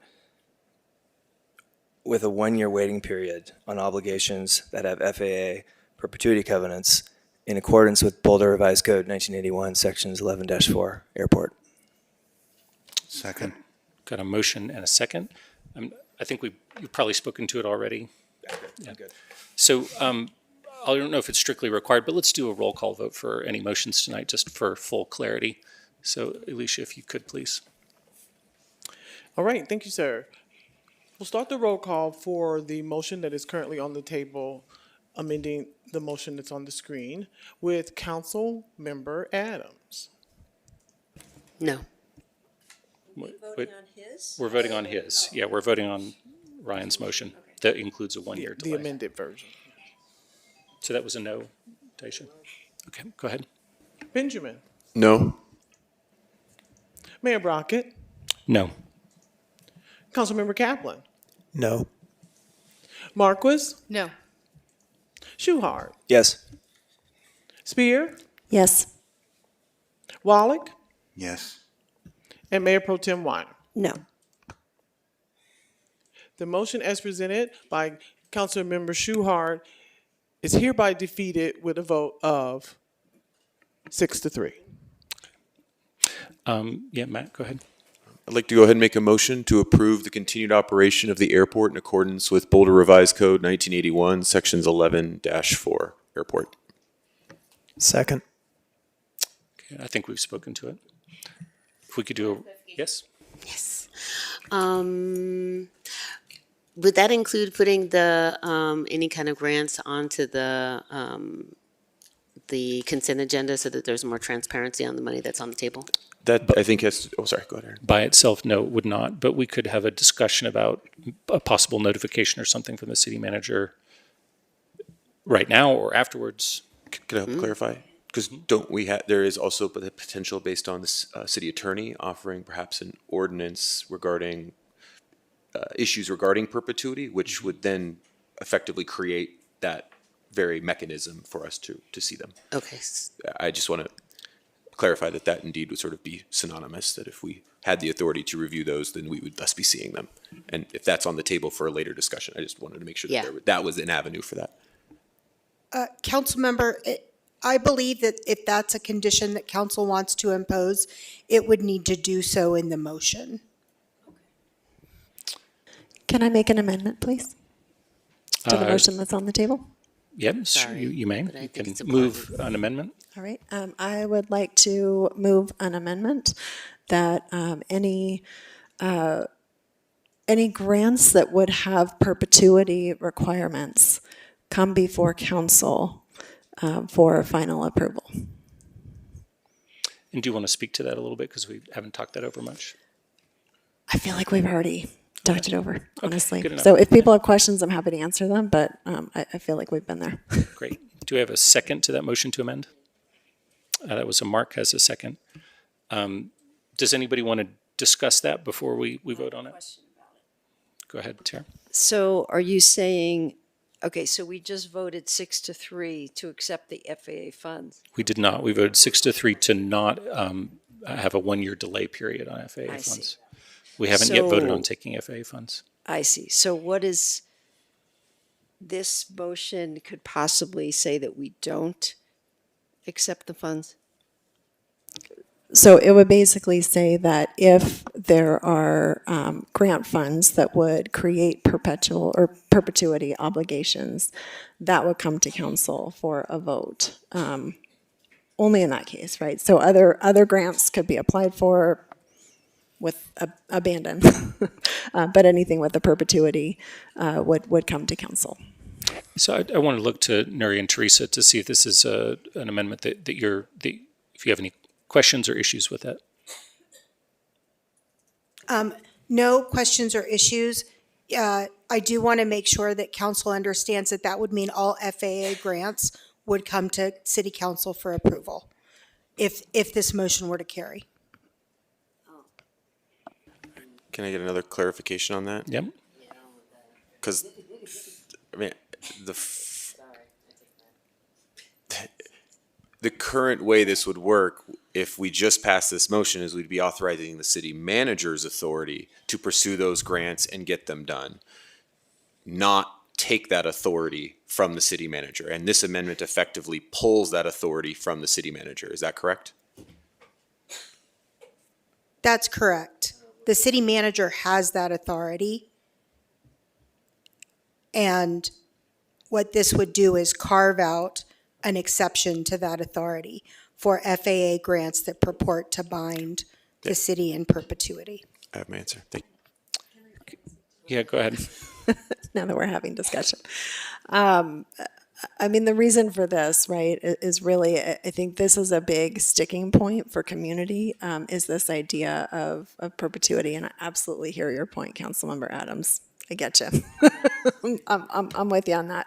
And also, right, I recognize that the significance that this language has for community. And I personally feel like that would be a better burden to put on council than on the city manager, and also happy to be the person that is in the minority there.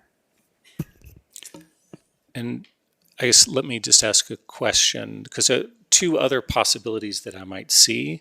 One would be that there be a notification about taking of any such grants so that there was transparency about if such a thing were happening. The other is we could limit it to the initial grant rather than every FAA grant that might come in the future. But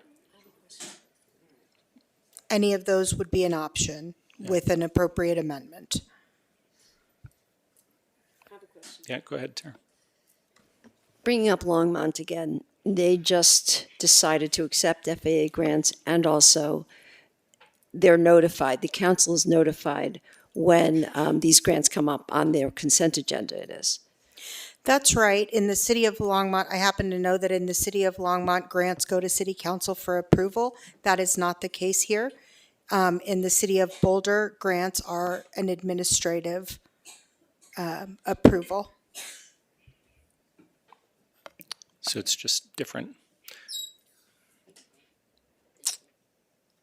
Okay, I'm going to check in, Nicole, with what you would think about the possibility of limiting this to the next acceptance of an FAA grant that purports to have a perpetuity clause.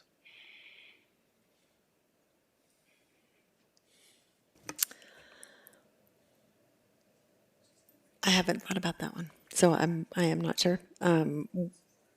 That would basically be an amendment to my amendment at that point, right?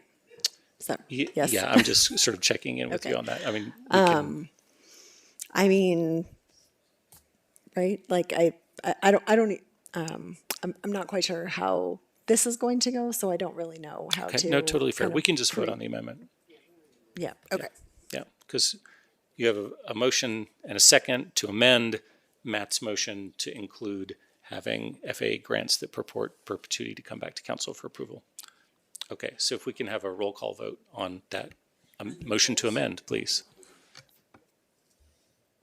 All right, yes, sir. The motion to amend that's on the table will begin with Councilmember Benjamin.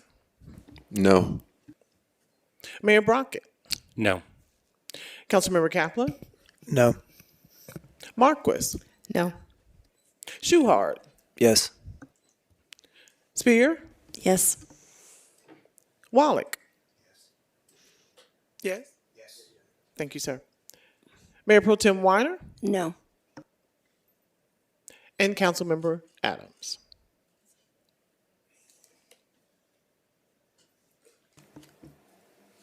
No. The amendment to the motion presented by Councilmember Spear is hereby defeated with a vote of 6-3. Can I make the amendment then for this other, or would you like to, Aaron, for this, just for the first one?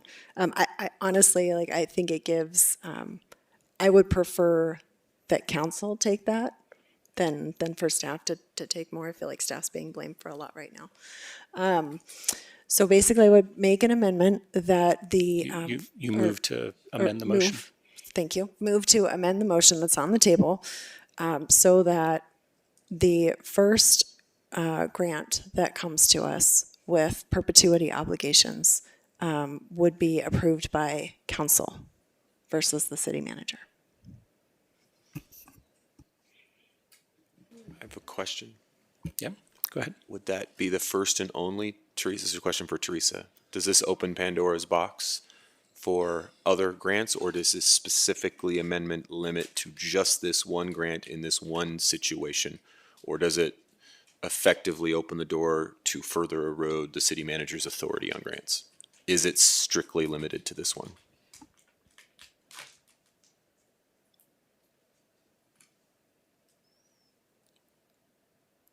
I understand Councilmember Spears' motion to be relevant to FAA grants that purport to bind the city in perpetuity.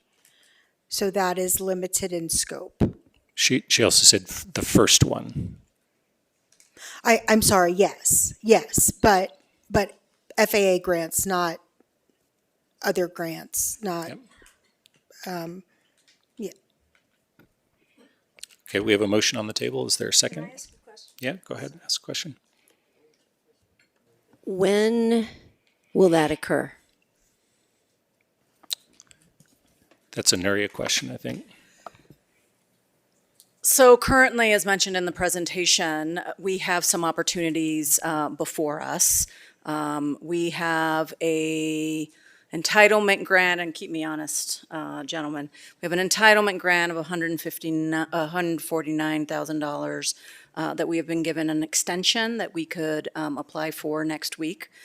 We have an entitlement grant for the following September for $137,000. But perhaps more importantly, we have an opportunity to apply to the FAA in September for approximately $1.7 million. The way in which that process happens is that CDOT is our conduit to the FAA. They do that statewide. We would work with them directly, so we would likely come to you if this were to pass as early as September, if that isn't done beforehand. Am I accurate, gentlemen? I think we would pursue the 149K grant, which has an upcoming deadline as soon as we possibly could. Great.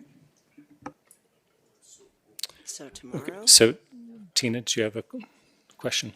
Yeah, and when we're talking about this language, are we asking for you to show us the grant and we vote yes, you can go get it, or you go get it and then we would say yes?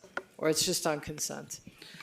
I would say that the manner in which that happens, and again, correct me if I'm wrong, gentlemen, is that we would need to come to you as we apply for it. If not, we would be having CDOT, FAA be working on these and then get an award just to have us say no thank you, and we would likely not be considered in the future. So it is an application. So it'd be at the time of application, or just prior to application? Yep. Okay. But not at acceptance, we would? That would be correct. Okay, so we wouldn't know, we would approve it without knowing whether we get it. Okay, we got a lot of questions here. I got Rob and then Matt. Just to be clear, the 150,000 that you would apply for soon, that is not an in perpetuity grant. Is that correct? I would invite Mr. Kirsch up to the podium.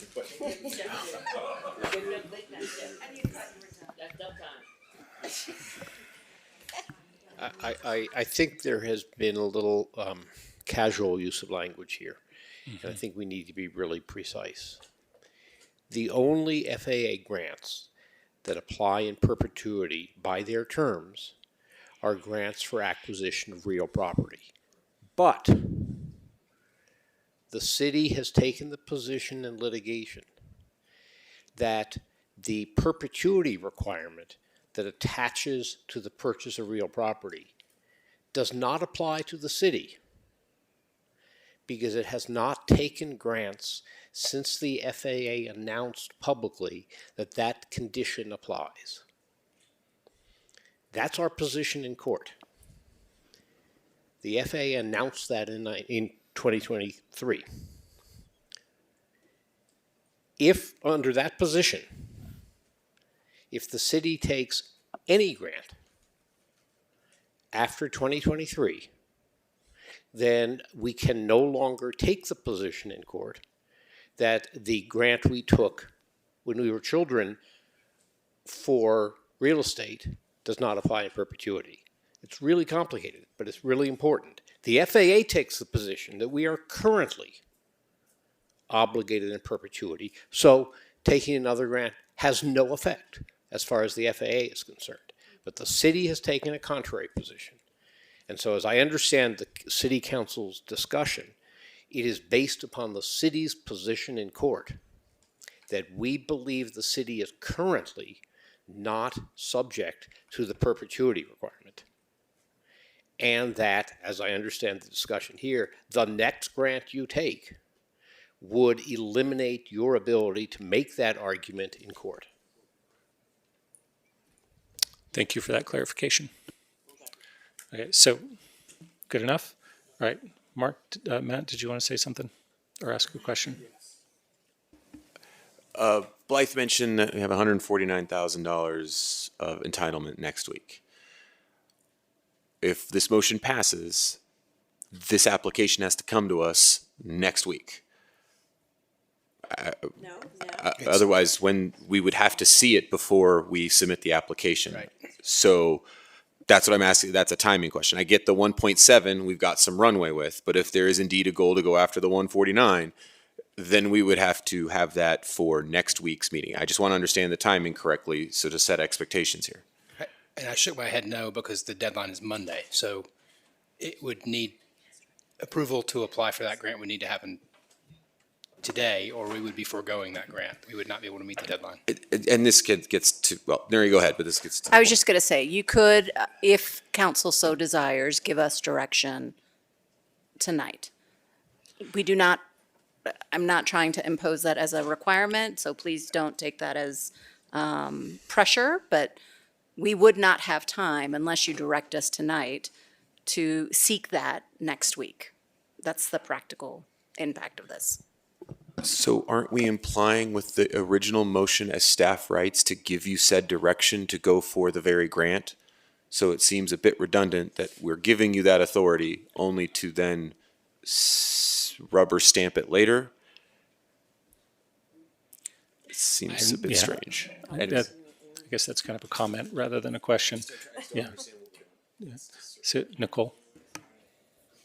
So it isn't explicitly stated, right, in the motion. It is implicitly stated, and this is what I'm trying to get to, is some explicit statement that we are intentionally choosing to do this, right? That's what I'm trying to get us to. And I'm sorry if it seems redundant. I think it is important for community that we are making this decision crystal clear. Okay, thanks, Nicole. Did we have, so you made that motion to amend. Did we get a second on that one? I'm not sure that we have yet. Second. Okay, so we've got a motion by Nicole I believe it's a motion to amend the existing motion to add that staff would come back to council for approval of the first FAA grant that they were applying for. Nicole, do I have that correct? Okay, and we have a motion and a second on that. I'll just speak to it. Given the import of taking the FAA grant, I'm willing to have council take a formal vote on that. As everyone has heard, I am in support of taking FAA grants, but I'm willing to accept having us take a formal vote on the next one that comes forward. Does anybody else want to make a comment before we go to the vote? Clarity, just for clarity. Yeah, Matt? So for clarity, that means we are foregoing, if that is indeed the case, this amendment would forfeit $149,000. We would not be applying in time for the Monday grant. Just want to be clear. Yep. Yet another pot of money that we're going to leave on the table. All right. Okay, so we got a motion to amend on the table with a second. Alicia, if we can have a roll call for that, please. Okay, yes, sir. We will start the vote for the third motion on the table made by Councilmember Spear with Mayor Brockett. Yes. Councilmember Kaplan. No. Marquis. Yes. Shuhart. Yes. Spear. Yes. Wallach. He said yes. Mayor Pro Tem Weiner. Okay. I'm going to say no. Councilmember Adams. Yes. And Benjamin.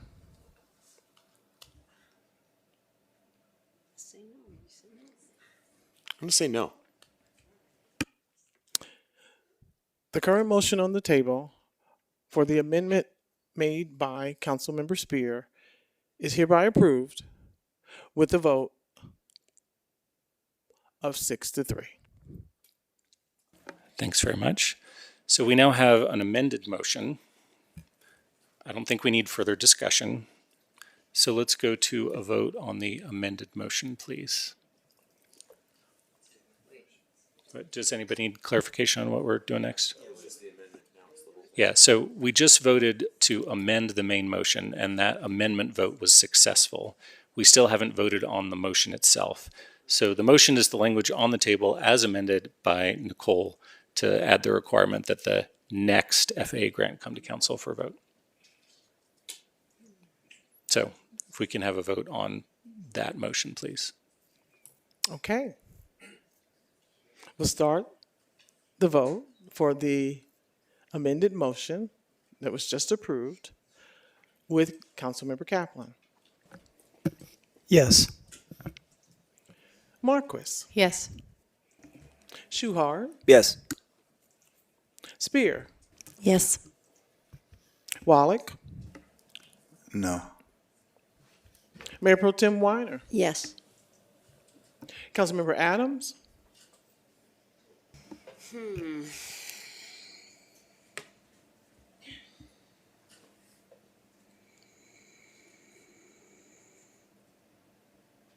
I want to apologize for opening this can because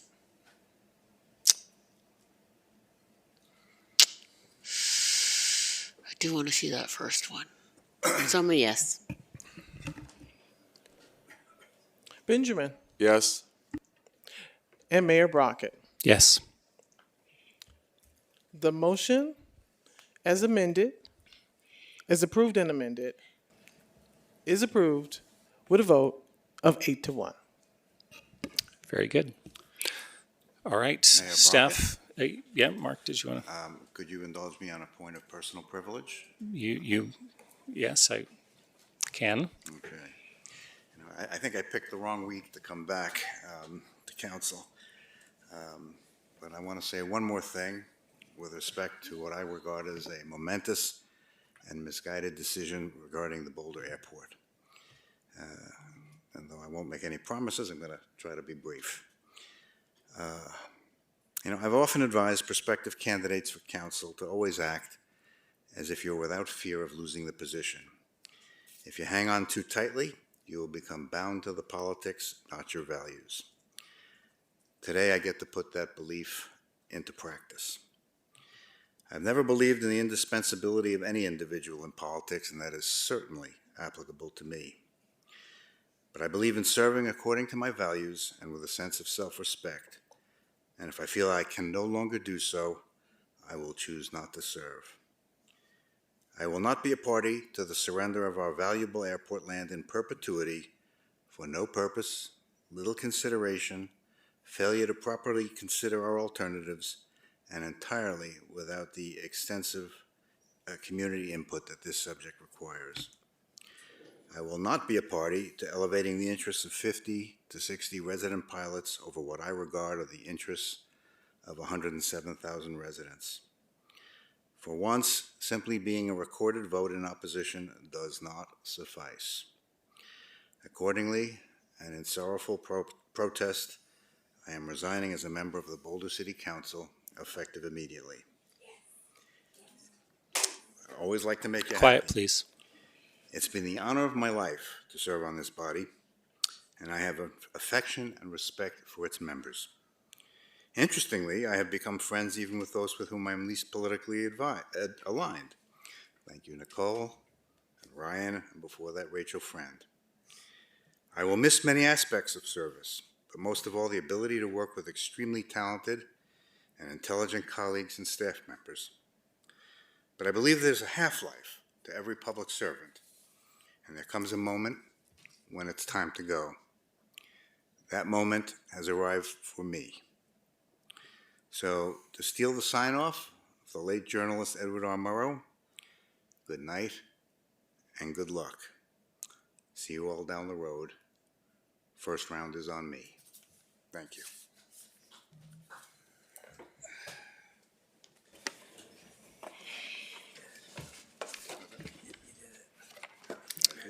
Oh, Mark, I'm very sorry to get that news. I am too. Value your service very much, and you'll be deeply missed.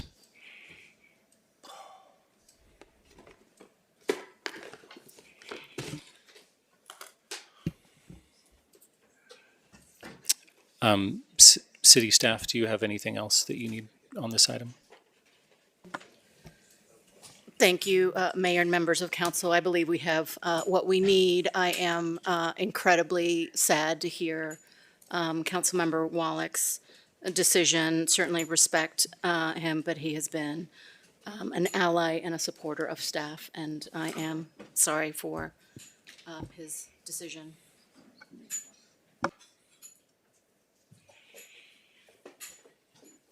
All right. Well, that brings us to the close of our meeting. Thanks again to everybody who came out tonight. I'll go ahead and gavel us closed at 10:25 p.m. Take care.